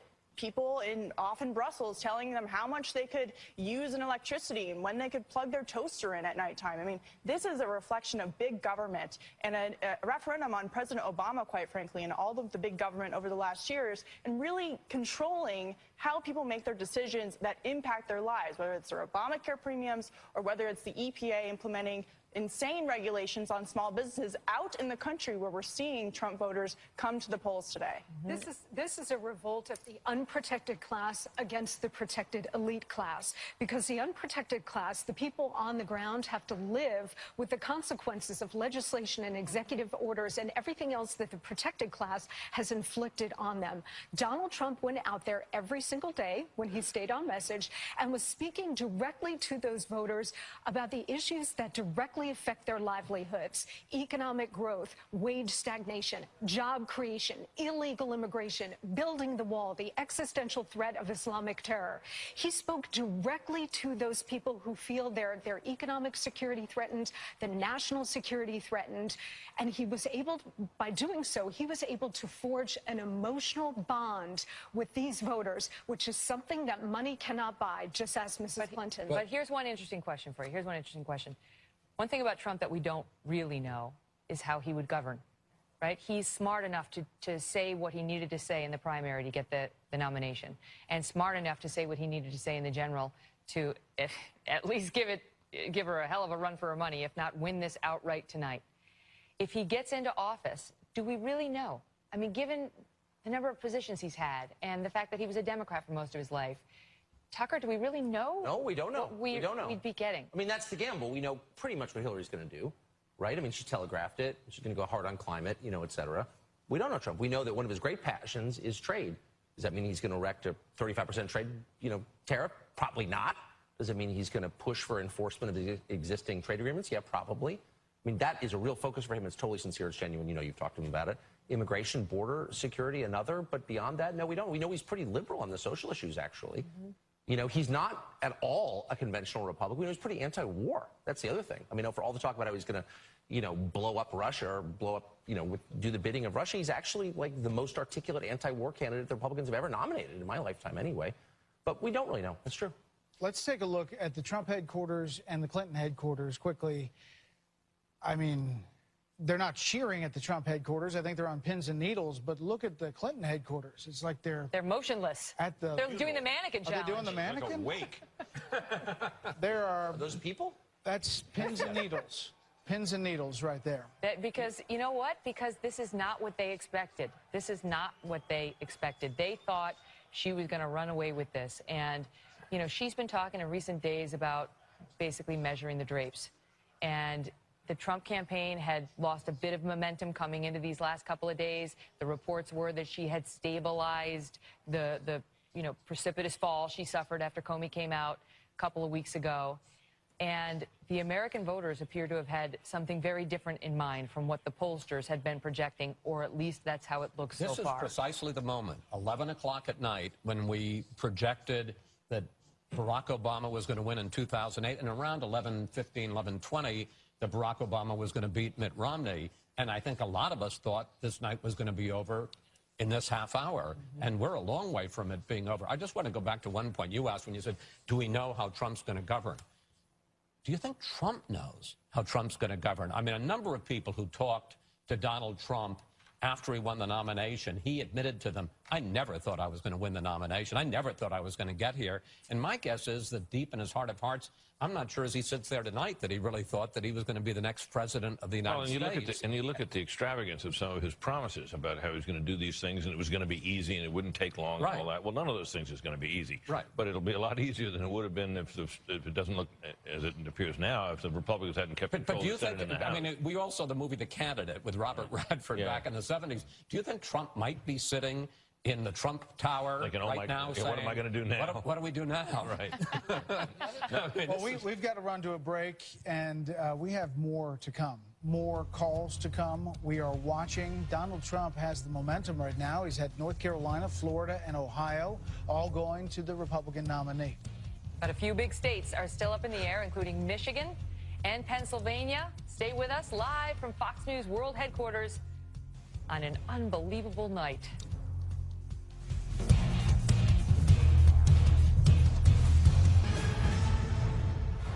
Welcome back. Now a call from the Fox News decision desk. Hillary Clinton will win the state of Oregon. Not a surprise there, but it goes to the Democrats' column, and that adds to her electoral votes. They finally got those mail-in ballots in. All the drama's gone. The drama's gone. The drama's not gone, however, in the overall race, and it's certainly not gone at Trump headquarters and Clinton headquarters. Just take a look at the situations there. We're going to check in first with Carl Cameron, who's live at Trump HQ. What's the mood there in that room, Carl? Hi, Megyn. I just got a call from a senior Trump official who was clearly very optimistic, clearly pumped up about what they're watching, and keenly interested in what's going on in Michigan, Wisconsin, Minnesota, New Hampshire, Iowa, all these states where they are seeing the possibility of accumulating what they need to get to 270. The biggest target here is Michigan. The Trump campaign, Donald Trump and Mike Pence, campaigned there into Election Day as the last campaign event of their entire pre-Election Day campaign last night. They were able to say when the clock struck midnight that, hey, it's now Election Day, everybody go get ready to vote. There was such symbolism in that, and frankly, a lot of skepticism. They were leaving Ohio and Florida and other states to go up into the industrial Midwest, to go to Michigan that hasn't voted Republican since Ronald Reagan. It was back in the 80s that the Reagan Democrats in Michigan were invented. And now it looks like if he can pull off a victory there, they will be Trump Democrats, Trump moderates, Trump independents coming out of Michigan that has the potential to put him over the top. It's still going to be a nail-biter. It's still going to be a late night. But they've got lots of real estate where they can pick up the necessary electors to get over the top tonight. Megyn, Brett? Carl, thanks. 222 to 209. Let's go over to Jen Griffin at Clinton campaign headquarters. Jen, we looked in there, and it was very still. Absolutely. It is subdued. There are moments where you could hear a pin drop. We have not seen any top campaign aides for several hours now. So they are not coming out. We are told from sources on the campaign that they are very nervous right now. They do say, however, that nothing Hillary Clinton has ever gotten in her life has ever come easily. So they are not ruling out that she could still pull this out. But I would say this is a nail-biter here. It is not what they expected. We did hear all along earlier today that she was preparing 2 speeches because she is superstitious, and she did not want to only prepare an acceptance speech. So she's in her hotel room. We've seen one tweet from her recently saying no matter what happens tonight, she had a great team, and the team did a great job, which was an ominous tweet just about 2 hours ago. Brett? Okay, Jen, just to point out that we have not called Alaska, Arizona, Georgia, Iowa, Maine, Michigan, Minnesota, Nevada, New Hampshire, Pennsylvania, and Wisconsin. That's a lot of real estate. Wow. Anything could happen. I want to bring back now the co-hosts of The Five, Kimberly Guilfoyle, Juan Williams, Eric Bolling, Dana Perino, and Greg Gutfeld. Like, unbelievable. Right? You said it.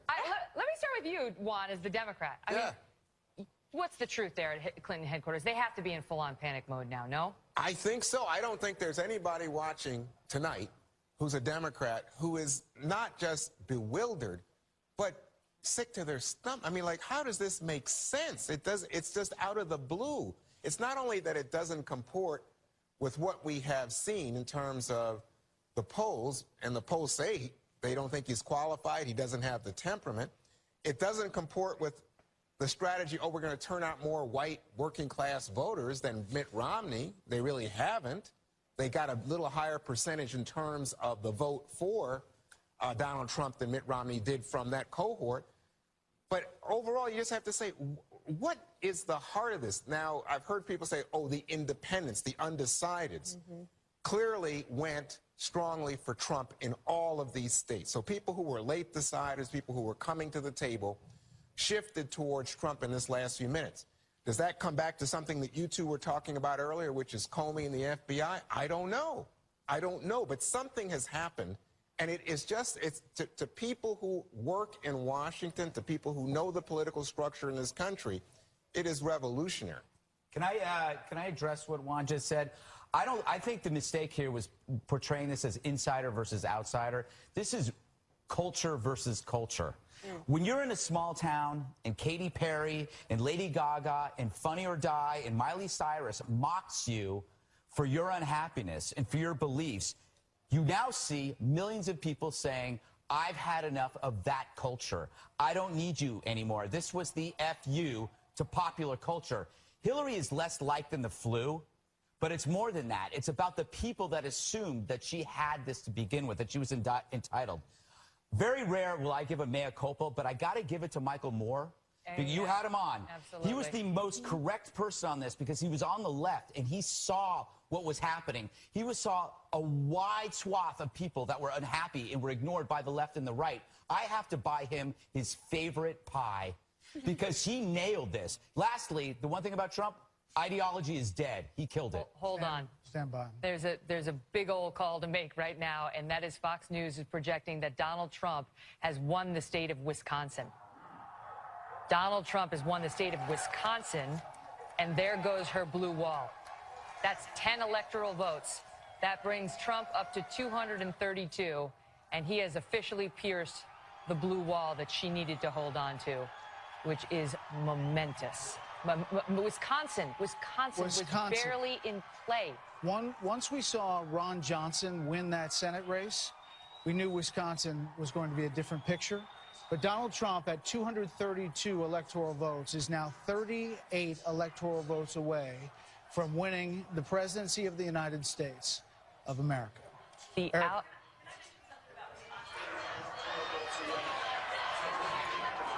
we have Dana's mic on? She's trying to make a point.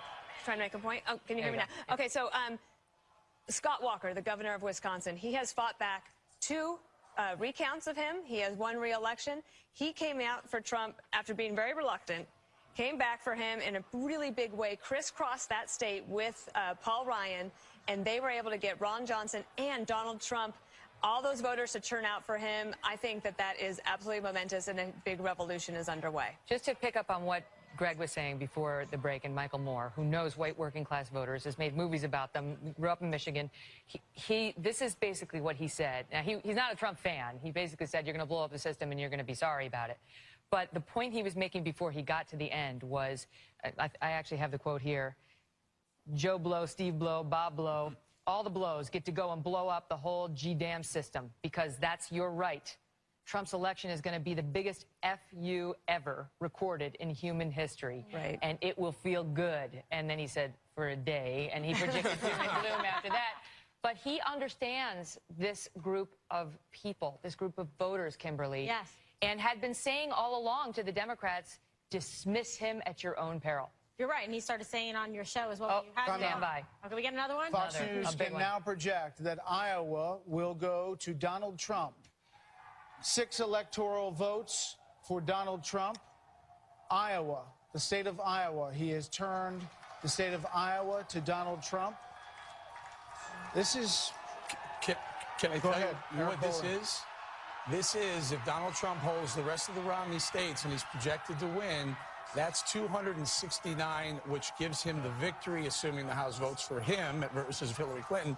He needed 16 between Michigan or Wisconsin, plus Iowa. Iowa 6, Michigan and Wisconsin are 10 each. There's your 16, folks. I mean, you're watching history being made. And let me just add, I think the country is speaking. I think what we didn't see, we didn't. It's unpollable.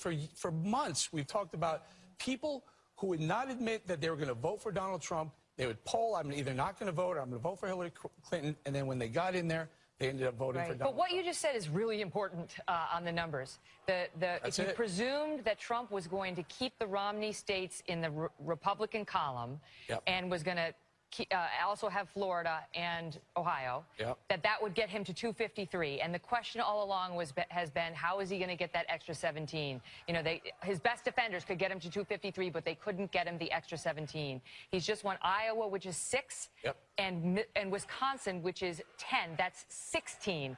This is assuming he wins all of Romney's states, which he hasn't yet done, but it's assuming. So that puts him at 269, 1 electoral vote away from winning the presidency. No, that's it. Well, if there's a tie, your point it has to be a tie then, because there's only 538, so it has to be 269, 269, and then the House votes and hands it to him. Yeah, the House is not going to vote to take it away. You're right here. He doesn't. It doesn't have to be a tie. No, he could still win outright. Of course. Yeah. I'm saying, but at the very minimum, if he just holds the rest of the Romney states where he's leading, he's got the presidency. As we sit right here, you don't even need to call Pennsylvania. That's it. There it is. You don't need to add it. I want to get back to Kimberly, but just some color for you now. Hillary Clinton's team and campaign event tonight is at the Javits Center here in New York City, this big convention center. And the report from our producer on the field is that some people are crying in the audience, and some are beginning to leave because they are feeling something very different from what the folks at Trump campaign headquarters are feeling and from what the people outside of this window right here. It's a momentous night, but we don't often have, throngs of people standing outside of the Fox News channel at 11:30 p.m.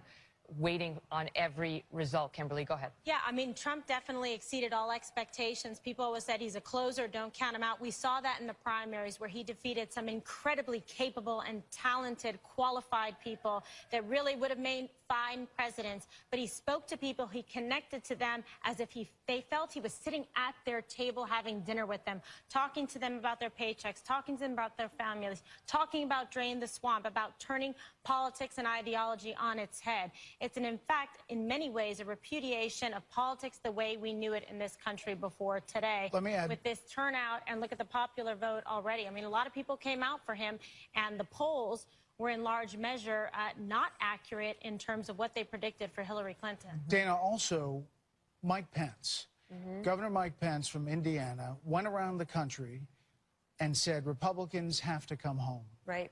They have to come home. And they did come home. Oh, and 9 out of 10 supported him, according to the polls tonight. There's no need to blame never-Trumpers for Donald Trump's performance tonight because he was able to get 90% of the Republican vote. Maybe they came in late in terms of the deciding factor of the last 10 days, especially possibly from Hillary Clinton's email problems, because you saw in the exit polls that Martha McCallum has been reporting on that 64% of people said that the email story bothered them a lot.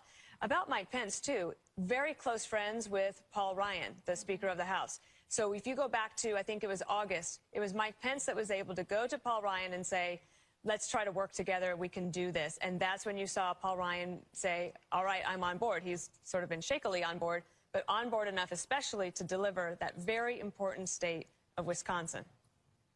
What is the reaction to this going to be tomorrow, Juan, from Democrats who not only believed he had no chance, but feared him?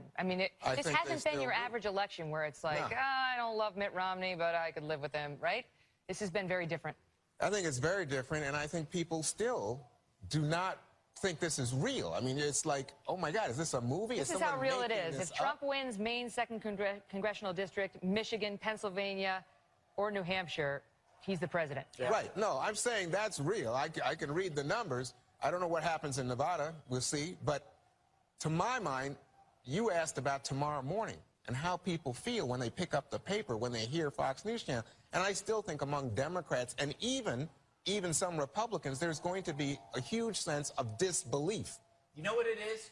Imagine for the Democrats, this is not a hangover. It's the hangover after a 3-day bachelor party bender where you wake up and your clothes are missing and half your bank account is gone. That happens every weekend. I know. That's how I can tell. No, this is it'll be a shock to the system. It will take time for them to get over it. The interesting thing about Trump is that when he talked about the rigged system, all he did was steal from Obama's playbook. Obama said that the disadvantaged were rigged. America was rigged against the disadvantaged. He just replaced disadvantaged with patriot, nationalist. He just replaced it. But let's just look at the possibility tonight that Donald Trump could win the presidency, Republicans could hold the Senate, and Republicans can hold the House. And guess what? What does that mean for the country? What does that mean for the U.S.? I think in the first 100 days, I think you do repeal and replace Obamacare with something that would be more palatable to business and small business. I think that would be number one. The second thing I think that you'll see, definitely Supreme Court. That's just huge. It's huge for Republicans. The other thing is border security. That he made a promise early on. He'll definitely keep it. Stand by. We have another call to make. Fox News Decision Desk is now projecting that Donald Trump has won the state of Georgia, which is also important. It wasn't this again is part of the Romney coalition, so he needed to win this. This is part of the assumption to that 253, but an important one to him, and it has gone red. And it did take a long failed time to get there, but she did not flip it. Okay, sorry, you were saying. Those first 100 days will be very important. Kimberly makes a great point about the Supreme Court. They also have so many appointments that will have to be made, and it's very interesting to find somebody who is not a Washington insider. Who do you choose? Like, who is your circle that you're going to put in to run the government? Eric Bolling, do you think he still means that Sarah Palin is going to be part of the cabinet, as he promised a while back? I don't know if he does, but I will tell you, the man said... Juan does not support that notion. The man did say he was going to build the wall and Mexico is going to pay for it. I will tell you, that is the only true shovel-ready job in America. But much more shovel-ready than Barack Obama's $1 trillion spending spree. He still says he's going to build the wall, but he says we're going to pay for it, and then he's going to sort of... very quickly. Brexit. Well, the peso drops. I don't know if Brexit doesn't be able to pay the Cubs, Donald Trump, all underdogs. No one saw it coming. I called all three of those. I had history in all three of those. Look, can we also bring up the ones you didn't call? What? Can we bring up the ones you didn't call?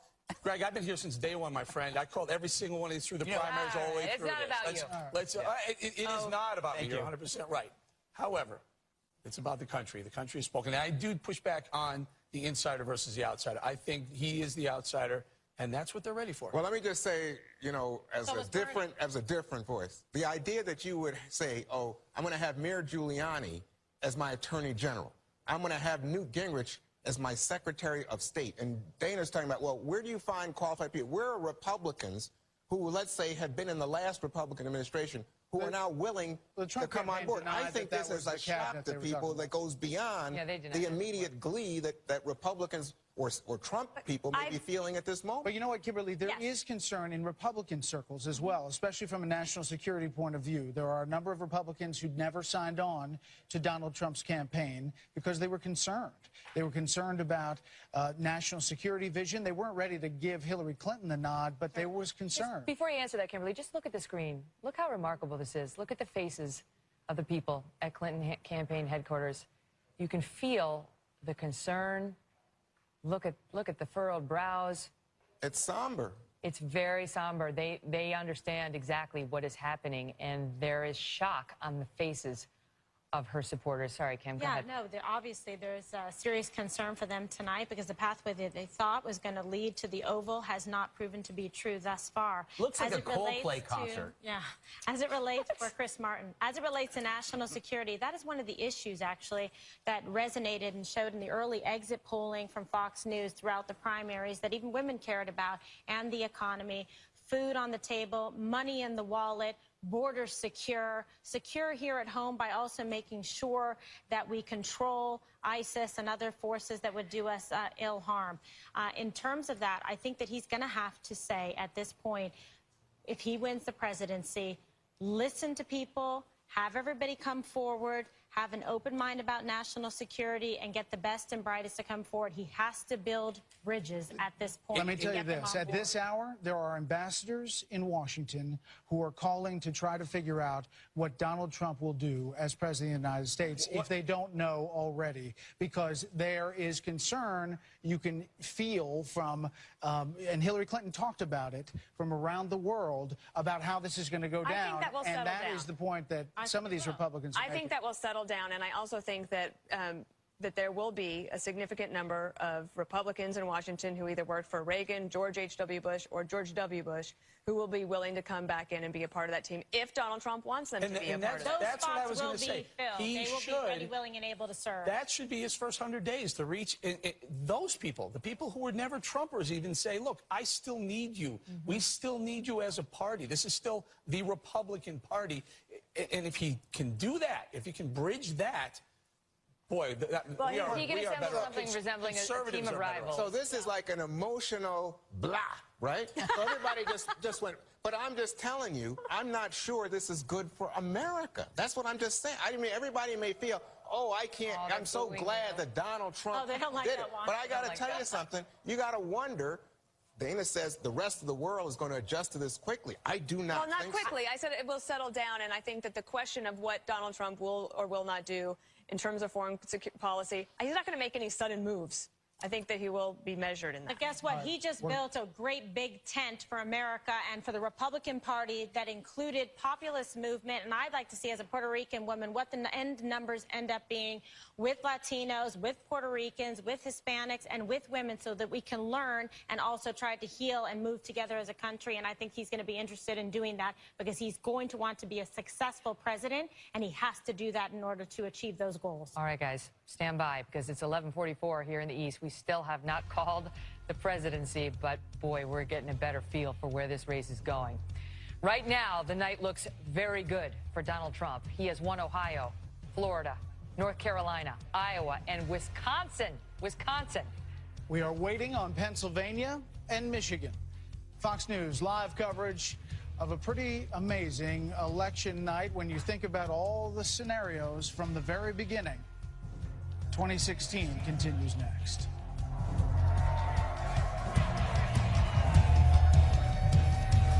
For electoral votes to Hillary Clinton's 209, he is on the verge, potentially, of winning the presidency of the United States. Sean Hannity joins us now by phone. Sean, your thoughts on this night? Hey, guys, how are you? By the way, you got to get Juan Williams off that ledge he's on right now. We got to help him. Look, Brett, what everybody has missed here is Donald Trump has had to go against a Republican establishment, a Democratic establishment, a media establishment, a globalist establishment. And fundamentally, the main thing that they've been missing in all of this is very basic, and that is we have 13 million more Americans in poverty, 13 million more Americans on food stamps, 8 million more in poverty, the lowest labor participation rate since the 70s, the lowest home ownership rate in 51 years, the worst recovery in 40 years.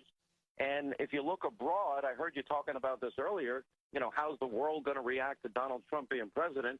I think there's going to be a healthy bit of fear, which, by the way, I don't think they would have had with either Hillary or Barack Obama. Fear in a good sense that America is going to rebuild its military and probably not get involved in foreign conflicts.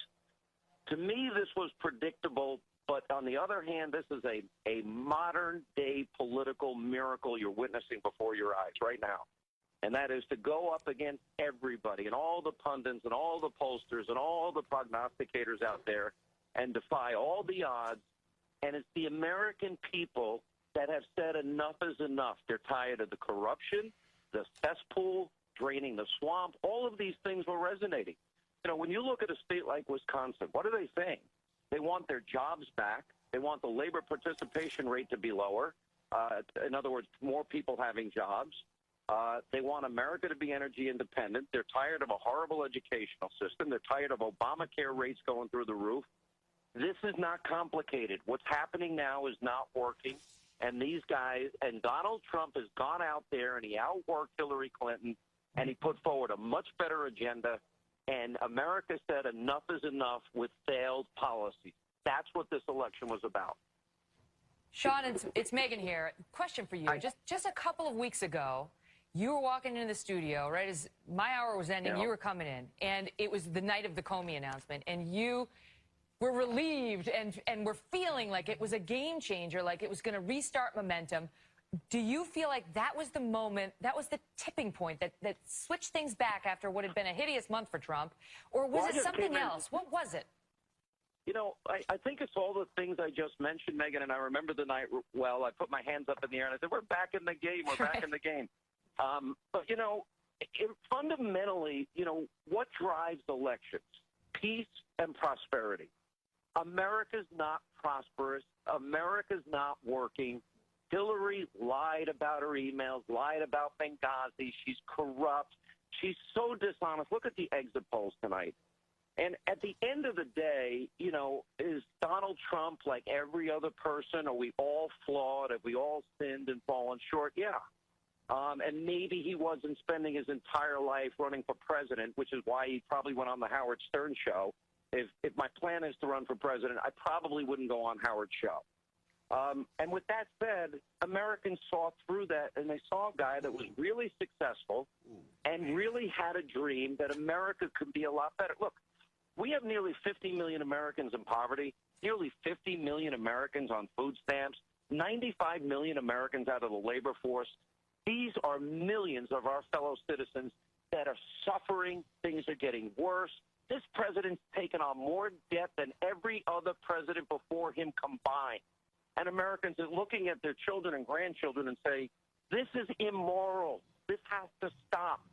And that is the reason why I felt confident coming into tonight that he had a very good chance, although a difficult path, as we've been following the news all night. And he was able to pull it off because the American people, deep down inside, they cut through the clutter, they cut through the noise, they cut through all the spin, and they said, we're not on the right path.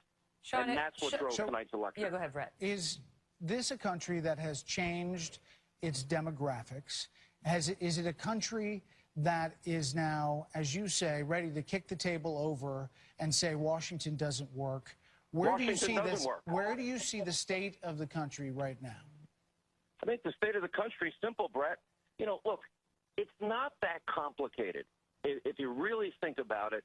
For example, is it really that hard to get away from NEA, top-down education, run from Washington, Common Core standards, or better to give it back to states and local municipalities? You know, when Washington promises keep your doctor, keep your plan, and save $2,500 per family a year, and people lose their doctor's plans and are paying, on average, $4,100 a year more, and then they're seeing increases next year of 100%, you know what? They begin to realize they've been lied to. When they see a foreign policy where there's 600 requests before the Benghazi attack, and our government did nothing, they say government's failing. When brave men and women fight, bleed, and die in Mosul, Ramadi, Fallujah, and Tikrit, and Baghdad, and then we pull out and create an opening for ISIS, they say that's a failure. When you give $150 billion to the #1 state sponsor of terror, that is a failure. And on every objective measure, you know, thank God the American people, this is about one thing. They see that Washington is broken. And by the way, Republicans are just as guilty. Paul Ryan is not going to be the Speaker of the House in January. I was going to save that for my program tomorrow. He's not going to be the Speaker. His state went for Donald Trump tonight. I mean, it's an amazing turn of events because the establishment on both sides, Republican and Democrat, have lost touch with the real lives of real Americans that are really suffering. And Donald Trump has now opened the door and said, we're going to fix it and we're going to turn that table over. And you know what? I wish him all the best because it's not going to be easy because all the same people that opposed him in the lead up to tonight are going to be opposing him tomorrow. Sean, have you spoken with him tonight at all? About 3 times, yes. What did he say? What's the mood? If whatever you can share. You know, he's kind of superstitious. Like I've talked to him nights before he do debates and stuff. I don't want to talk about it. You know, so he's kind of been, you know, just holding his breath like the rest of us and waiting and watching. And you know, I think he's very sober about it. And I think, you know, he's a guy that loves a big challenge. I mean, when you think of, you know, it's not something I do, although I worked in the building industry, hanging wallpaper and painting and framing and laying tile. But if you take a piece of land and you say, all right, I'm going to build 150 stories and go straight up, it's a pretty ambitious project. And I think he views this the same way. That do you think even he had an understanding that he might win this thing tonight? I mean, of course, you always hope and you think, but realistically, because some of the messaging we got out of the team, the Trump team early in the evening was like, well, you know, we wish we had more support, but it didn't seem like even they expected this. I told him yesterday and I told him tonight, do not believe the exit polls. No matter what happens, don't buy it. And, you know, when the exit polls came in, sure enough, I mean, you guys were both on the call, it didn't sound good for Donald Trump early on. And I just felt that, you know, like what we have seen in Great Britain. Look, I'm going to tell you other issues that are resonating. You know, the fact that our borders are wide open and you have 95 million Americans out of the labor force, and then you have 11 million people that didn't follow the law and the rule of law, competing for jobs and driving down wages. So the average person that's out of work, that's a big deal. You know, to look at ISIS and Al-Qaeda and the threat that they pose to this country, and we see what happened in Chattanooga and Orlando and San Bernardino and what's happening in Europe, the fact that we have open borders seems really dumb to the average person. The idea that Hillary, behind closed doors, according to WikiLeaks, says we can't vet refugees, but she's going to increase the number of refugees by 650%. The average American saying, maybe Donald Trump's right. We can take care of people and be compassionate with safe zones in Syria and provide military support and food and water and blankets and medicine and supplies and baby formula. But maybe if you come from a culture that says you can tell women how to dress and you can tell women they can't drive and a man can tell women whether or not they get to go to school or work, maybe that's too big a conflict for a constitutional republic that we live under.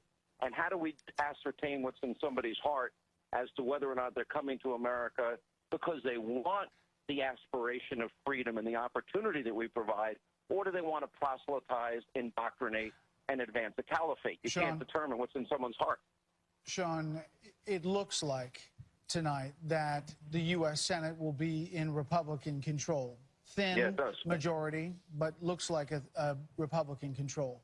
The U.S. House of Representatives will be obviously in Republican control. If it is a President-elect Trump, what would you tell him about working with a Republican House and a Republican Senate? I'd actually tell the Senate and the House to work with him. I think he's laid out a vision and an agenda for the country on borders, on refugees, on education, on Obamacare, healthcare savings accounts, trying not to be as interventionist as perhaps we've been in the past, especially after the pullout in Iraq, which I think was a major mistake. And, you know, I think his agenda on energy is so important. We can create millions of jobs in the energy sector. I think the idea of lowering tax rates for corporations and allowing trillions to be repatriated, I think there's a huge model here that represents the Reagan model and the Kennedy model that led to in the case of Reagan, up to that point, the longest period of peacetime economic growth in history.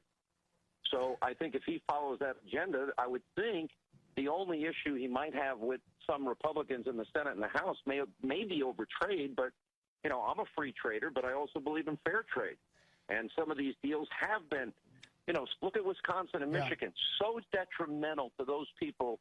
You know, if we can bring trillions of dollars from the energy sector and big corporations that are tired of paying the rates this country charges, one of the highest in the industrialized world, reverse it to one of the lowest, will incentivize them to build factories, bring back trillions, and manufacturing centers here. It'll be amazing.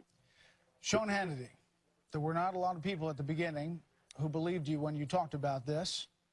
It looks like tonight... By the way, Brett, there were people ready to rip my head off at the end of tonight. Trust me, I'm well aware of that. Sean, we're watching history tonight, no matter what happens. Sir. We are, indeed. Thank you for the phone call. Megan, back up to you.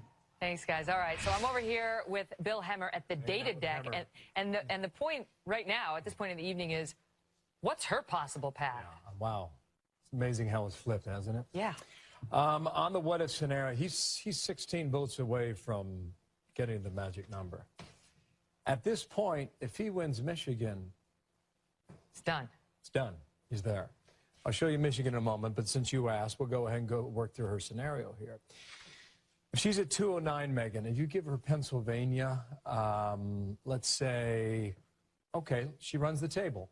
Michigan, Minnesota, Nevada, state of Maine, New Hampshire, doesn't get her there. Oh, boy. Arizona would, however. That put her 276. She's got to win everything. Yes. Every remaining state. At the moment, in Michigan, so he's up 1.5 points. Quick math, 3 million votes tallied so far. 4 years ago, it was 4.6 million. So there's still votes coming in. But this is a state. Whoa, see. Did I do that? Hey, I'm not allowed to touch that. Sorry, I didn't mean to. Technology. We'll get it back. So we're going to Iowa. Coming back to Michigan here in a moment here. And look what this state is doing at the moment compared to 4 years ago, right? You see the blue fill in? It's all Trump. Different story. It's a different story. And the same thing up here in Wisconsin, too. You know, we've been messing with these maps all night. Watch down here 4 years ago, Megan. Right over here. Yep. All the blue counties. And Trump's message has worked in that part of the country. And This is what the map looked like in 2012. And we've been asking for months now, what's it going to look like now in 2016? And so far, this is the way it's filling in. Can she win? She certainly can. But just to reiterate, she has to win everything to win at this point? Is that how it's looking? She could lose in New Hampshire, perhaps. She could lose the state of Maine. She could lose Alaska. But everything else, I mean, back on this thread, as it stands right now, it's all Michigan. It's incredible. And that would do it. I'm not going to touch it, but those numbers in Michigan where they made a last-minute play there. Again, a couple weeks ago after Comey, suddenly we saw Trump going back to Michigan and going back to Virginia, which they realized were both very much in play, and Team Clinton was very aware of it too, and sending Barack Obama, Michelle Obama, and you name it. Just yesterday, this is where Hillary Clinton had a rally. Ottawa County. All right, this is a Republican part of the state. I mean, Romney got 67% of the vote in this county. This is Grand Rapids area, which is just to the east here. This is Gerald Ford Presidential Library territory. This is Republican part of the state. I mean, I was making the case yesterday. I could see if she went down here just west of Detroit, because that's Ann Arbor.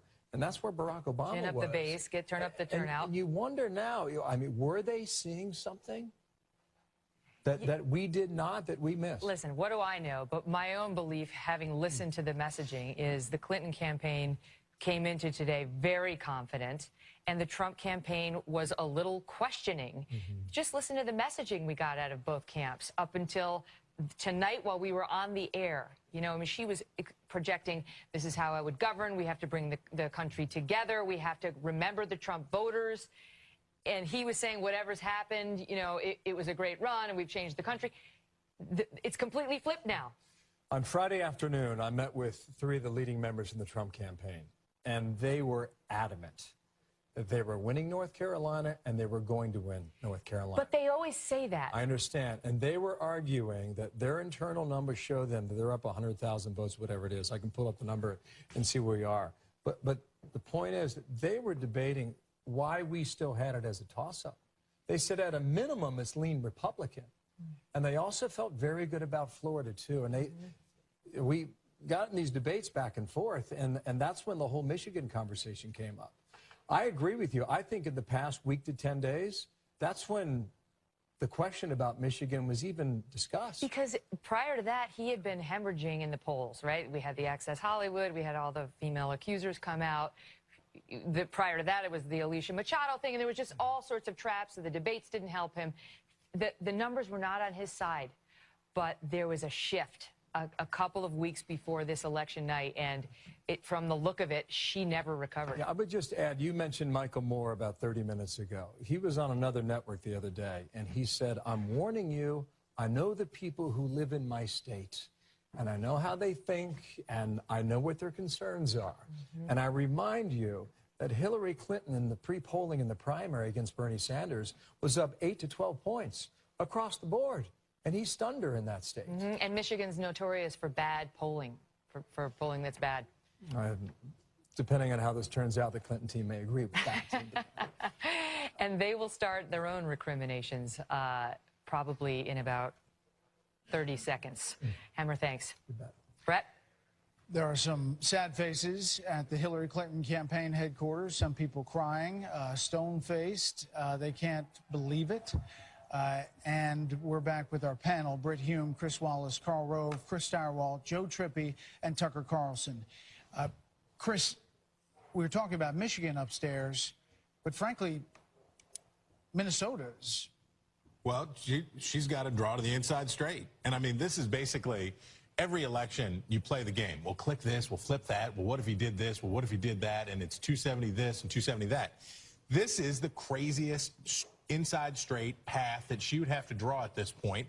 She's got to run the whole northern tier. She's got to get Arizona. She's got to do it all. Now, she can do it, but right now, Minnesota looks really hard for her. And we identified Minnesota early on in this campaign as a place that could be good for Trump if he could get these independents. This is Jesse Ventura country. If he can get these blue-collar white voters to come in for him, Minnesota could be good, and it's looking good for him. Joe Trippi, she has to win in Michigan and New Hampshire, both places she lost in the primary. Yeah, no, Chris is right. You look at this, Minnesota, Michigan might come back. Trump's ahead there right now. But Minnesota's looking at that may be the tougher thing for her to pull off. Mondale's right revenge. there. And then I've been talking about New Hampshire all night long. I thought she's going to have to win there to do this. So what is your thought right now? I mean, what you came into the night pretty confident. Yeah, no, I'm surprised, and yeah, you know, never. I thought. Are heads exploding with people you're talking to, or what's happening? No, I think most people. It wasn't that they thought that she was going to blow him out or anything, but they thought there was no path or very tough for him to get to 270. Yeah. And that was her protection. You know, with all the flaws and everything else, they thought that was going. I thought too. She is now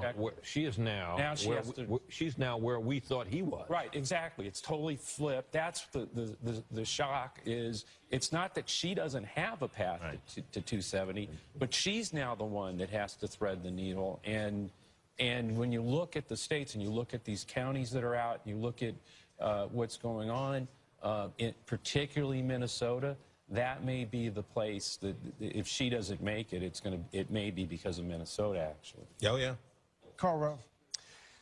I came into tonight thinking that he could sweep, but probably wouldn't sweep Ohio, North Carolina, and Florida. But in Wisconsin, we made a run at that state twice. Came within 5,500 votes in 2000. Talk about that. Talk about that for a second. The lack of what was perceived as a lack of a ground game with the Trump campaign. The RNC had a ground game in a lot of these states. Hold on.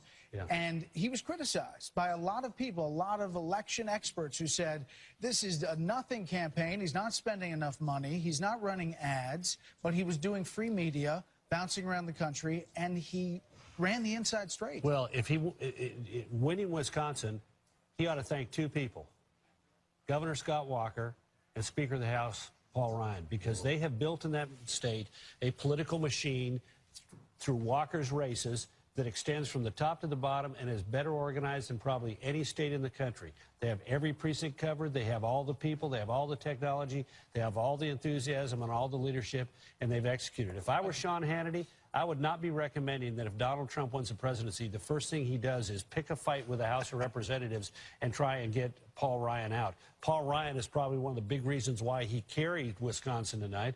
And not only that, but a newly elected president does not need to start by opening up a civil war with the legislative branch of his party. Carl, did that machine, because we know that in Wisconsin he got a terrible shellacking in the primaries from Ted Cruz, and all of that machine was working against him in the primaries, and talk radio was working against him. Did they all fall in line and work full out for him? No, look, talk radio was, put that aside, because that's not under the control of the party leaders. But yeah, absolutely, because they understood two things. Paul Ryan didn't even campaign with him. Well, exactly. No, wait, let me finish. Yeah, he did. He spent, what do you think he spent? Let me finish. Last weekend, where do you think Paul Ryan was? He was stumping the state in a bus tour saying, vote for the Republican ticket. Donald Trump, Ron Johnson, Mike Gallagher. But he did refuse to. Carl, you got to interfere with Donald Trump. Look, sure, he didn't campaign with him. He campaigned on behalf of the House of Representatives around the country, raised $50 million. All right, let's but hold on, Carl, look, I'm not arguing against Paul Ryan. I think he's in a very tough spot. I think he's an honorable guy, and I think he'll do his best to accommodate this new world. But it is a grotesque overstatement to say he is responsible for Donald Trump's winning Wisconsin. I mean, that's just like not. The ground he was mocking Trump. He was making the point very clearly, crystal clear, that he thought that Trump was kind of morally indefensible, which is, that's a real point. But I'm just saying you can't say he's responsible. This happened in spite of the wishes. You think the tape, the Access Hollywood tape, is morally defensible? I'm not saying that at all. You're losing perspective here. I'm just saying. Time out. And the Republicans are winning tonight. And despite that, I want to go back into the Paul Ryan put his shoulder to the wheel. Hey, can I get a flag? Something? Let's be honest. Hold on. Trump won in spite of the desires of people who hold office. The reason why we're here is, one, Donald Trump hit a chord with people who were fed up with Washington. Absolutely. Two, Hillary Clinton did not mobilize the President Obama's coalition. She underperformed in African Americans. Can we say that tonight? Well, yeah, that's definitely true. But the other side So of that where was is this they were Latino never vote going, that was supposed to they be? were never going to the African Americans were never going to turn out at the rate they turned out for the first African American president in history. That wasn't going to happen. It's clearly, look, there's two things that actually, I'll tell you what really interested me in the exit poll. There was a question in there that asked if do you want to continue President Obama's policies? Do you want to undo all of his policies? Or do you think we should the country should go in a more liberal direction than Obama? You know what fascinated me? It was a majority chose continue his policies or get more liberal. And 22% of the people who said get more liberal voted for Trump. Right. That's an amazing. There is the Bernie Sanders vote that we never thought was going to vote for Donald Trump. Right. But so that's why I'm saying it may not be that Latinos are trying to make, are turning out higher and building a gap. But when you look at the exit numbers, the fascinating thing is, did progressives actually, were there those people who actually voted for Trump? And I'm not blaming them. I'm just saying that's a number I'd like to get into. Last word, really quickly. Really quickly, it's pretty clear what happened, or what's happening, which is there were two models for this electorate. One of them included a lot of downscale white voters, a lot of blue-collar white voters who were going to storm to the polls and do it. They did it. I have one disagreement with this.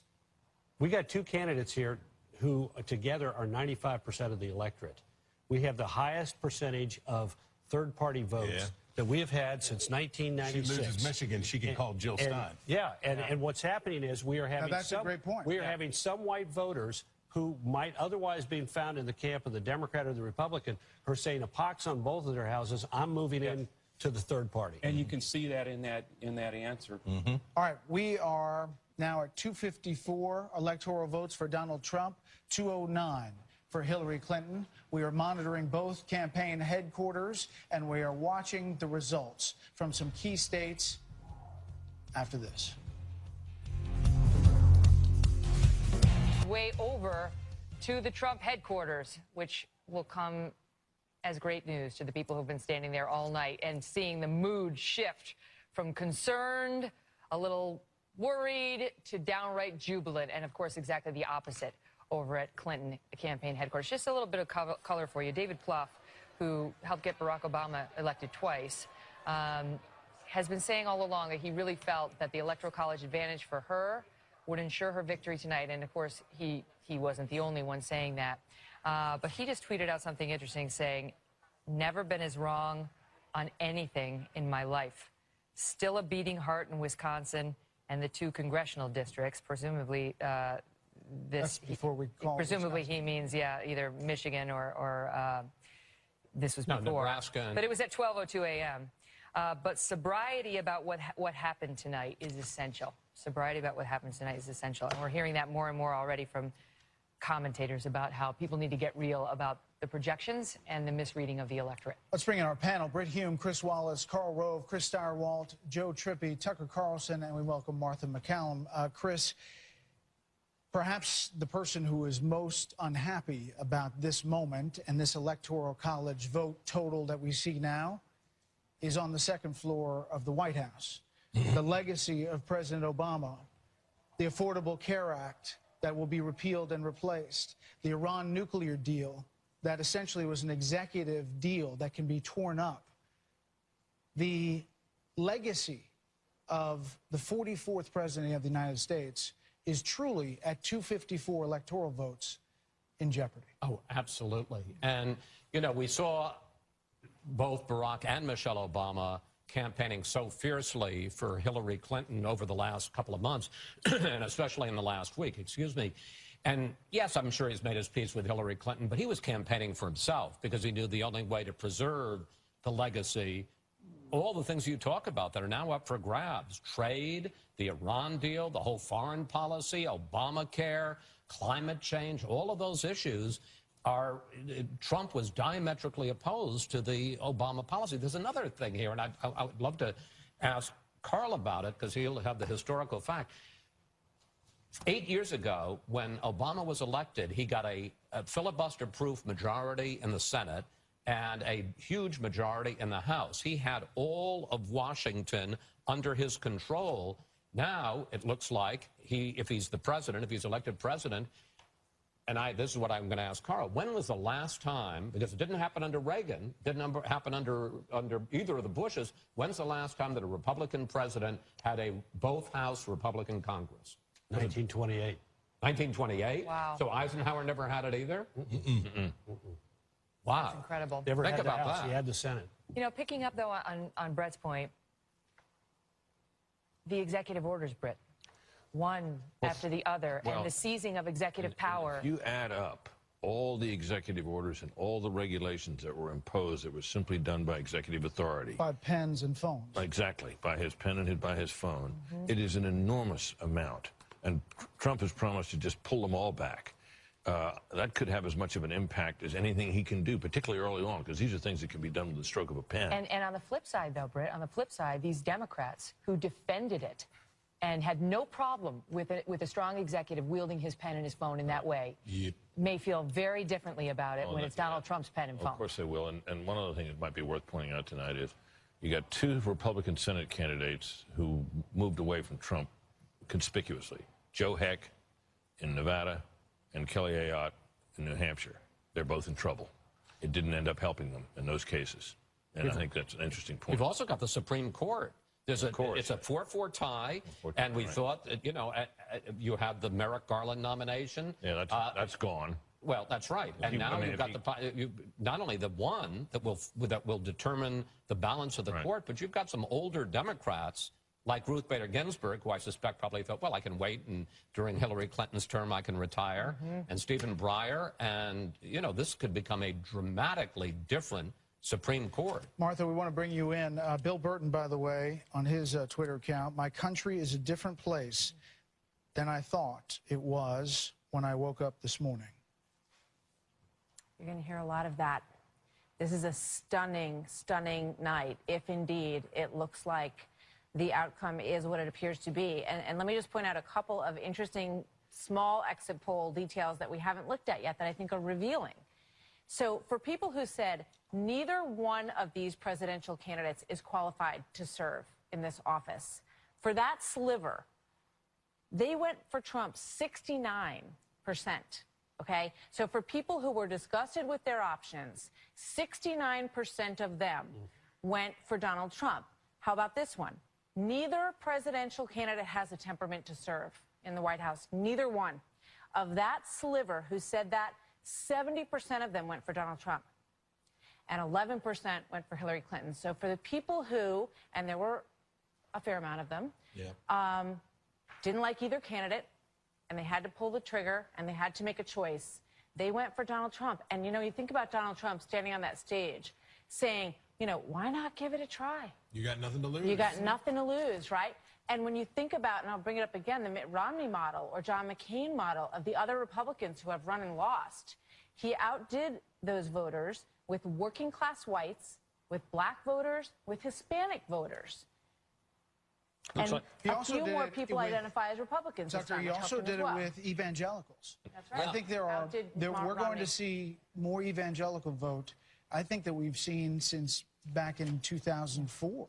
For sure. I'm struck by the division. So of people who voted for Hillary Clinton, according to the first poll we got tonight, 97% said that a Trump win would be, quote, scary. 97%. So it's not just Hillary who's in mourning tonight. It's the entire Democratic Party. It's virtually every corporate CEO. It's every director of every big bank. It's every hedge fund manager. It's almost every elected official in Washington. It's every lobbyist. It's every pollster. It's the entire, I'm serious, it's the entire world that we live in. Every person's looking up and saying, you know, what is this? They didn't understand the country they presided over. Will they accept him as a legitimate president? I think that's a real question if he wins. And a serious question about that is, as you can see with these popular vote totals, as Joe and I were talking about before, so the conversation for a long time was, would Donald Trump accept the result of the election? Would he say it was rigged? Well, there's a good question that's cooking up for Hillary Clinton supporters tonight, exactly, which is if Donald Trump wins an electoral majority but has a popular defeat, are Democrats going to be cool and the gang when it comes to talking about? Well, let's just look at those numbers as you point that out. It's what, 52,051,000 to 59,39. But what's happening is, I'll tell you, I'll make a bold prediction here. As the West Coast comes in, she's going to go surging by Trump in the popular vote. And so she's going to win. Regardless of what happens in these states now that we're waiting on, I'm pretty sure Hillary Clinton's going to have a popular vote win. And we talked about this earlier, and I think we kind of laughed at Chris for asking that, somebody I think was sort of like, oh, it happens, and it's going to be, but it never happens. Well, I think it's going to happen tonight, where she's going to win the popular vote, and if he picks up Minnesota or Michigan, wins the electoral college. Just want to interrupt you. We have a call to make. The Fox News decision desk is now ready to call Nevada. They are calling Nevada for Hillary Clinton, and its 6 electoral votes will go in the Clinton category. Not a huge surprise, but that was a swing state for which they had both played. And want to tell you this, too, as we look at the markets. As of, 12:08, which is the last we looked, the Dow was down 833 points. The NASDAQ and S&P 500 futures were down so low they halted them until the market opens tomorrow morning. Martha, you used to be a business reporter. What does that mean?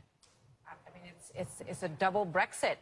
I mean, this is the same kind of shock. And when the Brexit vote came down, I talked to people who were trading overseas, and they felt like it was all going their way. And over the course of the evening, they started to say, no, it's actually not. And every one of those markers started to flip. And you saw the peso going lower tonight. You saw the VIX, which is the volatility index, going higher. And all of that points to what you're seeing in the Dow Jones Industrials. It's just a tremendous amount of shock. And as Maria said before, it's uncertainty. However, I mean, you do have to wonder, with the House, with the Senate, with Donald Trump, if he does win this, he's going to peel back regulations on businesses. That's going to be very good for small business in this country. If he does peel back Obamacare to a certain extent, that also may have a positive effect on small business. So although there may be a bit of panic with this very surprising outcome, if indeed it happens, the day 2, day 3 story might be quite different. Yeah, but this is more buy signal, right? This is more, Britt, than just panic. I mean, this is Brexit supercharged. This is the U.S., the biggest power in the world. Here's the French ambassador moments ago. After Brexit and this election, everything is now possible. A world is collapsing before our eyes. Dizziness. I mean, you know what I mean? Look, Brexit has not turned into what they thought it was going to turn into. Not getting it. Hashtag not getting it. I mean, this country has made a decision. They're sick of it. It has, and the fact that the French don't like it is rather good news to me. My view of that is, first of all, as Martha points out, this is likely to be a business-friendly administration. Right, so the panic in the stock market seems like a buying opportunity, as Maria Bartiromo suggested. I think that's right. I think it's a sensible way to look at it. You know, there's no accounting for the tastes of the people in Britain, but they, or at least in Europe in particular. I don't know how the British will respond to this, but my sense about this is that they'll be fine with it, and our allies will be fine with it as long as Donald Trump acts the way I think he can reasonably be expected to act. And we don't, he's so unpredictable. That's what this is about. It's his remember when he went out to Mexico, remember? Right. And he had the meeting. Yeah, that's right. People talked about afterwards that he had choked and not demanded the wall, but he was very respectful, very moderate, very contained in the meeting. Very presidential. The Mexican president. Right. Yes, he was. Right. He was. So, then he went back to Phoenix and burned the house down on immigration. Well, all that may be so, but he shows he's capable of doing it, and I can't imagine he would do otherwise. And my sense about this, look, is that he's won. He's got his party behind him. If he gets this one last piece in place, he gets Michigan. If he gets Michigan, he's got it. And I mean, it's hard for me. Or Minnesota. Well, either one, right? Either one will do it. So he's there, and yeah, it is a new reality, that's for sure. But look, people who get so wrought up about these things, this country was built to deal with such vicissitudes, such changes, such shocks. The Republic will endure no matter what. So, I mean, I think the worry is misplaced. And in fact, to the extent that it shakes up our body politics in both parties, that's probably a good thing. Mm-hmm. And look, give this guy credit. He had guts, and he endured slings and arrows from people that, were indisposed to like him. And he took criticism from the press on a level we've rarely seen. And it's going to continue. But, in the end, he gutted it out. And I think he deserves all the credit that this election will give him. The media in the primaries, they love Donald Trump, and they pumped him up very much. But as soon as he secured the nomination, the tone shifted, and it was notable. And then any controversy that happened with Donald Trump, they could not get enough of it. Some of the accusers, some of the women who came forward, we don't know whether that's true or it's not true. That's up for the American people to decide. But we're given full hours on other channels to sit and tell their stories unrebutted, with no Donald Trump defender. And there is a question about, of course, Donald Trump's no fan of the media. And I think decided early on to try to disqualify the media as a group because he saw that coming. He knew about the Howard Stern interviews. He knew about the controversies in his past, and just decided to say, I've got to disqualify them as a group because I'm not going to be able to respond to each one of these individual attacks. And it was effective. It really worked. And it certainly showed that the vaunted power of the media is not what it might once have been. But put this in historical perspective. Compare it to Reagan in '80. The shock that people said, no, this Hollywood actor, he can't. He was a governor in California. For 2 terms. This is the first time, if this happens, as we expect it's going to happen, if he runs either Michigan or Minnesota, this is the first time that someone who's never been in office would be president of the United States. Or served in the military. Or served in the military, obviously.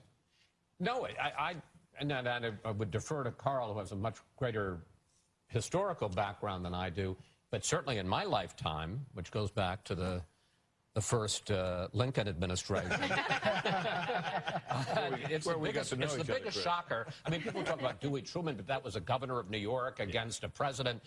This is Donald Trump. This is, I mean, he somebody who had never served in the military, who wasn't a commanding general, who was a reality game show host, obviously a billionaire, very successful in business, that he is going to be likely the next president of the United States. Is there a bigger shock? Not since P.T. Barnum considered running for president. He ultimately didn't make himself an official. But has there ever been a president that was a bigger shock?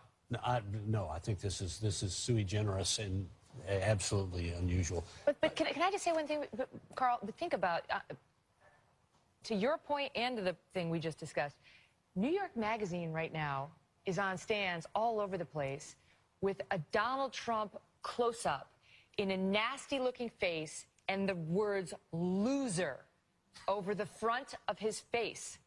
That's what's on the stands right now. He may hold that up like the Tribune. That's a Dewey versus Trump. You talked to an editor? Yes, who said, I was just in a meeting, we're putting this on the cover, and I said, though I'm a liberal, should we really do that? Like, maybe what if he wins? Like, should we really do that? And everyone in the room said, come on now. Right. You know what I mean? Get to the children's table. You're an idiot. The George Stephanopoulos clip early on in the early Republican primaries where he was asking on ABC News, who do you think is going to win? And I think it was Ann Coulter at the time said, I think Donald Trump. And everyone burst out laughing. Now, granted, the odds were against him, but he was literally a joke to so many of these pundits. He could have a Dewey moment. He could take that magazine cover and hold it up tonight if he wins. One of the other things that happened was a view was taken by many in our trade that because Donald Trump was such an exotic character, that the normal neutrality that is the style and the method in which we cover campaigns was to be suspended, because to treat him and Hillary Clinton as on a par with each other was, quote, false equivalence.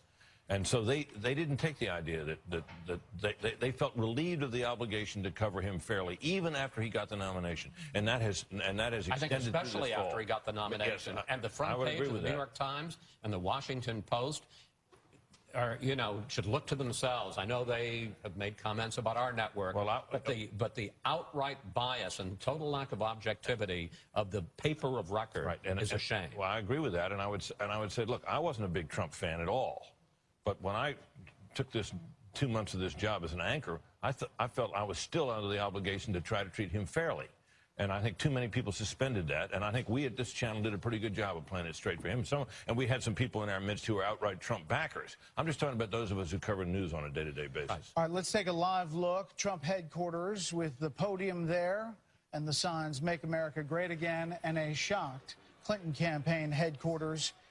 as we have a moment of history that is happening. We are waiting for Michigan. We are waiting for Minnesota. We are waiting for New Hampshire. And we're waiting here on Fox News Channel. Election coverage 2016.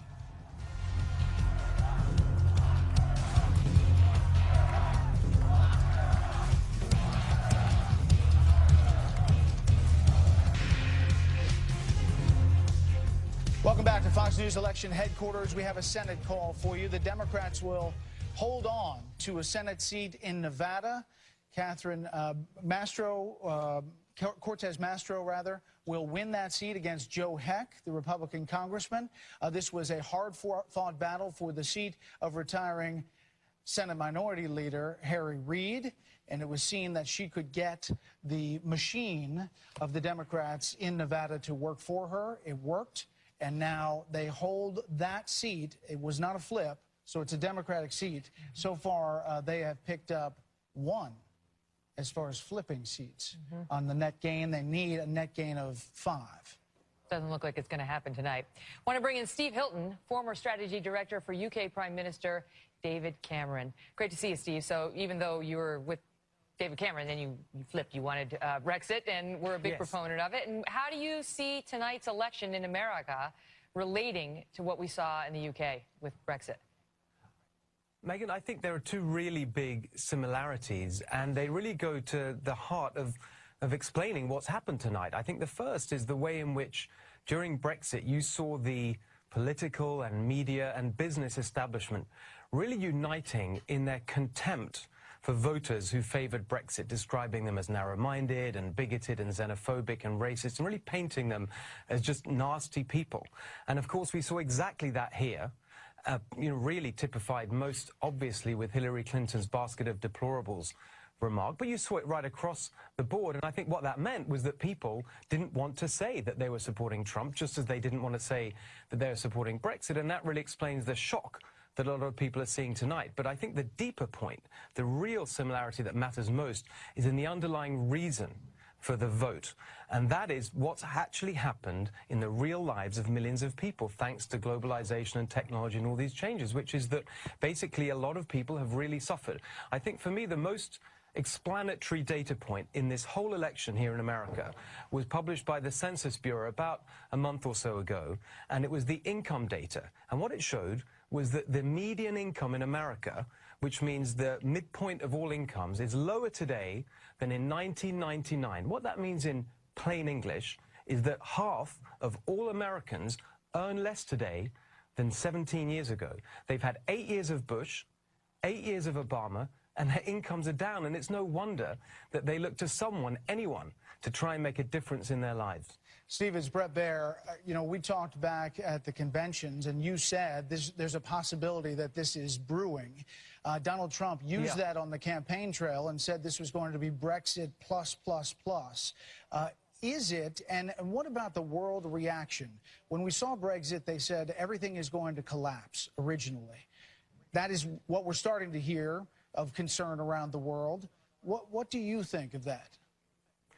Well, here I think there's a big difference with Brexit, and a really positive one for our viewers tonight and for America, which is that this is an actual election where you have a candidate standing there on a platform with actual policies that they want to implement if they win. With Brexit, there was a lot of uncertainty, as we're seeing being played out now, in terms of what this vote actually meant. Here, the likely outcome, if everything goes as we're seeing tonight, is that you have a Republican in the White House, a Republican control of both parts of Congress. And that means that you'll actually be able to see the implementation of a real economic agenda that I think, despite the overnight jitters that you might see in the markets, over time will reassure the business community and the financial community that at last we might get some serious economic growth going that will benefit those people that have been left behind and business generally. So I think that in the end, despite what you might see in the immediate short term, this is going to be very positive.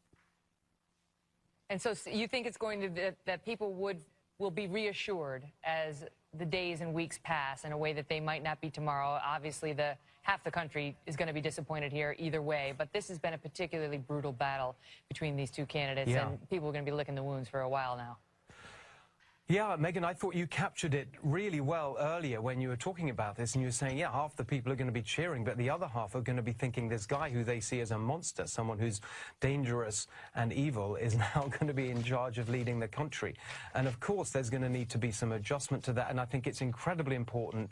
You know, we'll see perhaps this evening how Trump actually responds to this moment. I think he's got a huge responsibility to do so in a way that starts to reassure those people that see him in the terms that you described as someone who really can not just get the economy going and do the specific policy things that he talked about, but really bring the country together at a time when it's going to be really anxious. Steve Hilton in San Francisco. Steve, thank you very much for your perspective. We continue to wait results in several states right now, including Michigan, Minnesota, New Hampshire, Arizona, Maine, Pennsylvania, and Alaska. A lot of electoral votes outstanding, but a very, very narrow path available for her right now. Down ballot, Maine and Michigan tonight both approved minimum wage increases. And the economic impact, we talked about the markets, but gold is up more than 4% tonight, just so that everybody knows that. And everyone's getting their mesothelioma medicine? And the Dow is down more than 700. Internal joke. And I think the S&P 500 halted at 5% down, as you mentioned before. Let's bring back our panel. Dana, Juan, Monica, Chris, Carl, Britt, and Chris. Okay, Monica, your perspective on this. I think what we're seeing unfold tonight is the most astonishing political story of our lifetimes. If you think about it this way, Donald Trump, who has never done this before, the ultimate outsider, essentially had very little money relative to Mrs. Clinton, who had about $2 billion at her disposal for this campaign, had an essentially skeletal campaign to this day, is pulling the entire thing off. We have never seen anything like this before, certainly in recent political history and maybe ever in the history of the Republic. And I think what it shows is the power of the people, that both the Republican conservative base as well as independents, disaffected Democrats, they have taken a look at the bipartisan ruling class and they have said, we've had it with all of y'all, and we're going to try something completely different. By the way, the cheers you hear are the actual boards we're putting up as you're talking, and they have the vote totals underneath. And, Much as they love Monica. Right. You know, Michigan, 17, oh, there it goes. But basically, Donald Trump leading in Michigan, leading in Pennsylvania, and leading in New Hampshire. This was sort of forecast. We talked about how unusual this is, but actually there was a very smart man in 1962 who wrote a book called The Image, The History of the Pseudo-Event in American Politics. Daniel Boorstin, later the Librarian of Congress, famous American historian. And he said in 1962, after the Kennedy-Nixon election, that the changing nature of the American media, which he thought was corroding a lot of the traditional sources of authority in our society, and the weakening of the party structure meant that in the future we were less likely to nominate for office people who had demonstrated statecraft. They'd been a successful governor or mayor or senator or congressman.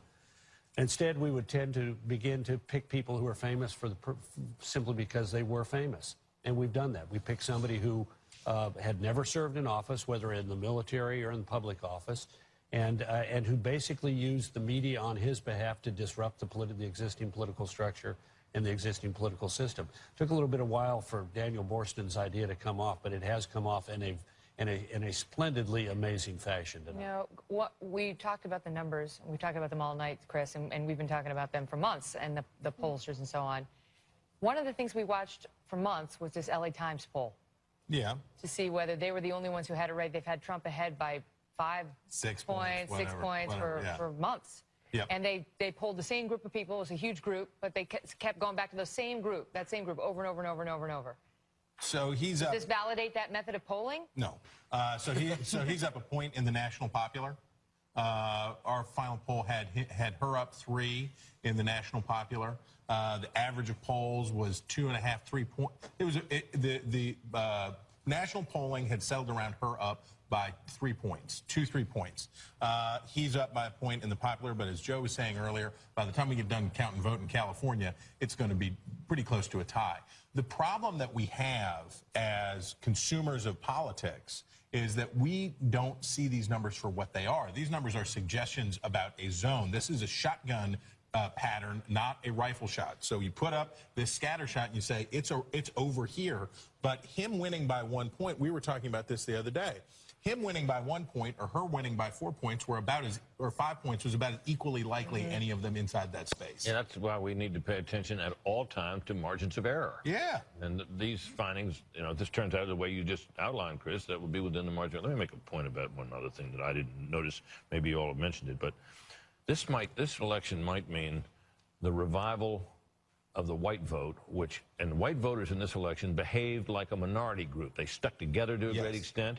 And I didn't realize this, but white non-college graduates, we all expected Trump would do great. According to the exit polling, he won them 67-28. White college graduates, Trump wins by 4. So he won the white vote across the board. They came home. Less and more educated alike. They came home to him. They stuck with him. Yes, they're down to 70% of the electorate, but they're still by far the biggest complement of our electorate. I'd say 2 things. One is, remember, he's going to be a minority president.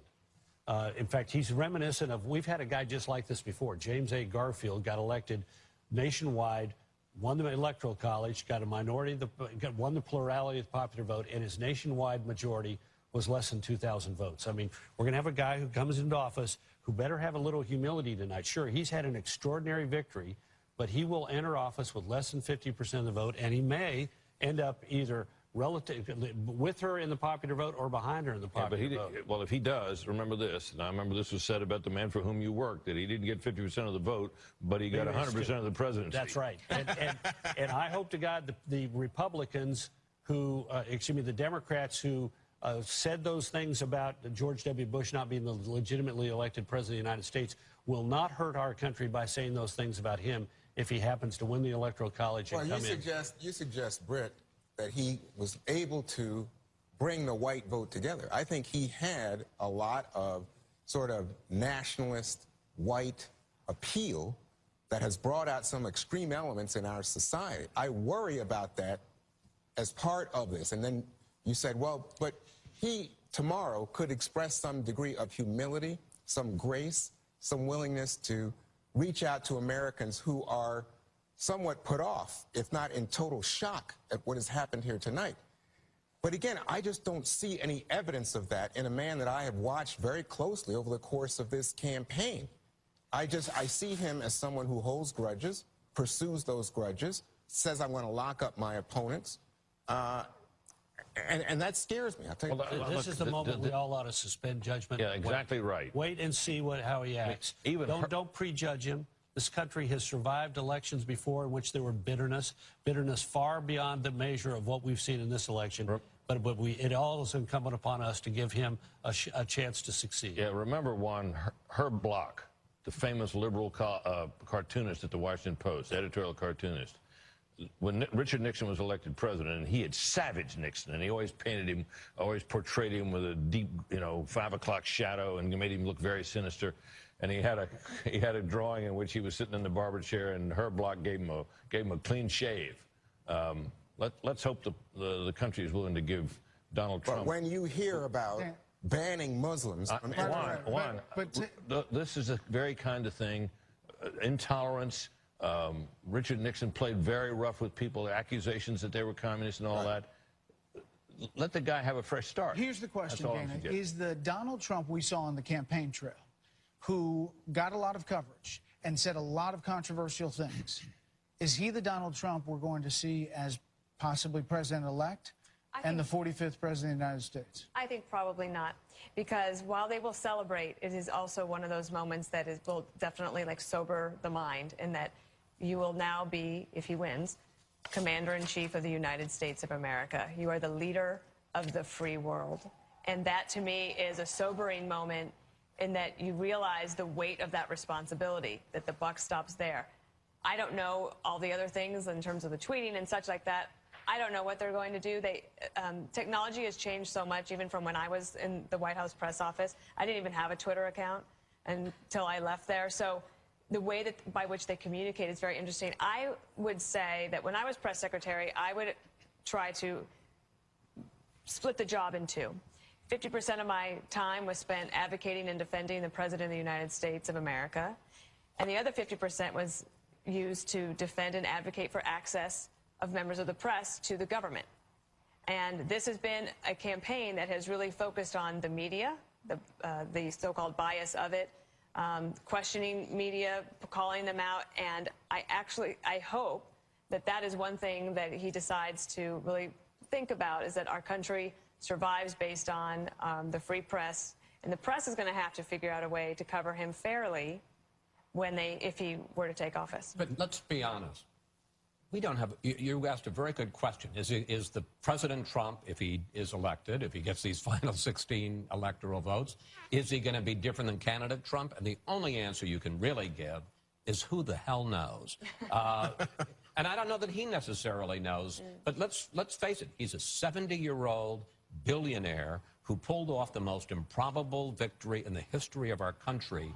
I'm not sure that humility and a feeling of, gee, I got to change the way I do business is necessarily going to be at the top of his agenda. He may think, you know what, I'm smarter than all these guys. It worked out okay for me. You may be right, Chris, and you probably are, but I hope he doesn't think that, because the man who got elected is less the man who campaigned up to and through October 22nd, and more the man who campaigned from October 23rd till today. October 22nd is when he goes to Gettysburg, makes a speech that's pretty good substantively, but opens with 14 minutes excoriating the women who had accused him of groping them. And that was the last day that he conducted himself like that. Since then, he's been a reasonably contained, disciplined candidate. Stay cool, Donald. Stay cool. And you know who told him that? Reince Priebus. Those words that he said on that podium, I have it on good authority, were the last words that Reince Priebus said to him before he left to go back to Washington for one day to change his clothes, get a new set of underwear, and go back to the campaign. How many Hollywood stars? This is underwear. But we're not, like, you mentioned the women who accused him, who Donald Trump says he's going to sue. And, you know, we question this. Is the sitting president of the United States going to sue a bunch of women who presumably that threat dies if he wins the presidency? But something we haven't discussed is the number of groups who are likely feeling real fear right now. Exactly. In a way that perhaps they hated Hillary Clinton, they didn't want Hillary Clinton, but they weren't afraid of her. I mean, you've got Muslims who may be feeling that way tonight. You've got women. You've got women who, you know, have seen him accused of groping women against their will, matters which have not been resolved in his favor or against him. They remain unresolved, and people can make up their own minds about it. We've got a history of comments that Trump has made, which are sexist in nature. They may be booing, but this is true. You've got immigrants who have been threatened by Donald Trump with deportation. Hispanics. You call them thieves and rapists? I mean, I'm glad you're saying this, because, everyone's saying, give it a new start, let it go, take it easy. But I just remind you that even for Republicans, what you heard from Sean Hannity tonight about go after Paul Ryan, he won't be speaker. This suggests to me, this is about disruption of a political process. And on that level, I can appreciate disruption. But when it becomes so personal, you feel personally, wait a second. This is someone who has said, most white people in the country are killed by black people. Something that's an outright lie, not true, never taken it back. Someone who says that I can grab women as I please, never takes it back, never apologizes. No, Monica, that's not true. He apologized for the bus He did comment. apologize that. Monica? Yeah, may I? Look, Donald Trump, I think, understands the import of this moment. I also think he understands the importance of an inclusive message of change tonight and going forward. Britt mentioned President Nixon, for whom I worked during his last years. And I remember having a conversation with President Nixon about Election Day 1968. And I asked him, after you voted, Mr. President, how did you feel? What were you thinking? And he said, you know what, Monica, I wasn't thinking whether or not I was going to win that night. I was thinking as I drove around in my car, watching people line up to vote, how many of them did I reach? And I think tonight Donald Trump is absorbing not just the job, which the job will change you, but the magnitude of the responsibility of that job. He has spoken repeatedly over the last several weeks in his closing argument about wanting to be a president for all of the people. And I think what you're going to start to hear from him starting tonight and going forward is this inclusive message of change, bringing the country together, what is at stake, why it matters, and how he is now uniquely positioned to make it happen. Brit Hume could hardly have been more right when he said that every American, especially every American of faith, owes their prayers, good wishes, and support to Donald Trump if, in fact, he does become the president-elect tonight. That is the sacred duty and obligation of every American to hope that their leader is successful, is wise, and brings peace and prosperity to the country. But it is also incumbent on the supporters of that president-elect, and it is also incumbent on that president-elect to reach out to those individuals who do feel frightened, who do feel marginalized, to bind up those wounds in the other direction. If we're going to be burying hatchets, which we need to do a lot of in this country, a great deal of, both sides have earth to turn over.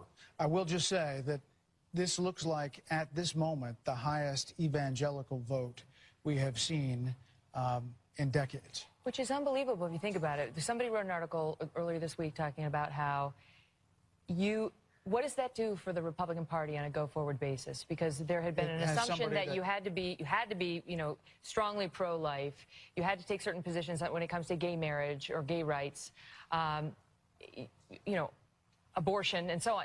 So what does this mean now? Well, Chris, what he said in that debate was a powerful message to evangelicals when it was the question you asked about abortion and the different policy from the two candidates. And I think perhaps that struck a chord in that final pitch. Yeah, absolutely, and particularly when it got to the question of partial birth abortion. I mean, the interesting fact is that Trump is, on social issues, particularly by Republican standards, very moderate. He, at one point, espoused the idea of allowing transgender people to use whichever bathroom they wanted. He was once in favor of partial birth abortion. He said he wouldn't ban it. Right. Okay. But if your two choices are Hillary Clinton or Donald Trump, right. and you're an evangelical voter. But I'm just saying that he's not your typical, I mean, when you think of George W. Bush or Ronald Reagan, he's not your typical evangelical Republican politician. He's proven that you can get the Republican nomination, right? This is something for those moderate Republicans out there who aren't so keen on Donald Trump. He has proven that you can get the Republican nomination, you can win the presidency potentially, even if you don't subscribe to the more conservative social views, which, listen, he's sort of paid some lip service to it today, but he's had a lifelong history as a Democrat and as somebody who is more liberal socially. And he said a lot of the right things for the Republican once he secured the nomination and was running. But the truth is that doctrine has been busted up as well by Donald Trump. We're coming up to the top of the hour, and we are waiting on a few states, the biggest, Michigan and Pennsylvania. Stay with Fox News Channel for continuing coverage of the 2016 presidential election.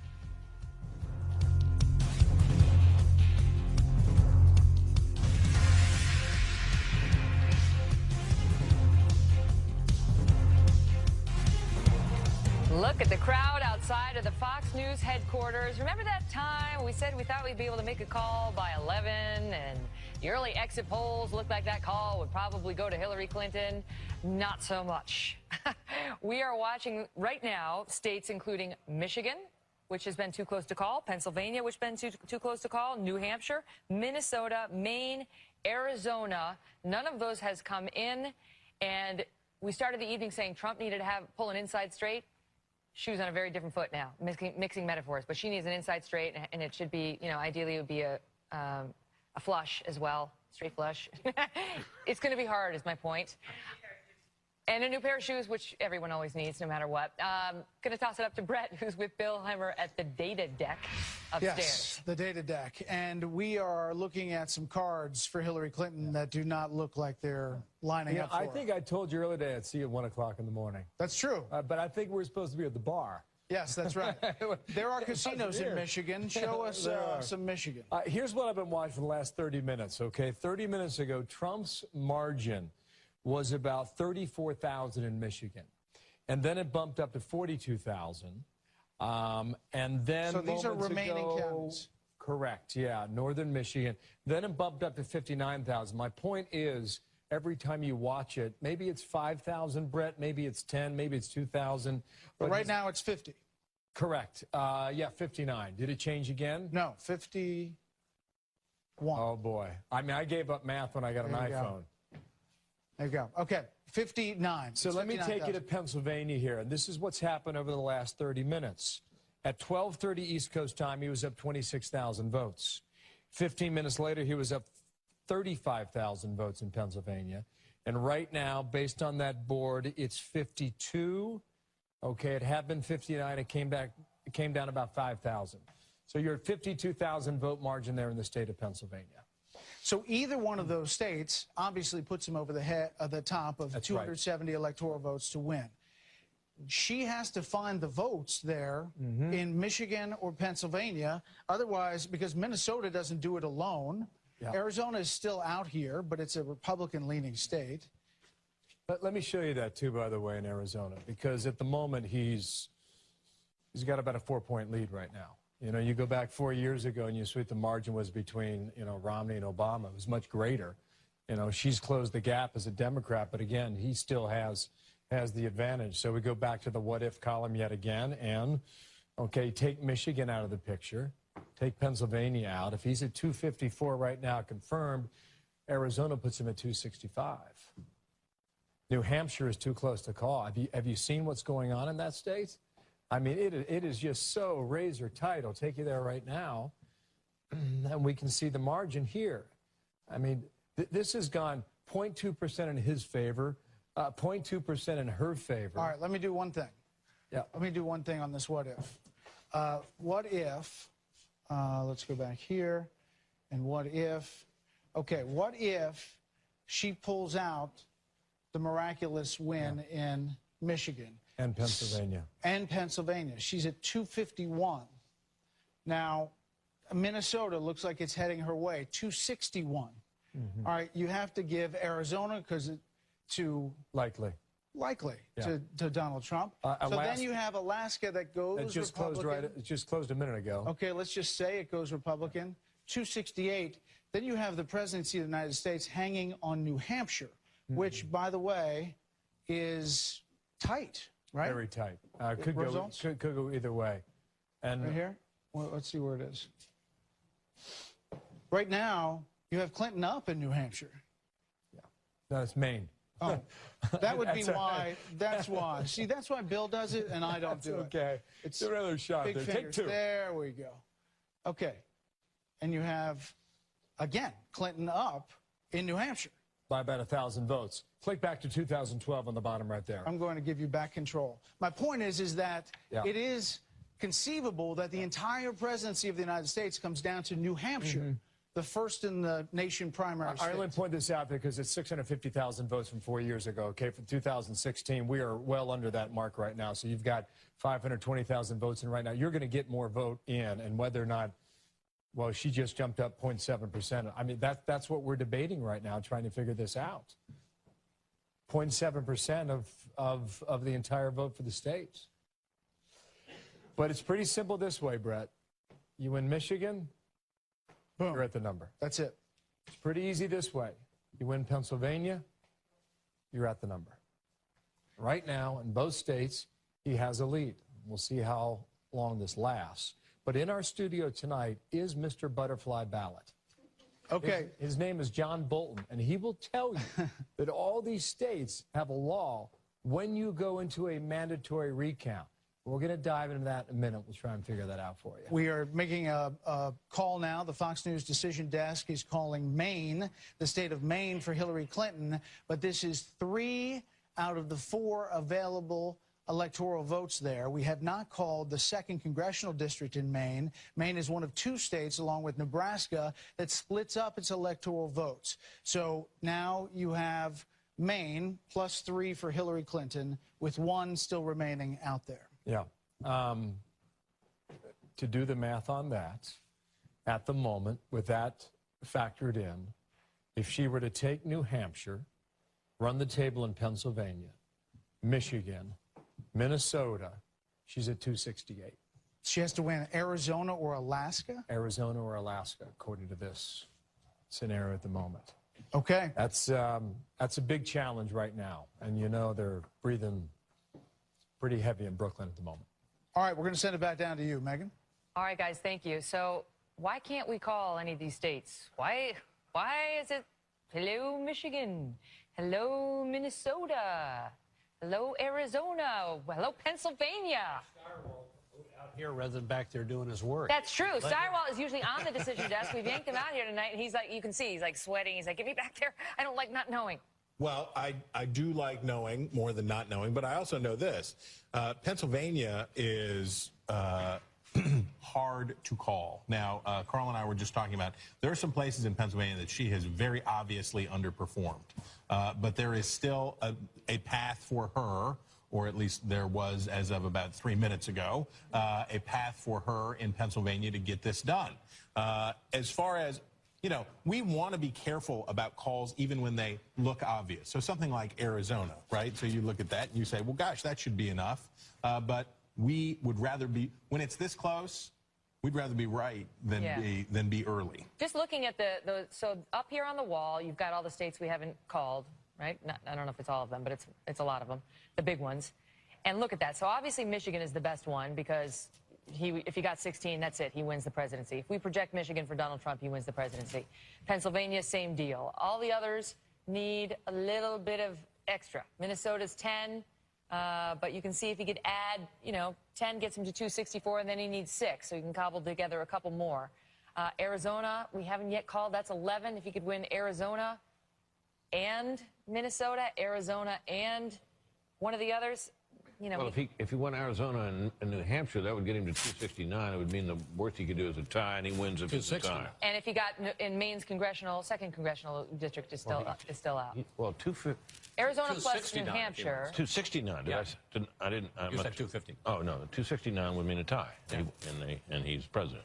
Okay. So Arizona and New Hampshire would do it. Oh, good. All right. So listen, we like to reminisce here. We love to go back down old memory lanes. So I'm actually going to take a walk to the decision desk and find out what's the deal with Michigan, what's the deal with Minnesota. It was so fun the last time, so we're just going to. But stakes are different this time. Tell them I missed them. We haven't called the election. We're actually just finding out why we haven't called the election, why we haven't called a couple of these key states, and it's a much shorter walk. Thanks to our new studio. Here we are. Here they are. Here's all our guys. Hi, guys. Hello. Arnon Mishkin, the man of the hour. How you doing? Terrific, Megan. How are you? We meet again. Yes. All right. So what's the deal? First of all, let's talk about Michigan. What's the deal with Michigan? Why can't you call it? Right now, we're still waiting on some vote from Detroit and other places. And so even though clearly Trump has a lead, we're not prepared to call it yet. Because Detroit is considered heavily Democratic. Democratic area, yes. So what do you need to see? What the turnout there was, or what? We need to see the turnout, and most important, we need to understand what the absentee vote is. Because the absentee vote tends to be counted in bizarre ways, county by county, and so we're waiting to see what that vote is like before we can make a call in Michigan. Any idea what time that will be? It's 1:10 in the morning. Any idea, like, seriously, do they tell you what the timing would be? What they tell us is soon. And soon could mean anything. That's not helpful. I know. All right, forget Michigan. Let's move on to Minnesota. 10 electoral votes there. That could get them much closer. What's the deal there? Minnesota, we're also waiting for a lot of vote in the Twin Cities area, which also tends to be Democratic. There does seem to be, Hillary seems to have a slight lead in Minnesota, but it's a very tenuous lead. And when we look at the models, it looks like it's going to be a very close night there. Wow. Which, again, I mean, most people were not predicting. Minnesota was not supposed to be. Not at all. It wasn't considered a toss-up, really. Not at all. Okay, Arizona. Why haven't we called that? Arizona has begun counting vote in a slightly different way. There's a lot of vote that doesn't get counted on Election Day. So it's not clear we're going to be able to make a call in Arizona tonight, but we're going to try. Pennsylvania. That's the mother lode. If Trump gets that, he's got it. That's right. Pennsylvania also looks like it's ending up going to be a very close night in Pennsylvania. I wouldn't be surprised if we're not able to call Pennsylvania tonight. If we're not able to call it at all. Very possible, yes. How about Maine's congressional district, second congressional district? Man, they've gotten so much airtime this election. That's exactly right. This is the district in outstate Maine, the northern part of Maine. Right now, Trump has a lead in the raw vote, but I think it's only about 50% of the vote has been counted there. And so we don't have a model for Maine CD2, but we do have it. It looks like Trump may get that one electoral vote, but we're not ready to call that. What am I missing? Which one am I forgetting? The most interesting one you're missing is Alaska. And Really? Precisely. Alaska has 3 electoral votes. Historically, Alaska has always gone Republican. Right now, we're looking at conflicting data from Alaska, and Alaska is another state that tends to count vote extremely slowly. And so that's another state that we could be hanging on for a couple of days. How about New Hampshire and its 4 electoral votes? New Hampshire. Joe Trippi is obsessed with New Hampshire. He wants me to ask. As he should be. New Hampshire is a state that we could very easily also not be calling tonight. Oh, come on. I'm sorry. Should we dock their pay? Is there like, all right, so let me ask you this. You guys they all sit back here, they crunch the numbers, they talk, they compare notes. What explains what we have seen tonight? Do you look at that? Do you look at any of the exit data, or is that all Dana Blanton? But can you help us understand what people misread? That's a really good question. People are going to be poring over the data for months and possibly years to figure out what really happened. I think what basically happened was in the final polling, we saw that Clinton had roughly a 4-point lead in most of the polls. She was at about 48%, 49%. The question was, what happened to all the folks who were on what I call the movables, folks who said they were either for Johnson, Stein, or were purely undecided, and they ranged from 8 to 10 to 12%, depending on the poll you were looking at. And I think what happened was a lot of those people, they said they weren't for Hillary Clinton, and they weren't. And in the end, they decided to go for Trump. That's my hypothesis of what the polling. It was a misreading of the polling rather than a mistake of the polls. I'm not going to hold you to this because I know you're crunching numbers in counties and raw vote and things like that now, but do you have a feel on the late deciders? Do you have a feel on whether it really was a late-breaking vote for Trump or whether this was baked in, these late deciders, these people you're talking about, was it the last few days or when was it? What we saw in the exit poll is that there was some late decided movement towards Trump, but I think what it is evidence that they were basically sort of decided, but they didn't want to say. And then in the end, they went for Trump. So is what you're saying that the shy Trump voter really was out there? I guess so. Yep. It doesn't seem possible that you can be a shy Trump voter, right? What we know of the Trump voters is they are not shy. They are not shy. That's exact, and that's the big difference between this general election and what we were seeing all year in the primaries. All year in the primaries, the Trump number from the polling was exactly the Trump number that he got in the primary. And all the undecided went away from Trump. This time, we're seeing that a lot of that undecided, in fact, wound up being a Trump vote. All right, last question. What of the states that are still out there? Oh, and one more thing. Yeah, go. The other thing to note is that right now, Clinton is ahead in the popular vote. And that was something actually a lot of analysts understood, that in fact, a Democratic lead of 3 or 4% translated into an electoral college photo finish, which is what we're seeing right now, that basically Democrats run up the score in states like California, New York, Illinois, and roughly 3% of the vote is wasted by Democrats in those states. That's just the way the Continental Congress decided it, and it's wasted in those states. And so, even though you might have a 3% lead in the popular vote, that could translate into an electoral college photo finish. All right, so I actually have 2 more questions. Number 1 is, does she have any chance left? I'm not going to answer that question. Okay, all right, I had to try. Number 2 is, what is the state you guys think you're most likely to call next? I realize you don't know. Which one are we most likely to get next? We're looking at a number of states that we could possibly call very quickly. Does it begin with an M? You're a very good interviewer. You're not going to tell me? No, not yet. Arnon, thank you. Thank you. Thank you, all of you guys. You guys are unsung heroes here at Fox News and all the work you do. You too, Kath. All of you. Thank you. Thank you. It's a pleasure. Honored to work with these guys. Back on over to the decision desk. Well, away from the decision desk and back to the anchor desk. Look, Karl Rove stayed seated. He didn't challenge anybody. That's true. And there's no bad blood between Karl and Arnon. So that's because we didn't call somebody with 911 votes separating the 2 candidates. Were they right or weren't they? Let's not relive it. Were they right or were they right? Relive it. Woof. It's a painful moment. It's okay. We do love them. It is wonderful to work with them, but we would really like to make some calls. I think it begins with an M. He wouldn't say so, but you had to see it in his eyes. It's possible. Carl Cameron is live at Trump headquarters with reaction there as we are waiting on M states to come in. Hi, Brett. Impatient is probably the operative word of the night. There has not been a single person who has left the Trump Victory Night headquarters, is what they think it now is. The Trump family remains at Trump Tower, impatient to come over here. They're particularly interested in when Pennsylvania might get called, because after Hillary Clinton leading the polls, Donald Trump has moved into a slight lead in the actual vote count, but there's still more of the vote out to be counted. So Donald Trump and his campaign now have to start thinking about putting together a transition team. A couple of weeks ago, when the polls weren't looking all that favorable in some of the battleground states, Donald Trump instructed his transition chairman, Chris Christie, the governor of New Jersey, to slow down on the transition work and pony up some of those people to help him actually win the race. He is on the precipice of doing exactly that, which means that the transition effort has probably fallen behind a little bit. Now he's got to deal with the acceptance speech and putting the transition on overdrive in order to start forming a government, assuming that M state, or maybe the P state of Pennsylvania, or perhaps Arizona and some combination of others, including Alaska, will put him over the top. They would like very much for our decision desk to make their decision so that they can come down here and make their speeches.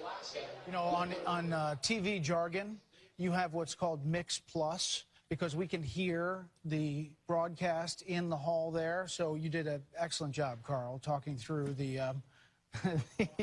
reverberation. Got to keep it interesting. You know, he's too good. You got to throw a few softballs or hardballs at him to see if he can still do it. And indeed, he can. Let's see what we can do to Jen Griffin. She's over at the Clinton campaign headquarters. I bet she can do it too, but we like her, so let's see. Hey, Jen. Hi, Megan. Well, it's quite a different scene over here. There are campaign staff that we've seen in tears. The hall has emptied out quite a bit behind me. We just saw a very surreal scene where Cher walked in, turned around, looked at the board, and walked back out.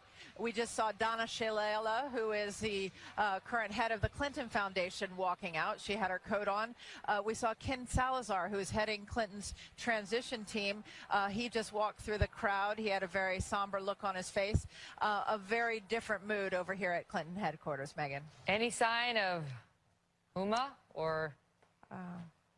No, we have not seen Huma. We've not seen the Hillary Clinton herself, but certainly the lower-level staff who we've been traveling with on planes for the last few months, they are despondent, I would say. Mm-hmm. And it's, you know, it's always sad on these nights to see the side that's, in this case, likely to lose, and soon we'll know one side has lost, because they put so much effort into it. And you can feel their pain, and you can feel, you know, how badly they want it to happen. But when you look at this result tonight, Chris Wallace, you tell me whether people are going to consider that Anthony Weiner, in a way, helped bring down Hillary Clinton tonight. Sure. It certainly didn't help. They're going to look at around a lot of things, and clearly the Clinton camp isn't going to blame Hillary Clinton, right? They're not going to say, except for Neera Tanden, who seems to be the one truth teller in the group, who will say... She's emerged as the MVP of the WikiLeaks emails. Yeah, absolutely. That, you know, we'll say, why did you not get this out 2 years ago? But clearly, you know, to people who may not have followed it, because Anthony Weiner sexted, the FBI began an investigation, and they seized his laptop, and they looked at it and found all these emails, and that led James Comey, in what I personally think was a mistake, to announce that they were going to reopen the investigation. Looking back at it, and you're a lawyer, I think James Comey should have kept his mouth shut the entire time. Should not have said anything in July, should not have said anything in October, should not have said anything this weekend, just should have done what a prosecutor does, said nothing. I think you could justify him doing that, but I think you can also justify the way he did it now. I think probably the most controversial thing, in my view as a lawyer, that he did was the explanation of why he didn't bring the charges, where he really went after her and called her a liar and all that, which he didn't need to do, and I understood the controversy behind that. But I had, as a lawyer, I had no problem with him announcing where he stood. It's not his job to manipulate the electoral process or protect her from it. It's just his job to keep Congress informed. And I do think that Hillary Clinton has only herself to blame for the email problems. I mean, she, as a lawyer, she pressed the limits, and she didn't do what she was supposed to do. And she's come out and admitted that now. The only thing I'd say in that regard is, it is so freighted when you say something that we're going to reopen an investigation. Normally, the FBI doesn't announce they're reopening an investigation, and he wouldn't have had to announce it if he hadn't gone before Congress and said, here are the situation under which I will announce, reopen the investigation. But what if he hadn't done it? What if he hadn't done it? And then in that treasure trove on Anthony Weiner's laptop were 650,000 documents that were classified that did relate to national security. Well, it turns out now they could have gone through them and found out and announced it before election. Let's, if we could, take an update right now on the net gains of the House and Senate, because you have the Senate with, we are still waiting on Missouri, New Hampshire, and Pennsylvania in the Senate. And Louisiana is heading to a runoff December 10th. The Senate, remember, had to have a net gain of 5 for Democrats to pick up control of the U.S. Senate. If they lose the White House, they needed all 5. Well, you're talking about Blunt in Missouri, Ayotte in New Hampshire, Toomey in Pennsylvania, and a Louisiana would be a red state holding on if they flipped it on December 10th. Is the runoff scheduled. So you have 4 remaining. They would have to run the table on the remaining 4 to take control. And once we have one of these that comes in for Republicans, the control of the U.S. Senate will stick in the Republicans' Our decision has not called it, but the Democratic candidate in Missouri has called the race, and he just conceded to Roy Blunt.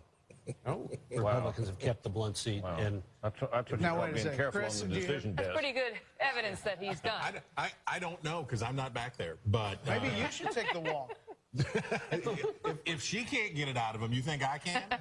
Lord, no. But if that's reported, and there's a lot of, I'm seeing a lot of stuff that people say that Toomey's got it in Pennsylvania. Yep. Yeah, I'm getting emails from the state Republican Party chairman, Rob Gleason, telling me, why is Fox not calling it? We're up by 70,000 votes. And I told him, here we go again. Get a lot of that.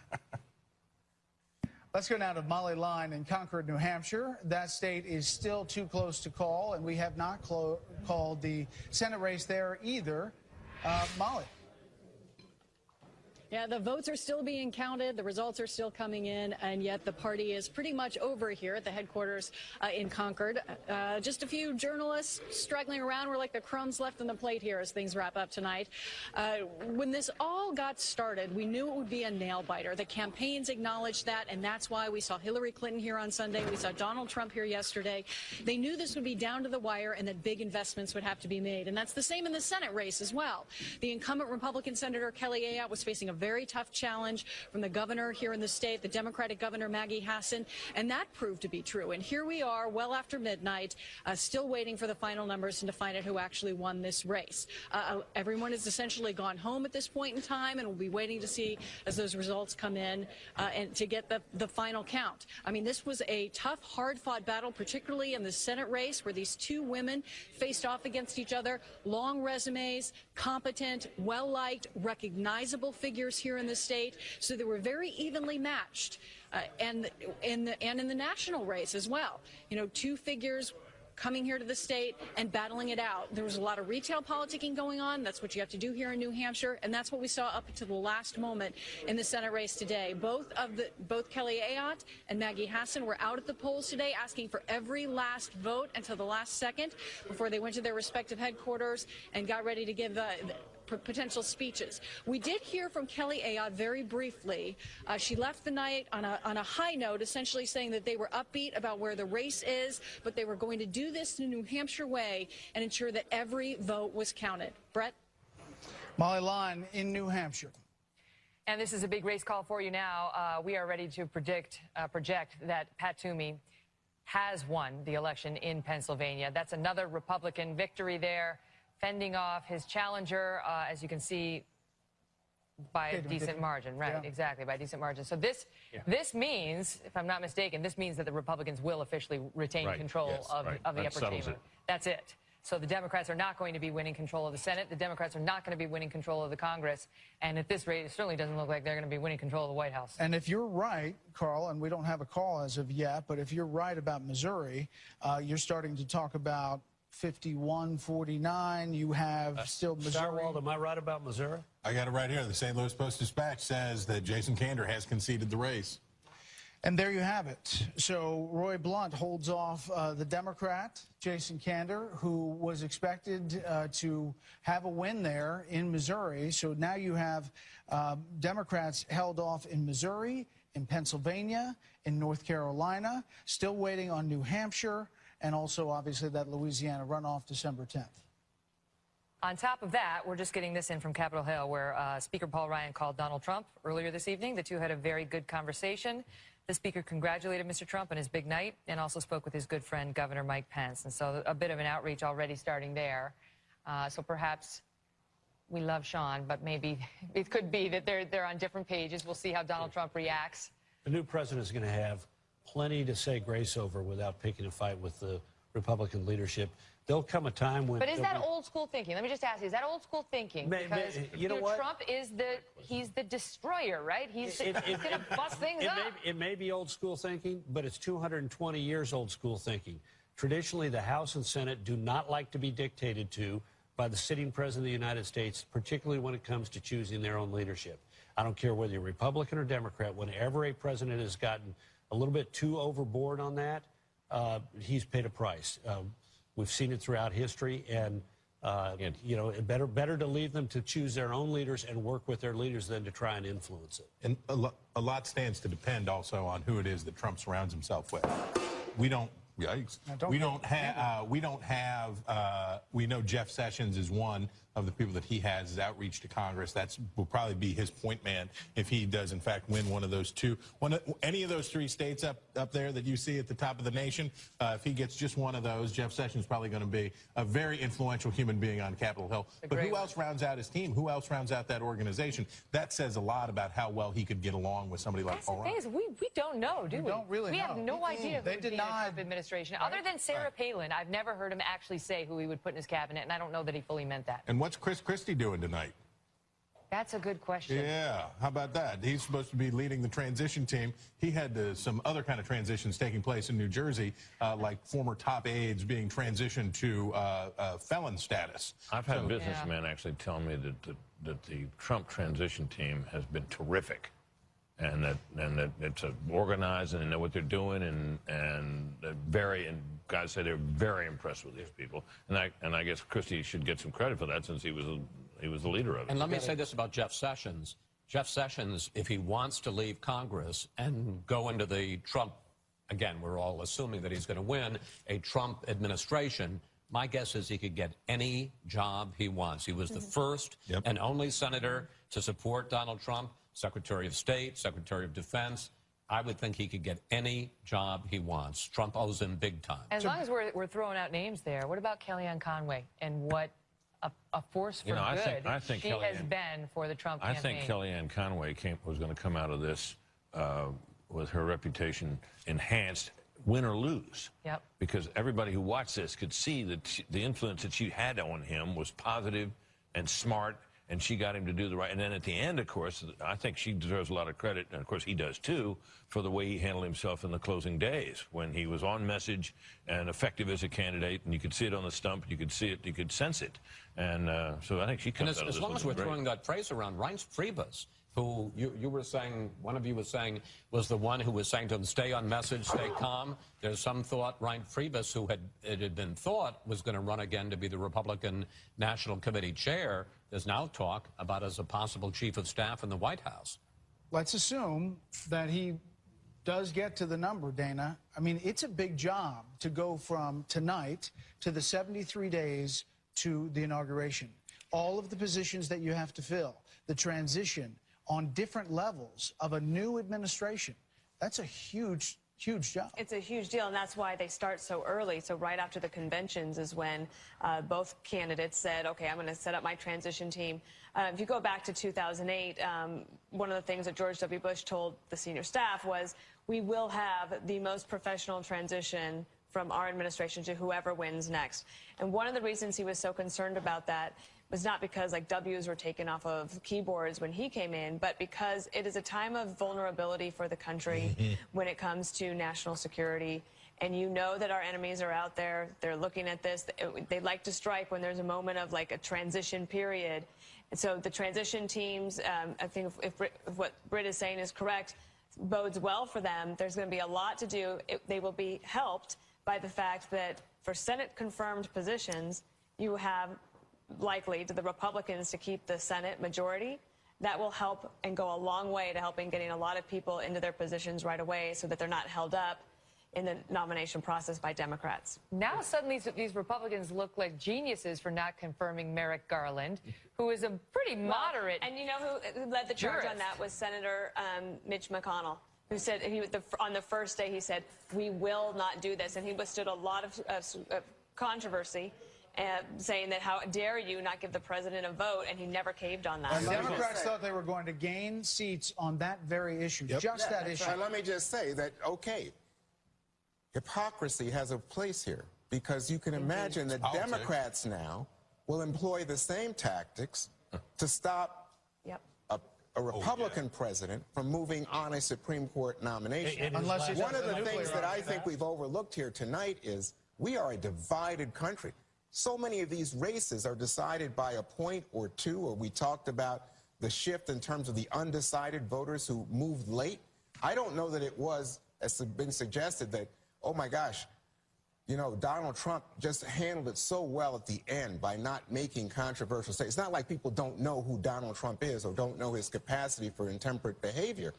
I think it was much more a statement about we, the American people, very divided, people who are discontented for one reason or another, and people who really feel like they've been forgotten and left behind. How much does President Obama have to do with that feeling?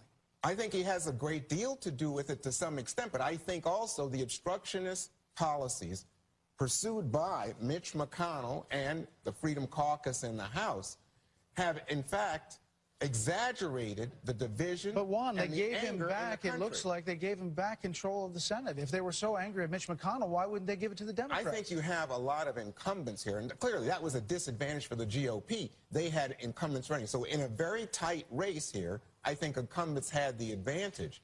And I mean, you look at what happened in Nevada. Clearly, Harry Reid and that machine was almost as if an incumbent was running. But I think Pat Toomey, I think that what we've just seen in Missouri is evidence of the advantage of incumbency. But you speak of the hypocrisy, Juan, and trust me, we covered it night after night. When Barack Obama was handing down executive orders like it was candy, I mean, he was handing them out. It was like night after night, immigration, people were standing up, people like law professor Jonathan Turley and many others saying, this is a slippery slope. And this is not somebody who had been known for defending a lot of Republicans. This is a slippery slope if we let the executive have this kind of power. And the Democrats said, it's fine, because they liked the Dreamers executive order, they liked the other, the attempted executive order on immigration, which was later struck down by the courts. And the warning was, if a Republican gets into this office, are these same people defending this action going to defend it this way? And you know that they will not. Well, the thing is, it was a counter to the obstructionism that I was describing to you earlier. So I think among the Democrats, it was rationalized But the system is designed to be obstructionist. The system is designed to allow it. That's the point of the system, is to obstruct. That's why it's there. No, I think historically Americans have, in fact, sought to get something done and sought compromise. And what we've seen from Republicans under Obama was exactly the They're going to get something done with the Republicans from the look of it. I'm going to see compromise and head to a break. And when we come back, we'll continue our discussion about what looks like a momentous night, probably the biggest story any of us have covered. Or will ever cover. We'll be right back.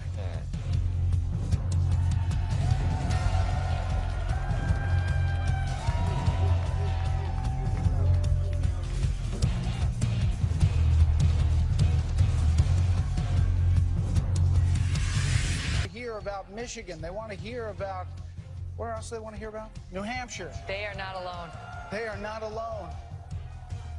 We're back with our panel, Britt, Chris, Dana, Juan, Monica, Chris, and Carl. As you look at the national popular vote, Donald Trump has now taken the lead, 48.2% to 47.1%, 55,611,000 Americans have voted for Donald Trump as of right now. That is pretty amazing, Chris Stirewalt. If you think of where he was at the beginning of all of this and the primary, the Republican primary? I'm doing some back of the brain math here. I think when it comes to turnout models, we may put some things to the test. And I think that the number of Democrats who stayed home may be part of the story here. And I think whatever combination of Democrats who didn't take Donald Trump seriously, who made the same mistake that Jeb Bush and other Republicans made when they said, oh, Trump, whatever, and didn't take him seriously, and those Democrats, how effective was WikiLeaks? Pretty daggone effective, I'd say. How many pry bars were they able to put in there against Hillary Clinton and other Democrats to foment those resentments? Or do you think it was WikiLeaks or the Russians? Comrade, I'm not going to weigh into all that exactly, but we know Listen, though, Juan, even if the Russians were behind it, and that's not good, the Russians didn't make Donna Brazile give Hillary Clinton the debate questions. No. I mean, that behavior was exposed by the WikiLeaks revelation. And let me ask you, was there a complimentary exposure of emails and calls on the Trump side? Nope. No, but there was a tape. What? You mean the Access Hollywood? No, I'm talking about happen in a campaign. Which was I'm talking about Karl Rove stole or and me sent or the you. Trump taxes to the New York Times. That's not the same. Come on. Why isn't it? That's you don't think journalism. that was stolen? That's like you don't think that was stolen, Juan? I think it was leaked. There's a difference between a leak to a reporter. What's the second name of Wiki? Wiki what? That's, you know what? That's not on target. What's the difference between hacking email and stealing tax return? The difference, Chris, is that you have to understand a foreign government seeking to intervene in American I agree with you about the Russians. That's what I'm saying. AP's called it. Monica. Yeah, you know, we've been talking a lot about why Donald Trump may, in fact, win the presidency tonight, but we haven't spent a lot of time talking about why Mrs. Clinton may have lost tonight. Right. She had a corruption problem. She had an honesty and trustworthy problem. She had a likability problem. And perhaps more than anything else, she never offered voters a clear vision for where she wanted to take the country. And she also never offered a compelling reason to vote for her rather than against Donald Trump. And I think all of those factors came into play, in addition to the fact that sort of the unprotected people of the country are in a total revolt against the bipartisan ruling class. And in terms of a divided country, I understand a lot of these races are very tight. But when you take a look at that map, it looks pretty darn red to me. And if you think that Donald Trump is going to win the presidency and the Republicans are going to hold both the Senate and the House, this looks like a complete repudiation of President Obama and the status quo and the Democratic agenda. Think about that. There have been pieces run. Frontline, I think, recently ran a piece talking about this moment at the 2011 White House Correspondents' Dinner, where President Obama got up there and just went after Trump, went after him. It was brutal. It was retribution for Trump's birtherism and for all that Trump had done on Barack Obama's birthplace and so on.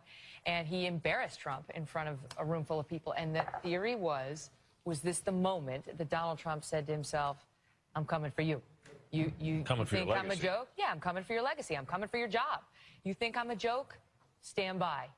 And whether Barack Obama has himself to thank or blame, depending on your point of view, for what has happened tonight to his legacy and his predictions. It was a pretty funny speech. It was funny. The Lion King part was really good. That was really good. Dana, your thoughts on that? Well, I have been thinking about what I think will be the inevitable result, that Donald Trump will win the presidency. So then I immediately start thinking about the transition and then how do you get from one administration to the next.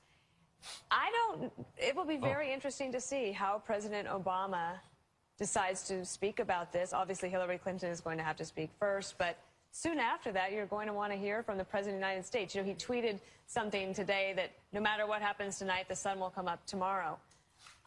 Or now in like 4 hours. But whether he is able to set aside some of that personal disgust that he expressed through a humorous speech, but also then on the campaign trail.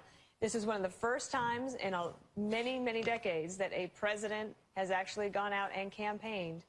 Partly that's because there was unpopularity problems, but also because he knew that it is so important to cement his legacy for him to have been followed by Hillary Clinton. And if that does not happen, that will be And extremely Obama dangerous has for him. held open a day later this week to meet with the new president. So And he imagine should. that shot, which we always see. We saw it with Bush and Obama. Imagine Donald Trump and Barack Obama, two men who can't stand each other, walking down the colonnade and the Rose Garden together. But they can do it. Listen, not to compare that situation to my own relationship with Donald Trump. But for the record, he and I had this dust up, as you know. You guys know, after the first debate. He was very unhappy with that question, as you may be familiar. And months later, he attacked me for months. I went to see him at Trump Tower, and he could not have been more gracious. He was kind. He was charming. He was quick to forget it all, as was I. And we did fine from that point forward. Again, I'm not comparing the two relationships. I'm saying that as much as we know him as a man who holds a grudge and won't forget, I don't know whether that is reality. I'm frankly thinking less of Donald Trump than I am Barack Obama. Right. I mean, Donald Trump's going to be the winner. He's coming in. He's moving in. It's all imagine Barack Obama with a man he has utter contempt for and turning over the keys to the White House. But it's also important to remember that Barack Obama right now has a 55% approval rating. Yeah. In part, maybe because they looked at the other two candidates. Well, I was about and to said, say. That could be. This president's pretty right. Okay. But in terms of what we're hearing tonight, in terms of some of the analysis, it says, well, this is a repudiation of Obama, Obamacare, the Obama economic, the Obama foreign policy, the Iran deal. I could go on. You got to stop and say, well, what is going on in America that you can get a 55% approval for a president at the end of his second term? Very unusual. And at the same time, have this very close, but it seems to me, I would agree that it looks as if we're going to have a President Trump. Can we give the president some credit? Jen Psaki said the president's ready to hand the baton over. That's what she said. He's ready, whomever. Is it Trump? Is it Clinton? He's ready to do it. We heard the kind-hearted, patriotic remarks that Barack Obama made about a Trump protester who showed up at his rally. He said that that man was a veteran who deserved our respect. Now, I believe that the presidency, people grow in office. I think people become more wise. They become more mature. We've heard divisive things from Barack Obama in the past. There is no question about it. But this is an opportunity for, as we would say back home, you have to give people the opportunity to do the right thing because sometimes they're going to surprise you. And this is an opportunity for both of these men and for this woman to do the right thing for the country and surprise us. Let's talk about a couple of the people who helped him get there. Former Speaker of the House, Newt Gingrich, who today said, what, Karl Rove? 2-to-1 chance that he becomes president of the United States? He was on radio in North Dakota and said Trump's chances were 2 out of 3 of winning and hers were 1 out of 3. Former mayor of New York, Rudy Giuliani, who we talked to earlier, who was confident he was going to pull out Florida. Monica? Yeah, I mean, these are people who held serious positions in the U.S. government, elected positions. Mayor, in the case of Rudy Giuliani, who put their serious reputations on the line very early to support Donald Trump. And I believe they'll be richly rewarded in any Trump administration. And let's not sugarcoat it. Sean Hannity and Laura Ingraham at this channel on her radio show. And Coulter. Among and Coulter. And Coulter's the happiest person in America tonight. And Monica. And Monica, of course. Don't forget Eric Bolling. Eric Bolling, Janine Pirro. There were lots. But what about Steve Bannon, Dana, who is the proprietor of Breitbart, which is described as alt-right, this alt-right website, who came into the campaign late, and everyone said, oh, Steve Bannon. But Trump did become more disciplined when Steve Bannon was in there. And Steve Bannon, he said some very controversial things, and he's a very controversial man. And the question But has been very quiet during the campaign, right? So, like, very behind the scenes. I don't know a lot about his management style, or even, and I don't know him at all. I don't know if he wants to He does not like Republicans. No, that's true. But I don't know if he wants to serve in government, like setting that aside. I mean, a lot of people don't like Republicans or Democrats. But so now that if they win, they get to govern. And then governing is different than campaigning. And it's wonderful. It's very rewarding. I don't know if it's richly rewarding. That's probably not the best term to use. But in terms of like your personal fulfillment and professional fulfillment, being able to serve your country, yeah, that's a big deal. I don't know Steve Bannon if he wants to actually serve. Sometimes people work on campaigns and then they're like, okay, you take it from here because I'm going to go do something else. What's going to happen to Trump TV now? Donald Trump's going to be busy running Called the country. White House TV. White House TV. Let's also talk about his businesses, which he's going to hand over, he says, to his family. This is going to be a problem because they're going to have to be sensitive to the same kind of concerns that Hillary Clinton was asked to be sensitive to when she was given the position as Secretary of State. On January 13th, 2009, she appeared before the Senate Foreign Relations Committee, and both Democrats and Republicans cautioned her about the potential for conflicts of interest or even the appearance of conflicts of interest that the foundation could present. Same thing's going to happen when you got an international business operating both here and abroad. But you know, we do have a model for this. Michael Bloomberg, who ran a multi-billion-dollar empire, was elected mayor of New York City, put a lot of his business interests into a trust, turned the business over to trusted aides, ran the city of New York, and then went back to his business. John Podesta is said to be headed over to the Javits Center, and Secretary Clinton is not going with him. What do you make of that? I think they think it's over. I mean, there's this. Pennsylvania's been called, it's relevant to this story, by a number of news organizations, including the Associated Press and the New York Times. So obviously, the fact that we haven't called it may well be the right decision, but that may well be what's affecting the Clinton camp, and they're looking at this and saying there's no way. Let's go to Jennifer Griffin at the Clinton camp to get the latest there. Jennifer? Well, Brett, we just learned that John Podesta, campaign chairman for Hillary Clinton, will be taking the stage shortly. He's on his way over here to the Javits Center. It's not clear at this point in time whether Hillary Clinton herself will be making her way over to the Javits Center tonight. What we've noticed is there are a few more people streaming in. They've put on the music that we've come to expect from the campaign, what we've heard on the campaign trail for months, a little bit more upbeat atmosphere, but it may, but the looks on people's faces still very glum. We've seen a number of people in tears, and it's hard to know exactly what John Podesta is going to say, but that's what we can report at this moment. Okay, Jennifer, thank you. Wait, so Jennifer, so you're suggesting then that John Podesta is coming over there, he may speak, and we may not hear from Hillary Clinton at all tonight? Well, there is certainly that possibility at this point, Megan. All we know at this point is that John Podesta is making his way over here, and he's expected to speak to the crowd. Well, that is very interesting. If we are not seeing the candidate go there, I mean, it's reminiscent, Chris, of Nashville when we had Daley come out and speak to the crowd there in Nashville in 2000 instead of Al Gore. And I was there, and I flew from there to Tallahassee to start the recount. You know, when I did the third debate and I asked Trump would he accept the results of the election, I didn't ask Hillary Clinton. I obviously made an oversight. I mean, because one would assume if she were going to concede that she would go over to do that in public. So the fact that she isn't going over, and if he does speak, he's either going to say it's a long night and we're not going to know anything. That makes sense. All right, Kelly. But when you're seeing, you know, and listen, we haven't called it yet either, right? But several other people are suggesting that not only might Trump win Pennsylvania, but he might win a few of these extra states. I mean, if that is the case, what good does she do herself by not coming out tonight? Is holding on for hope that she's somehow going to run the table on every single state that's still out there? I think Jennifer is still out there. She asked this question about conceding, I think. Well, Brett, actually, when we flew after the third debate, we flew on the plane with Hillary Clinton leaving Las Vegas, and it was the first question that I did ask Hillary Clinton after Chris had asked the question of Donald Trump on stage, and that had been the headline from the third debate.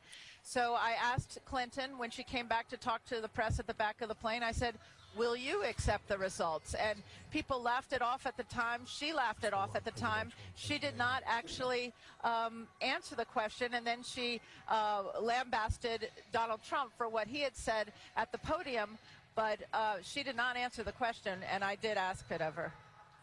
You know, you look back at this race and how, and the campaign that she ran, and of course now it's 20/20 hindsight, and she's going to be ripped to, you know, high heavens. But truly, Chris, the lack of access that she gave to the press, right? Trump spent the whole year beating up on the press.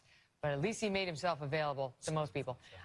She was in the Presidential Protection Program. She had so many opportunities when Trump was down. And you saw this time and time again, where she would surge ahead of him. He'd be down here. 2 weeks would pass. He'd be right back up there again. Again, she'd be up here. Same thing, over and over and over again. She could never finish him. And remember in August, after the first debate, and he attacked the Khan family, and she went underground. She didn't speak to anybody. She barely had any campaign events.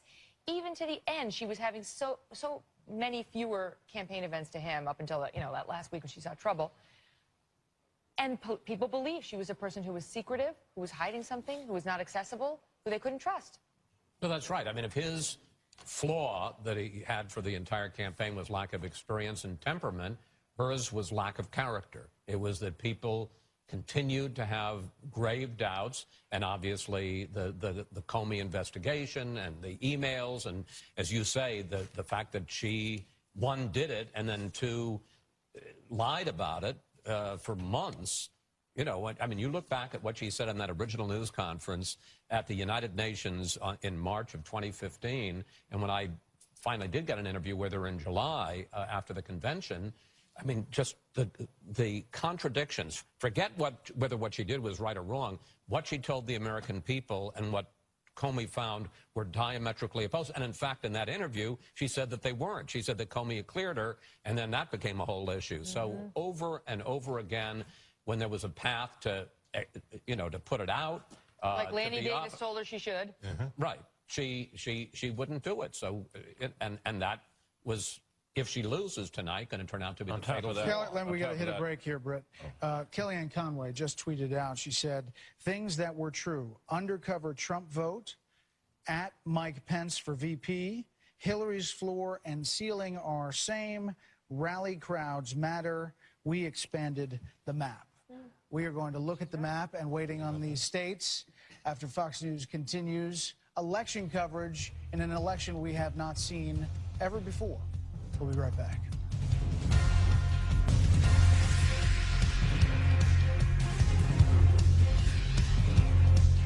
Out of the Clinton campaign headquarters, let's head over to, and there's our crowd outside the Fox News headquarters.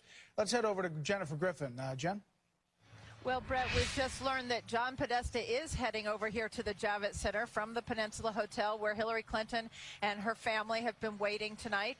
And we understand that Hillary Clinton will not be heading over to the Javits Center. So we are still waiting on John Podesta. We don't know what he will tell the crowd that is gathered here. It seems like the room has filled up a bit in the last few minutes, but we can now report that Hillary Clinton will not be coming to the Javits Center tonight. Will not. Will not. So what do we take from that, Jen? Well, I think what we take from that is it's not clear whether the campaign is prepared to concede. And so I think there are still a number of races that are very close. I think they feel that there are certain states, whether it's New Hampshire or others, that might be in recount territory. Well, let's talk about the irony of this moment. The fact that there was that much concern from Democrats that Donald Trump said he would not concede the race. There was that much uproar in the Hillary Clinton campaign that he said, I'm going to have to wait and see what happens to Chris Wallace on that third debate. The fact that there was that much press about that comment, and yet here we are, and Hillary Clinton, it appears, is not going to concede tonight, even if Donald Trump gets over this magic number of 270. Well, that's exactly right, Brett. In fact, we're trying to find that moment on board the plane where I asked her that very question, whether she would accept the results.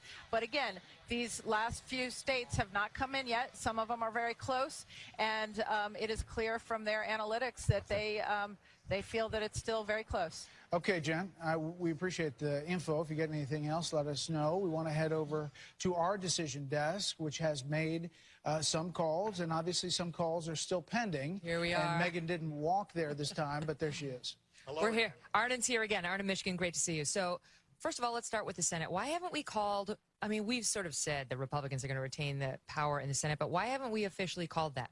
There are several unknowns in the Senate now. The first is that there's a Louisiana runoff which takes place in early December between a Democrat and a Republican. And while I think a lot of people say the Republican is advantaged in that runoff, we can't make a call for the Senate until we have an actual result from Louisiana. So you're not going to make a call on the Senate tonight? We're never going to get the fancy graphic on the Senate tonight? That is correct. It is theoretically possible that we could get the Democrats to 50, but what that would require, to believe that they had the control of the Senate, would require Hillary Clinton. Let me stand you by, because John Podesta is taking the stage now at Hillary's headquarters. Let's listen. Well, folks, I know you've been here a long time, and it's been a long night, and it's been a long campaign. But I could say we can wait a little longer, can't we? We're still counting votes, and every vote should count. Several states are too close to call, so we're not going to have anything more to say tonight. So listen to me. Everybody should head home. You should get some sleep. We'll have more to say tomorrow. I want you to know, I want every person in this hall to know, and I want every person across the country who supported Hillary to know, that your voices and your enthusiasm means so much to her and to Tim and to all of us. We are so proud of you.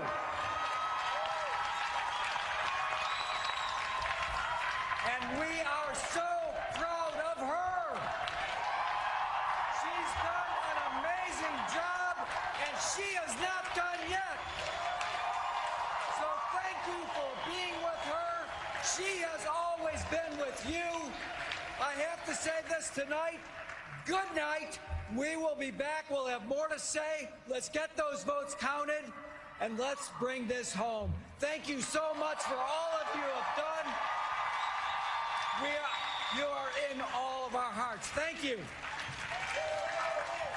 John Podesta, chairman of the Clinton campaign, with a message of head home and get some sleep.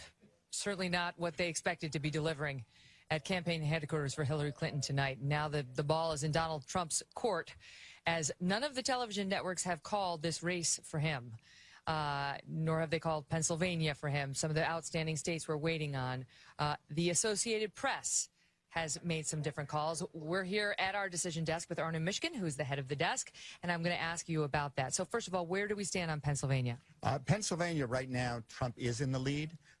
There are, however, a number of outstanding votes that have not yet been counted. And more important, there are a number of counties where we actually don't know how many votes are really outstanding, particularly absentee votes. And the thing about absentee votes is absentee votes tend to be different than election day votes. So until we see how many absentee votes are outstanding and get that number, it's going to be very difficult to make a call. Do you agree that that state might not be called tonight?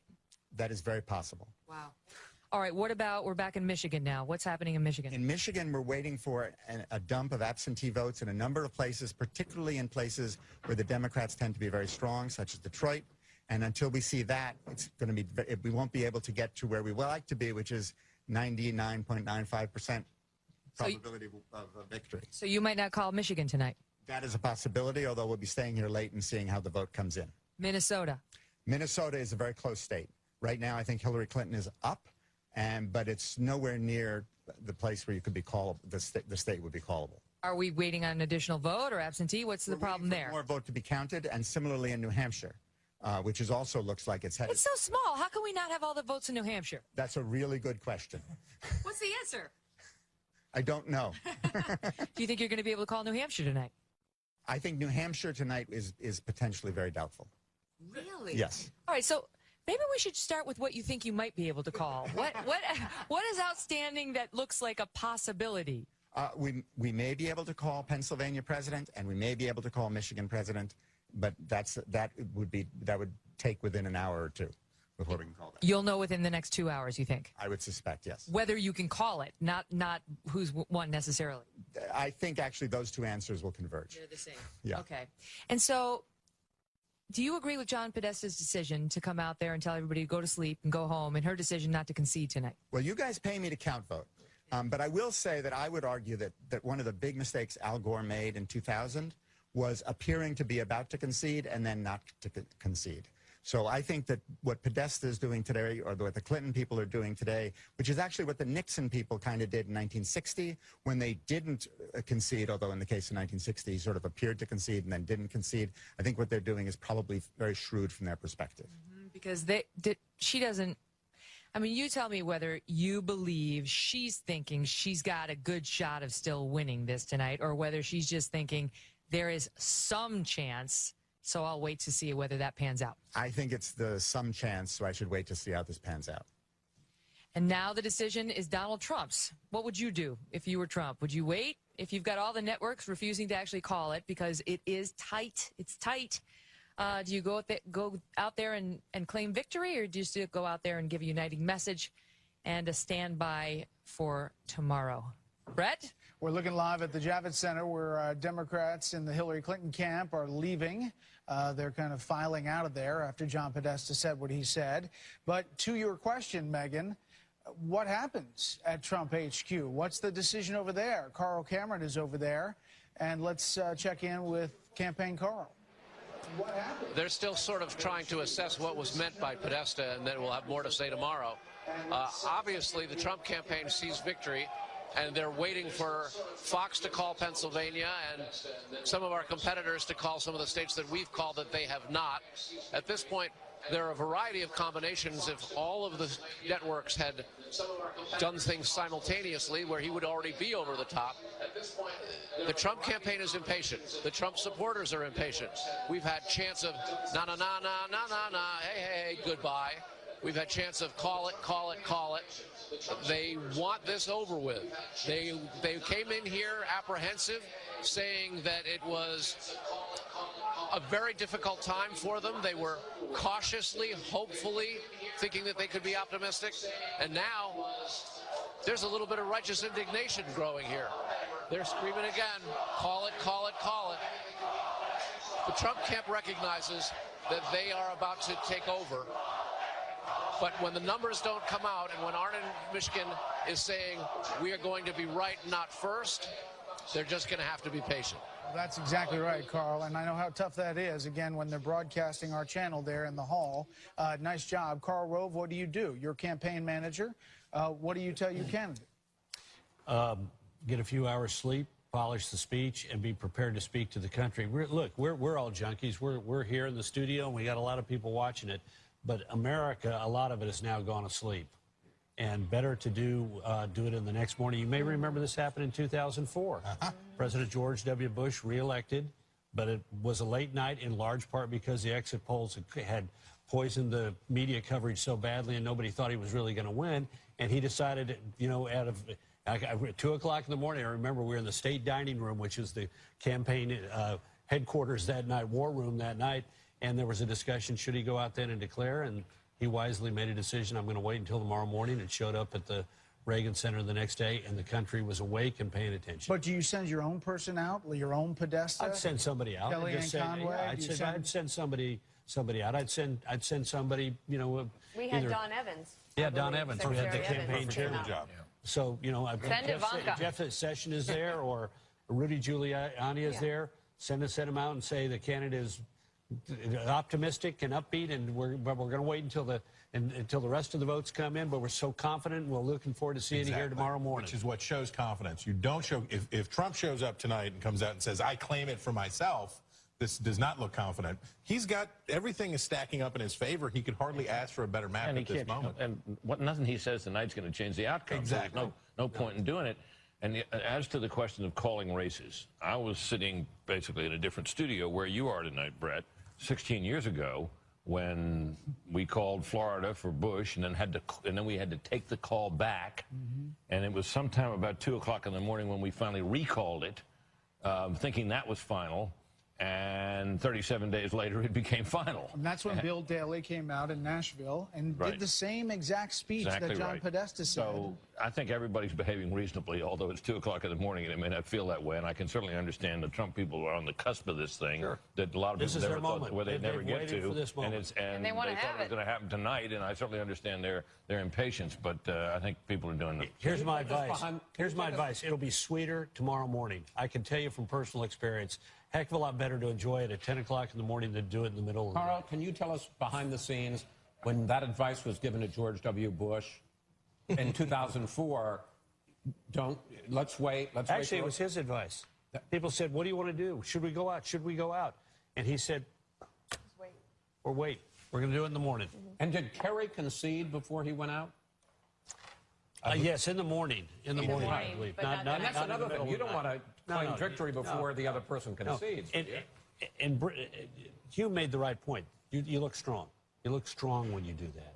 And the country feels more confident. Plus, and guess what? The speech also gets better. But I also think that the winner would want the person conceding to go first. Yeah. Right. I think that would be the gracious thing to do. If I were the Trump team, I would wait, let her figure this out, polish her speech, the second one that she wrote, and then let her deliver that, and then wait a couple of beats, and then come out and have your moment. Well, I must say that even from my position, I would think I fully understand Trump supporters at this moment who just say, this is inevitable. This looks like it's a sure deal. Why can't people just call it for what it is? But I'm taken by what John Podesta said when he said, look, we're still counting votes. Every vote counts. And it triggered in my mind the thought that the Clinton campaign may be involved in legal action.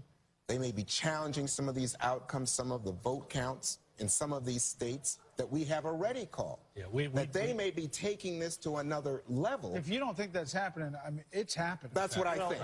But we haven't heard that. That hasn't been reported. No. I mean, they're prepared to have it happen if it gets to the... They're prepared. But I would doubt that they're given, I mean... They're not deploying lawyers. No. But if it gets to if Trump wins Minnesota, or if he wins Michigan and he wins Pennsylvania, I mean, there's only so far her argument could go that it's tight enough. We need and can't fight for Minnesota. There's a hypersensitivity. Each side since 2000 now deploys armies of lawyers. If there was anything going on right now, it'd be moving across the wires. If they were looking to lock up boxes and serve injunctions and begin the whole process of well, earlier tonight we were talking about legal action, federal judges in North Carolina. Right. Taking action in Colorado as well. So there has been action.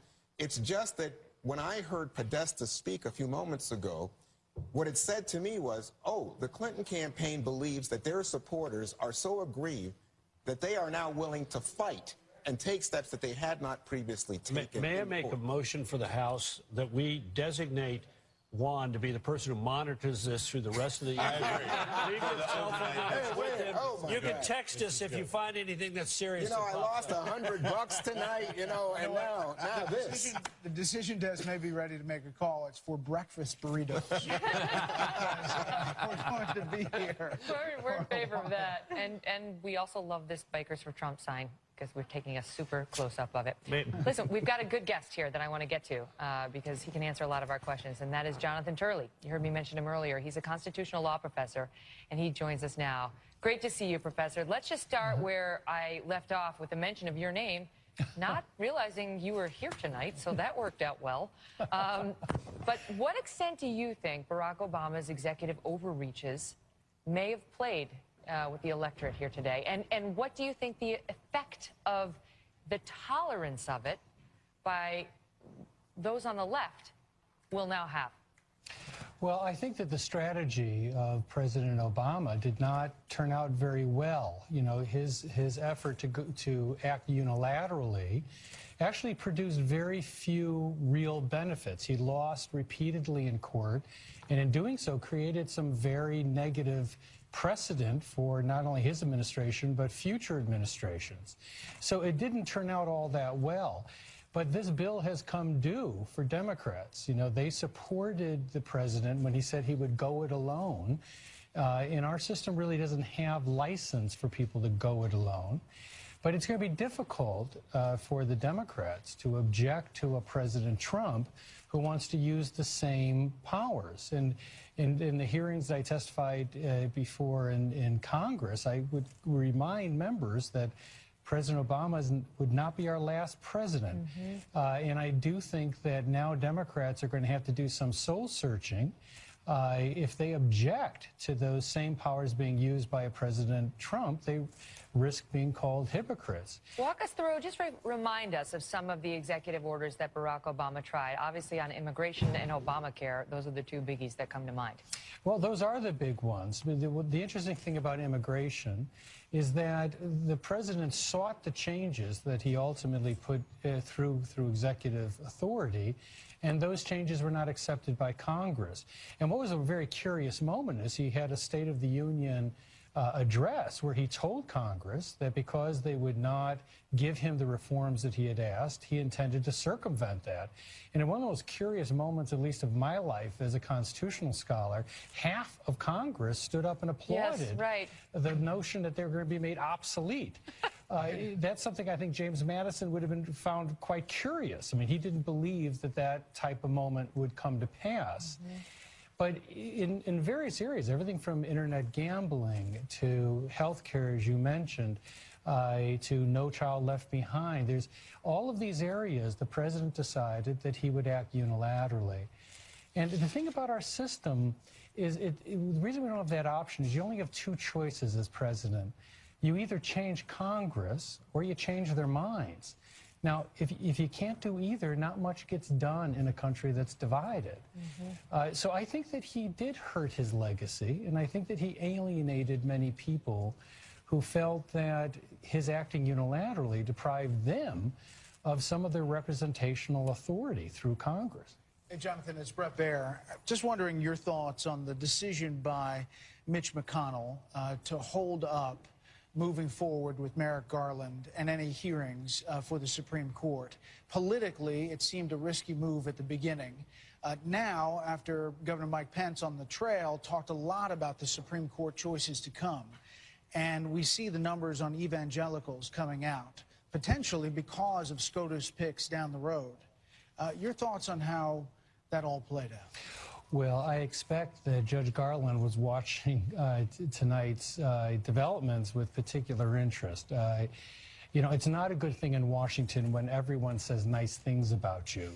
And I think that's been the situation with Judge Garland. He is a very well-respected jurist. He is not likely to be renominated, obviously, by President Trump if that comes about. He might not even be renominated by a President Clinton. So the question now as we go forward, you have one vacancy, but there's also 3 justices who are in their advanced years, and they might retire or leave the court. That means that the next president, and it could be a President Trump, could really influence the court literally for decades. I mean, if you're talking about 3 or 4 of a 9-member court, that's going to have the most pronounced effect, perhaps in the history of this country, on the outcome of various doctrines and rules. Remember, we have a lot of major cases that are really balanced by one vote. It's a 5-4 split. So to replace that number of justices could rewrite the law in this country. Clearly, some cases this session were 4-4 that would have went the other way if Antonin Scalia was still alive. That's right. And in some cases, it sort of broke even. You know, in some cases, the left won, in some cases, the right won. But this level of change in the membership of the court is almost unprecedented in this country. I say almost because many people don't realize that our court has been of different sizes. We actually have had 10 justices. We've had as few as 6 justices. The number of justices is not set out in the Constitution. It's a matter for Congress to ultimately decide.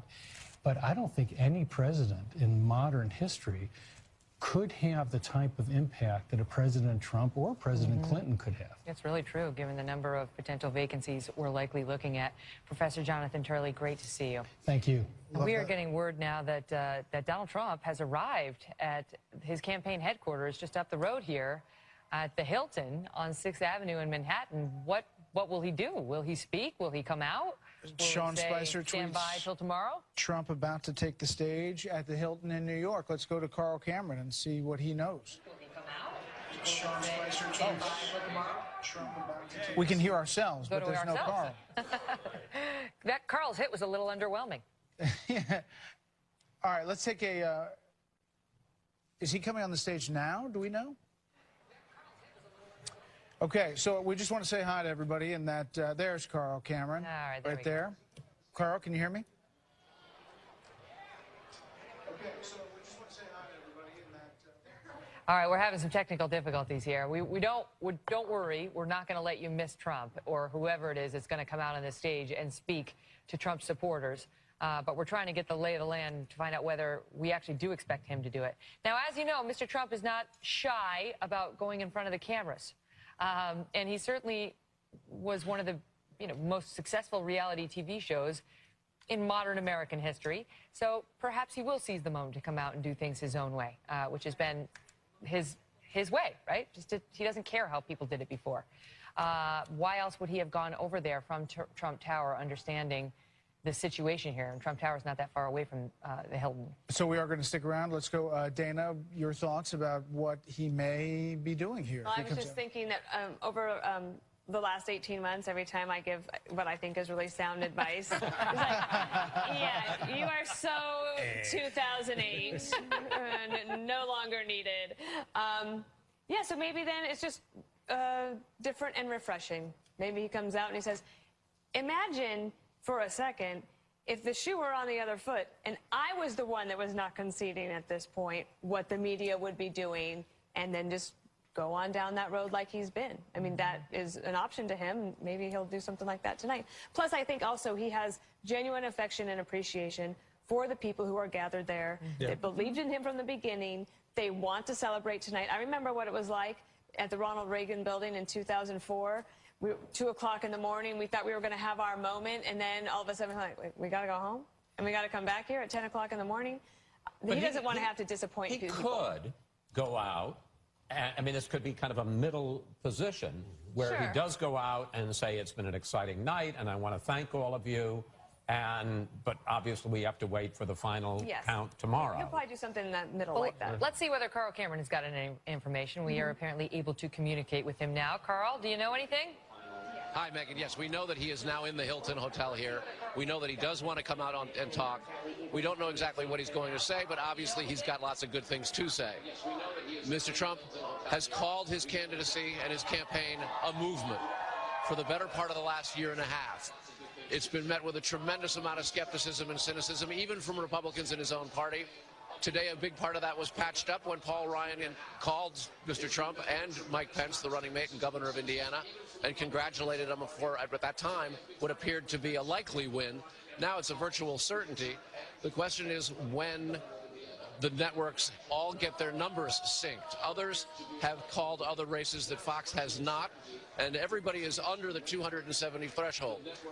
The Trump campaign recognizes that the Podesta message that they're not going to concede tonight and they'll have more to say tomorrow is a bit of a taunt. It was the Clinton campaign that was suggesting that it would be Donald Trump who would be refusing to concede, refusing to accept the legitimacy of the election, mobilizing the cadre of lawyers and the airlift of attorneys to various different rural parts of half a dozen swing states to litigate the possible results. Now the question is whether or not that's what the Clinton campaign is doing. So I think we can expect Mr. Trump to make an overture to the defeated, to say that he's prepared to be the president of the United States for all folks, that Democrats, even those who adamantly opposed his candidacy, notwithstanding all of the name-calling that came from the left against him, that he will govern as an outsider, that he will approach things differently, he will not proceed along the normal candidate's path, that he'll listen to what the American people want, and he'll act accordingly. It is a potential moment for him tonight to offer an olive branch, to reach out to Democrats who are tonight despondent. There is very little way one can overemphasize how shocked half of the electorate is. This is going to come down into a popular vote possible win for Clinton and an electoral college win for Donald Trump. That's the kind of thing that can really aggravate the defeated opposition. So it's time for him to start being really presidential, because he's on the precipice of pulling off the victory. And what a victory it will be. Carl, good to see you. And so he is ignoring Dana's advice and coming out to speak to the crowd, not not afraid of an anticlimactic moment at all, just priming the pump and getting the people ready for the big event tomorrow, which, you know, now feels inevitable. And the question is whether, even if Trump in a speech, Monica, can reach out to the other side, to the defeated, which we've seen him do. He's not bad at delivering these speeches that we presume others help him with, right? And we try to keep him on message. What's going to happen over the next 6 weeks as we gear up for the inauguration? And he has a very skeptical media, public, her supporters who are not prepared to give him the benefit of the doubt and who are going to continue to launch, you know, theoretical grenades at him. Well, I think it's going to be very interesting to watch. Donald Trump is going to stay true to himself, but I also think, and we were talking about this earlier, that the job changes you and the magnitude of the responsibility of the job changes you. Let's start with tonight. I think Donald Trump's approach tonight, as it's been throughout this campaign, is never to let Mrs. Clinton dictate what he's going to do. So that's why you're going to see him emerge tonight. I also think that he's going to express gratitude. I think he is going to deliver an inclusive message of change. I think he's going to talk about how this was a very hard-fought race and that there were a lot of tough things said on both sides. But now is the time to bring the country together, and that he looks forward to being that person in the presidency, in the Oval Office, to do that. Karl Rove. Well, he's going to do it his way. I don't know if he'll come out singing Frank Sinatra's tune or not, but he's going to do it his way. But again, I think Dana gave him sage advice. Maybe it's the half measure, come out and say, compliment everybody, thank everybody, express and exude optimism, and then tomorrow have a message that's oriented towards unifying the country and setting the tone for what's coming. I don't see how you can claim victory when you haven't won the victory. There's not a single news organization. Now, the New York Times has him at 265 electoral votes. We have him at 254, other news organizations.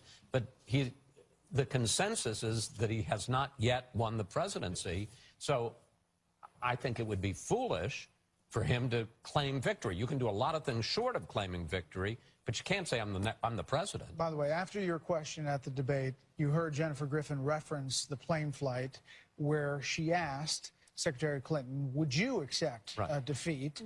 We pulled that soundbite. Here it is. Would you accept the results of the election? You know, it was horrifying what he said on the debate stage. We are a country based on laws, and we've had hot, contested elections going back to the very beginning. But one of our hallmarks has always been that we accept the outcomes of our elections. We do the best we can to have free and fair elections, which we do. And somebody wins and somebody loses. So she answered the question, somebody wins, somebody loses. They're waiting to see an official win, is basically what the campaign is saying. No, and she said that we accept the result of the election. So, and she hasn't not accepted the result of the election. She said, we're going to wait till tomorrow. But the odds, I mean, realistically. No, I understand, but it isn't. No, I'm not talking about whether she should concede, but I'm talking about just reality, because what people want right now at 2:30 in the morning is results. They want to know who won. What people want. But seriously, put it in perspective, Star. Let's see. Yes, they back me up. The chances right now, truly, the chances of Hillary Clinton managing to pull off a victory here are what, 2%? Oh, who knows? I wouldn't even try. You're down to such a tight little crack that you'd have to run this thing through. It'd be impossible to say. But can I put it another way? No. But it's not that impossible, because you could do it. It's virtually impossible for her to win at this point. Is that wrong? No, it's not virtually impossible for her to win, but the odds, the preponderance, overwhelmingly against that. But if you're Hillary Clinton, you're going to leave the door open. I mean, you'd leave the door open, too. But I'm done talking about that. Whether she I get it. She wants to wait for the actual results. Got it. Check. Roger. Right. But the question is whether she actually still has a chance. Yeah, and she still has a chance. realistically, the answer is what? Yeah, she still has a chance. What if it was 2%? What if it was 5%? I feel like this is Dumb and Dumber. So you mean there's a chance? But the other thing is, pop culture, Chris. What's the hurry? It's 2:30 in the morning, right? People at 2:30 in the morning would like calls. They'd also like pizza. They'd also like bed. People want a lot of things at 2:30 in the morning. For her and for him and for the country, there's no hurry. There's time. There's time to take your time and do it. Well, obviously, he's not buying this advice from Dana or you or Carl or Monica. But what? We don't know what he's going to say. No, but he's not. But the fact that he's appearing runs the risk of aggravating the divide over this very close election. On what he said. But I think it's his instinct. I think that's the man we've come to know. It's not like he's a secret to us. Can't we wait and see what he says? Fine, but I'm just saying the decision to appear is a statement in and of itself, Chris. I think Boy, you keep prejudging the guy. I think if he had decided not to go over, that would have been fine. But the fact that he's going over and we can wait and see what he says, also fine. It's going to be a long 4 years for Juan, I think. Yeah, it might be. By the way, officially, we have called Missouri for Roy Blunt, the Republican. This was obviously after the Democrat had conceded Cantor, and we are calling that race, and that means that I guess we're not officially we're not. there. Still not, because of Louisiana. Hey, it's 2:30 in the morning, all right? It's anticlimactic. But I will say this, he might have had, the Democrat in this race, Cantor, might have had the best campaign ad of the entire season. Right. You know, he was putting together an AR-15 rifle blindfolded. A Democrat putting it together, and he showed that he was, you know, pro-gun in Missouri, criticized the establishment, Roy Blunt. He was actually closer to Trump than Roy Blunt was, as far as what he talked about. Because he was the outsider. Because he was like the outsider. Right, because Roy Blunt has been in the Senate, well, in Washington for a long time. His wife is a lobbyist in Washington. His children work in the industry. And so Cantor was able to try to define Blunt as one of those insiders that you would want to drain the swamp from. And Democrats felt really good. He was a 35-year-old Afghan war veteran. Yeah, great They thought guy. he had a really, really good chance. In fact, that was considered a safe seat for Republicans until Cantor got in and demonstrated that, in fact, he could constitute a legitimate challenge to Roy Blunt, and then money poured in. But Donald Trump saved But it was Roy never Blunt's bacon. considered a seat that was automatically, you know, easily Well, challenged. all this time, we've been talking about whether Trump would be a drag for these Republicans running for office in the Senate and the House. And it may turn out that Trump lifted them all up, and that some of these guys have their reelection. They have him to thank in part for their reelection. Certainly, Roy Blunt does. If Trump had lost Missouri, Blunt would have lost as well. But the real person that Roy Blunt needs to thank for this is Barack Obama, because this was the most unusual Senate race in the country because it was effectively nationalized. This was all about the fact that Jason Cantor was Hillary Clinton's co-chairman, national campaign co-chairman, supported and enthusiastically backed Obamacare, and called for the imposition of a national energy tax. He was a national Democrat in a state where you can't be a national Democrat. But unlike the rest of these races, which became idiosyncratic, aimed around the personality and the local issues of the individual candidates, this was all about three big things: Hillary Clinton, Barack Obama, and Obamacare. So now what? Does Trump go in there? It's a good question. Let's just leave it there. No, can I ask? But seriously, does Trump go in there? Let's assume that he secures the victory tonight, and he comes out and says whatever he says tonight, and then the victory speech is tomorrow. Does he go in there with a mandate? I mean, if this number continues to climb, what if he wins Pennsylvania and he wins Michigan, and he's helped the Republicans keep the Senate, and he has undivided government. He's helped it for the first time since 1928. You're saying the Republicans control the House, the Senate, and the White House. Absolutely. 57 million votes. After everything, the predictions were she's either going to win by a landslide or Trump will eke out a victory. Yes. Instead of he goes in there with this solid, big win, and all the rest of it. Does he have a mandate, and what does it look like? I think absolutely he would be right to claim one, and I would expect that he would say, okay, well, border security, #1 issue, immigration, we're going to have to deal with that. Repeal and replace Obamacare. He might say, Paul Ryan, can I get that plan of yours? Let's stick it in there. Let's see what we can make. And also, this is the other thing I think about him. He wrote the art of the deal. And I don't think that he is going to be one that will believe that purity is so important that he can't make a deal with people in Congress. So then you have him be able to say, maybe, look what I've done. I came here, I was able to break the gridlock, I had a mandate, and here are the 7 things that I said I could do for you, and I delivered on all of those. That's the good part of Trump. That, you know, he is, I think he will compromise, right? I mean, his history suggests he will. And he will not let the media bash him over the head for compromising. And the partisan stripes won't stop him from compromising. But wait, I'm not finished making my point. But the question is whether one's criticisms of Trump, one's challenges of Trump, you know, some congressional member who's viciously critical of him, as we've seen the Republicans do it to Barack Obama. This is what they do. Right. Whether that puts you on the outside in a way where no compromise can be reached, whether members of the press are still going to be invited into the White House press corps. I mean, there's no law requiring him to have press briefings at all. How about, for example, Ben Sasse? There has been no more absolute critic of Donald Trump in the Republican Party than Senator Ben Sasse from Nebraska. Of course, there's also nobody smarter about health care in the Republican Party than Ben Sasse. He is the smartest brain on that subject in the Republican Party, bar none. Here's the kind of threshold questions that determine whether presidents are successful or not. Can Donald Trump look past the fact that Ben Sasse thinks he's a pig and say... He's asking a lot.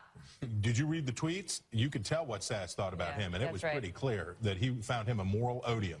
And if he can look past what Sasse thought of him and say, but you are the smartest man in the room when it comes to fixing the healthcare system, so I'm going to listen to your plan even though you don't like me and I don't like you. How much does he hand the keys, Monica, over to Congress to take care of some of the inner workings of this legislation and then take credit for it?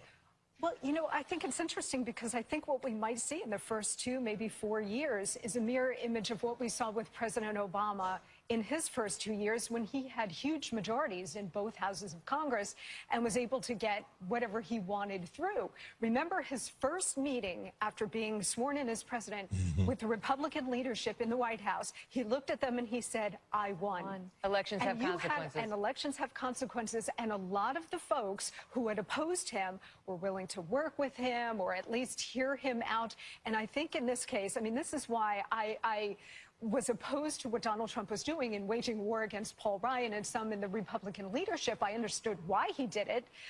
But I thought that he should have extended an olive branch because should he be elected president, he's going to need them to get his legislative agenda through. But I also think if he wins tonight and he emerges with that map and a mandate, that those Republicans in Congress who have been so critical of him are going to fall right in line and be most helpful in getting all of the agenda. Because they don't need to love Donald Trump. They need to love the voters who put him in the office. That's right. That's exactly right. You know, this when we came in 2001, we had members of Congress who had been devoted followers of John McCain, had campaigned for him actively around the country, and had been quite critical of the governor of Texas, and were skeptical of him. And by the end of the first 6 months or so, most of them were supporters and advocates for we've updated our electoral scorecard. What is going on? We are going to make this decision now. The Fox News decision desk has called Pennsylvania for Donald Trump. This means that Donald Trump will be the 45th president of the United States, winning the most unreal, surreal election we have ever seen. This candidacy starting on an escalator ride 1 year ago and going down against 16 Republican candidates. What started off as unlikely, impossible, is now reality. He said he was always a winner. This did not come without controversy. The billionaire, entrepreneur, TV reality star has defeated the candidate once figured to be undefeatable, besting Secretary of State Hillary Clinton in an electoral college victory that virtually no one saw coming a year ago, a few months ago, a week even ago. a month ago, even yesterday, and a path to victory that was unlike anything we've ever seen. It did not come without controversy. It did not come without splitting this country in some of the most divisive language. It does come now at a time where his supporters say this is the evidence that Washington was not working. They wanted to kick over the table and do something different. You know, he told me once that he had a conversation with Melania when he was considering running about whether he should do it. And she looked at him and said, you know, if you do it, you're going to win. Right. Right? And he, you know, he understood that as well. And there have been moments over the course of the campaign where it's been tough on both of them. Melania, too. And it requires so much sacrifice, especially for a family like the Trumps, which is very successful, have their own business. I mean, for most of us, it would be an upgrade to move into the White House. Oh, it's an upgrade. And it's absolutely an upgrade. But I'm just saying, as he said all along, he didn't have to do this. He's got a lovely life and a lovely lifestyle and a lovely family right where he is. And this required a lot of guts by Donald Trump. And boy, did it pay off for him tonight. Chris Wallace, this will go down as probably as the greatest political upset we've ever seen. Certainly that I've ever seen in my lifetime. And I have to say, you know, it seemed like it was inevitable all night, but as I look around Studio F here and I see it, Donald Trump wins presidency, I just can't believe it. It just is stunning to me that he has won the presidency. It's extraordinary. And look at the crowd outside that has waited here for hours and hours. 2:43 a.m. Feeling thrilled. To get this call. It was worth the wait, they're clearly feeling. But look at the enthusiasm, which is something we saw from the beginning. And look, we all pointed out that crowd size don't necessarily translate to voters. We saw that with Mitt Romney. But in this election, there's no doubt about it, they did. And we do have word that Hillary Clinton called Donald Trump to concede. Monica, you knew from early start of this campaign that he had tapped into something. And it was simple, the Make America Great Again. Despite anything else that he said, he came back to that line that is embossed on hats around America.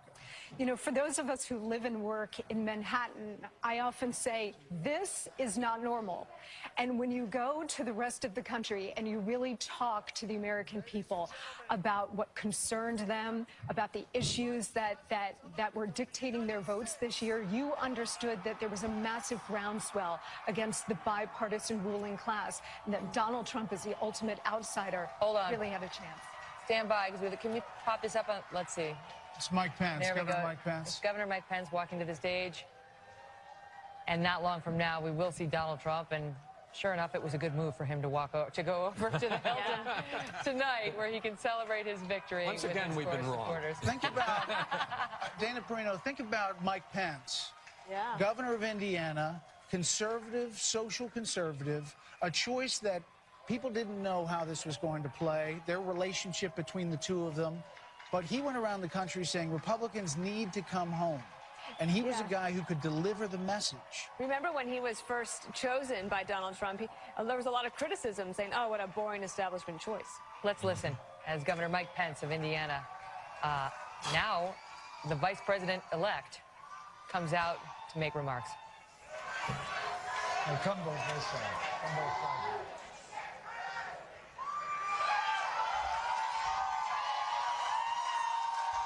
This is a historic night.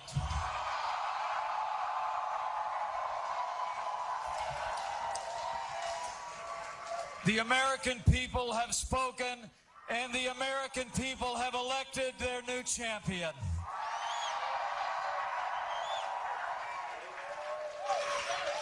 America has elected a new president, and it's almost hard for me to express the honor that I and my family feel that we will have the privilege to serve as your Vice President of the United States of America.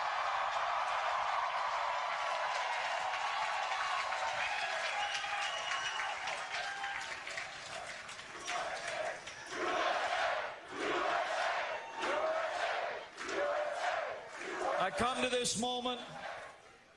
to this moment deeply humbled. grateful to God for his amazing grace. Grateful to my family, my wonderful wife, Karen, our son, Michael, and his fiancée, Sarah, our daughter, Audrey, far away, and our daughter, Charlotte. I could not be here without them. And I'm deeply grateful to the American people for placing their confidence in this team and giving us this opportunity to serve. And I'm mostly grateful to our president-elect, whose leadership and vision will make America great again.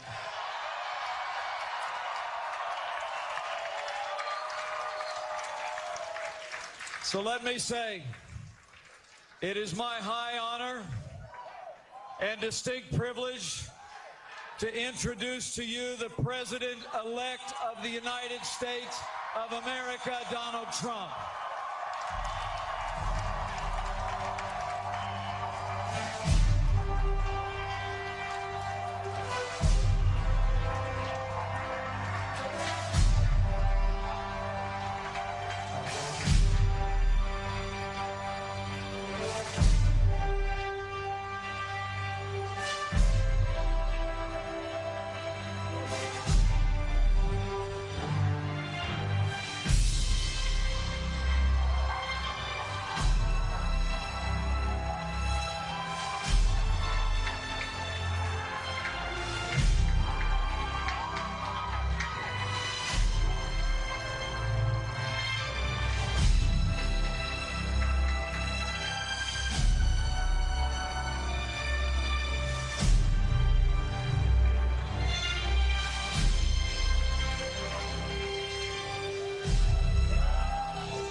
Thank you. Thank you very much, everybody. Sorry to keep you waiting. Complicated business. Complicated. Thank you very much.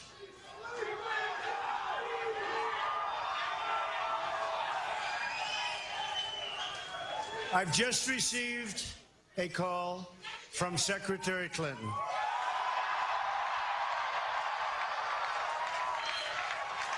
She congratulated us, it's about us, on our victory.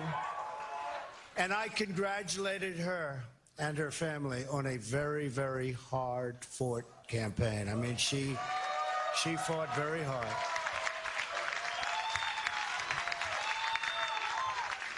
Hillary has worked very long and very hard over a long period of time, and we owe her a major debt of gratitude for her service to our country.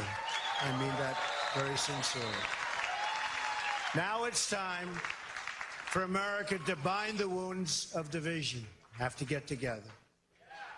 To all Republicans and Democrats and independents across this nation, I say it is time for us to come together as one united people. time. I pledge to every citizen of our land that I will be president for all Americans, and this is so important to me.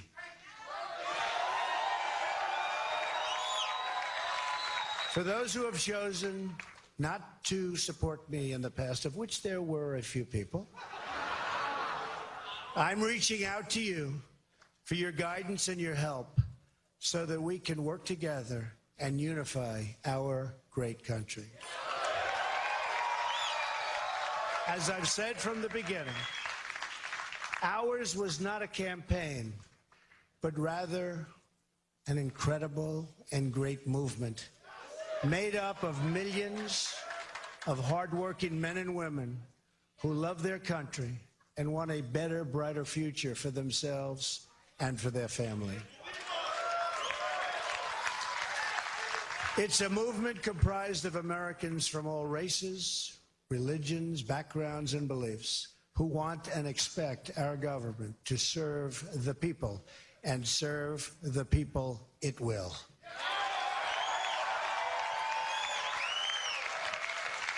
Working together, we will begin the urgent task of rebuilding our nation and renewing the American dream. I've spent my entire life in business looking at the untapped potential in projects and in people all over the world. That is now what I want to do for our country. Tremendous potential. I've gotten to know our country so well. Tremendous potential. It's going to be a beautiful thing. Every single American will have the opportunity to realize his or her fullest potential. The forgotten men and women of our country will be forgotten no longer.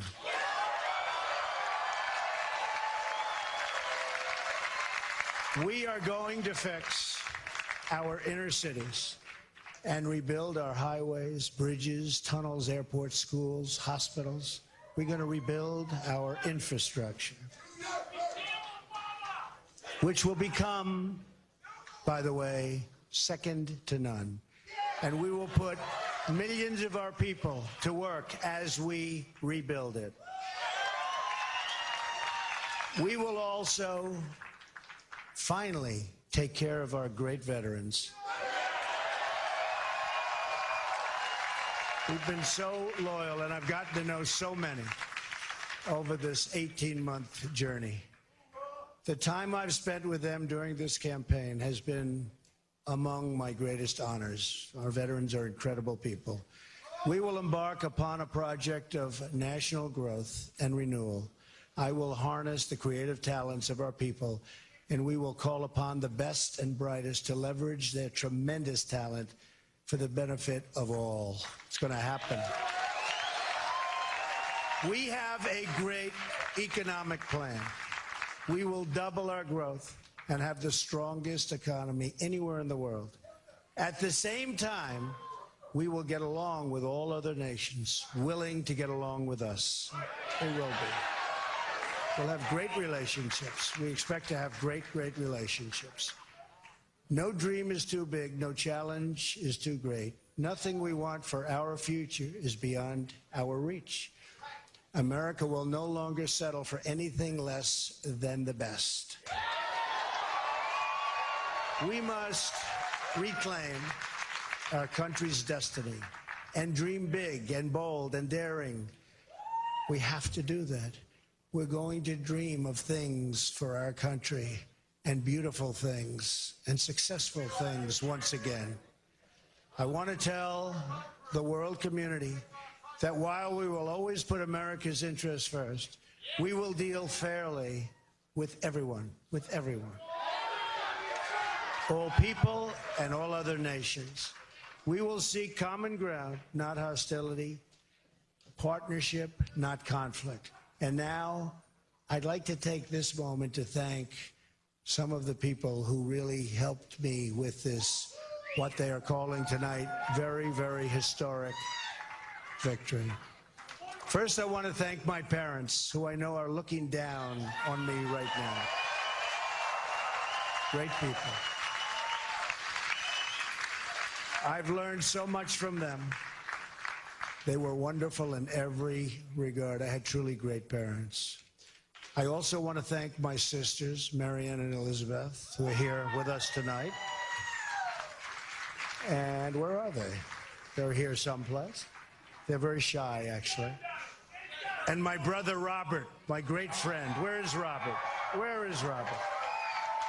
My brother Robert.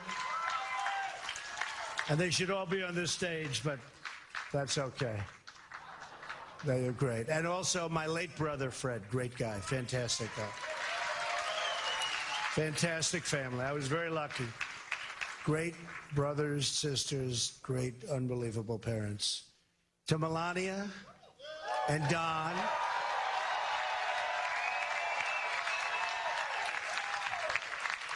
And Ivanka. And Eric. And Tiffany. And Barron. I love you and I thank you, and especially for putting up with all of those hours. This was tough. This was tough. This political stuff is nasty and it's tough. So I want to thank my family very much. Really fantastic. Thank you all. Thank you all. And Lara, unbelievable job. Unbelievable. Vanessa, thank you. Thank you very much. What a great group. You've all given me such incredible support, and I will tell you that we have a large group of people. You know, they kept saying we have a small staff. Not so small. Look at all the people that we have. Look at all of these people. And Kellyanne, and Chris, and Rudy, and Steve, and David. We have got tremendously talented people up here, and I want to tell you, it's been very, very special. I want to give a very special thanks to our former mayor, Rudy Giuliani. Unbelievable. Unbelievable. He traveled with us and he went through meetings. And hey, that Rudy never changes. Where's Rudy? Where is he? Rudy. Governor Chris Christie, folks, was unbelievable.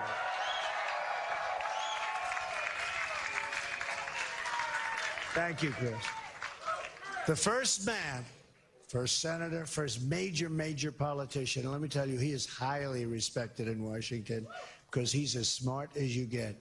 Senator Jeff Sessions. Where's Jeff?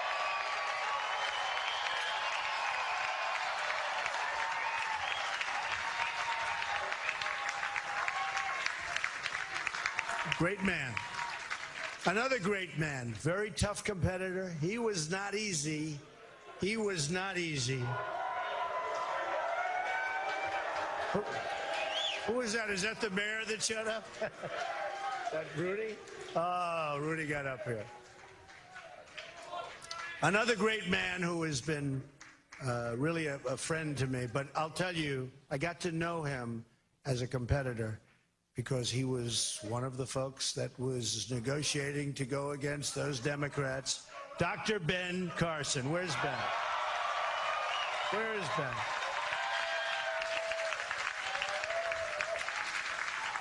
And by the way, Mike Huckabee is here someplace, and he is fantastic. Mike and his family, Sarah, thank you very much. General Mike Flynn. Where is Mike?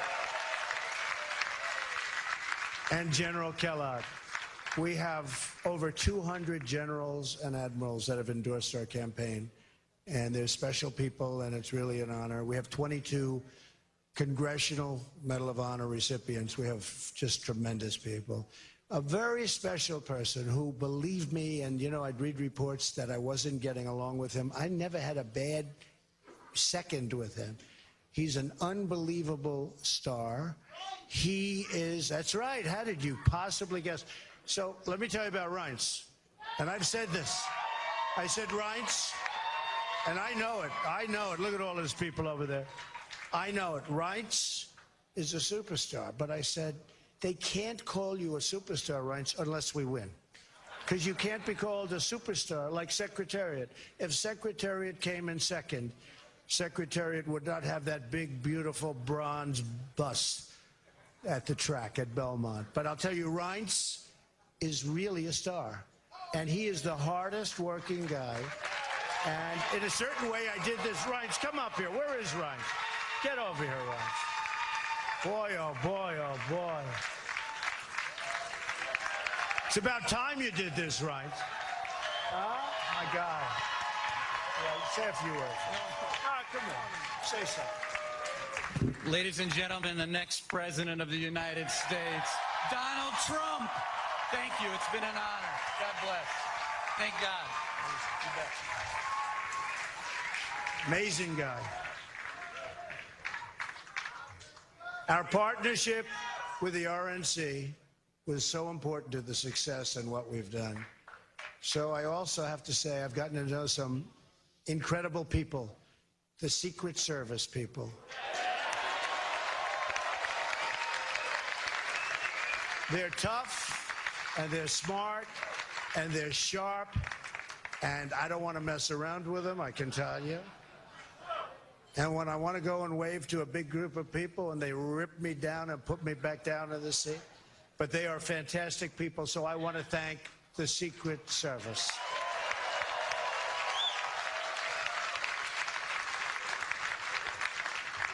And law enforcement in New York City, they're here tonight. These are spectacular people, sometimes underappreciated, unfortunately, but we appreciate them. We know what they go through. So it's been what they call a historic event, but to be really historic, we have to do a great job.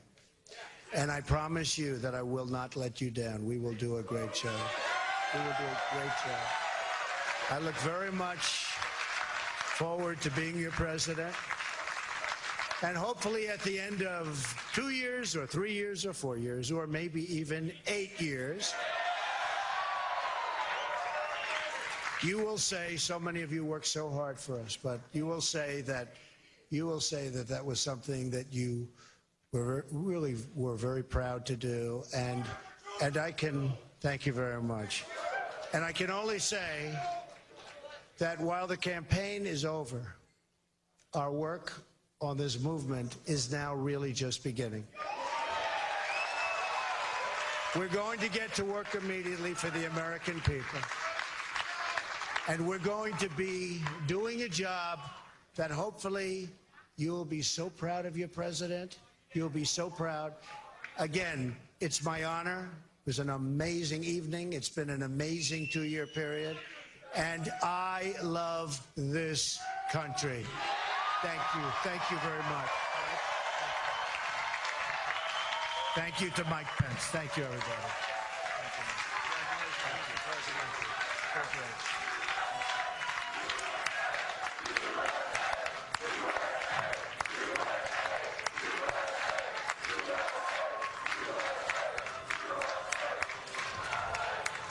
Donald Trump and his adoring family standing beside him, along with his vice president-elect at this point, Mike Pence, promising to bind the wounds of division, saying it's time for us to come together, promising to be president for all Americans, saying I'm reaching out to you, those who didn't support me, for your guidance and your help. Speaking directly to those millions of Americans with whom he connected right from the beginning, saying the forgotten men and women of America will be forgotten no longer. And those were the people who put him into the office into which he heads in January.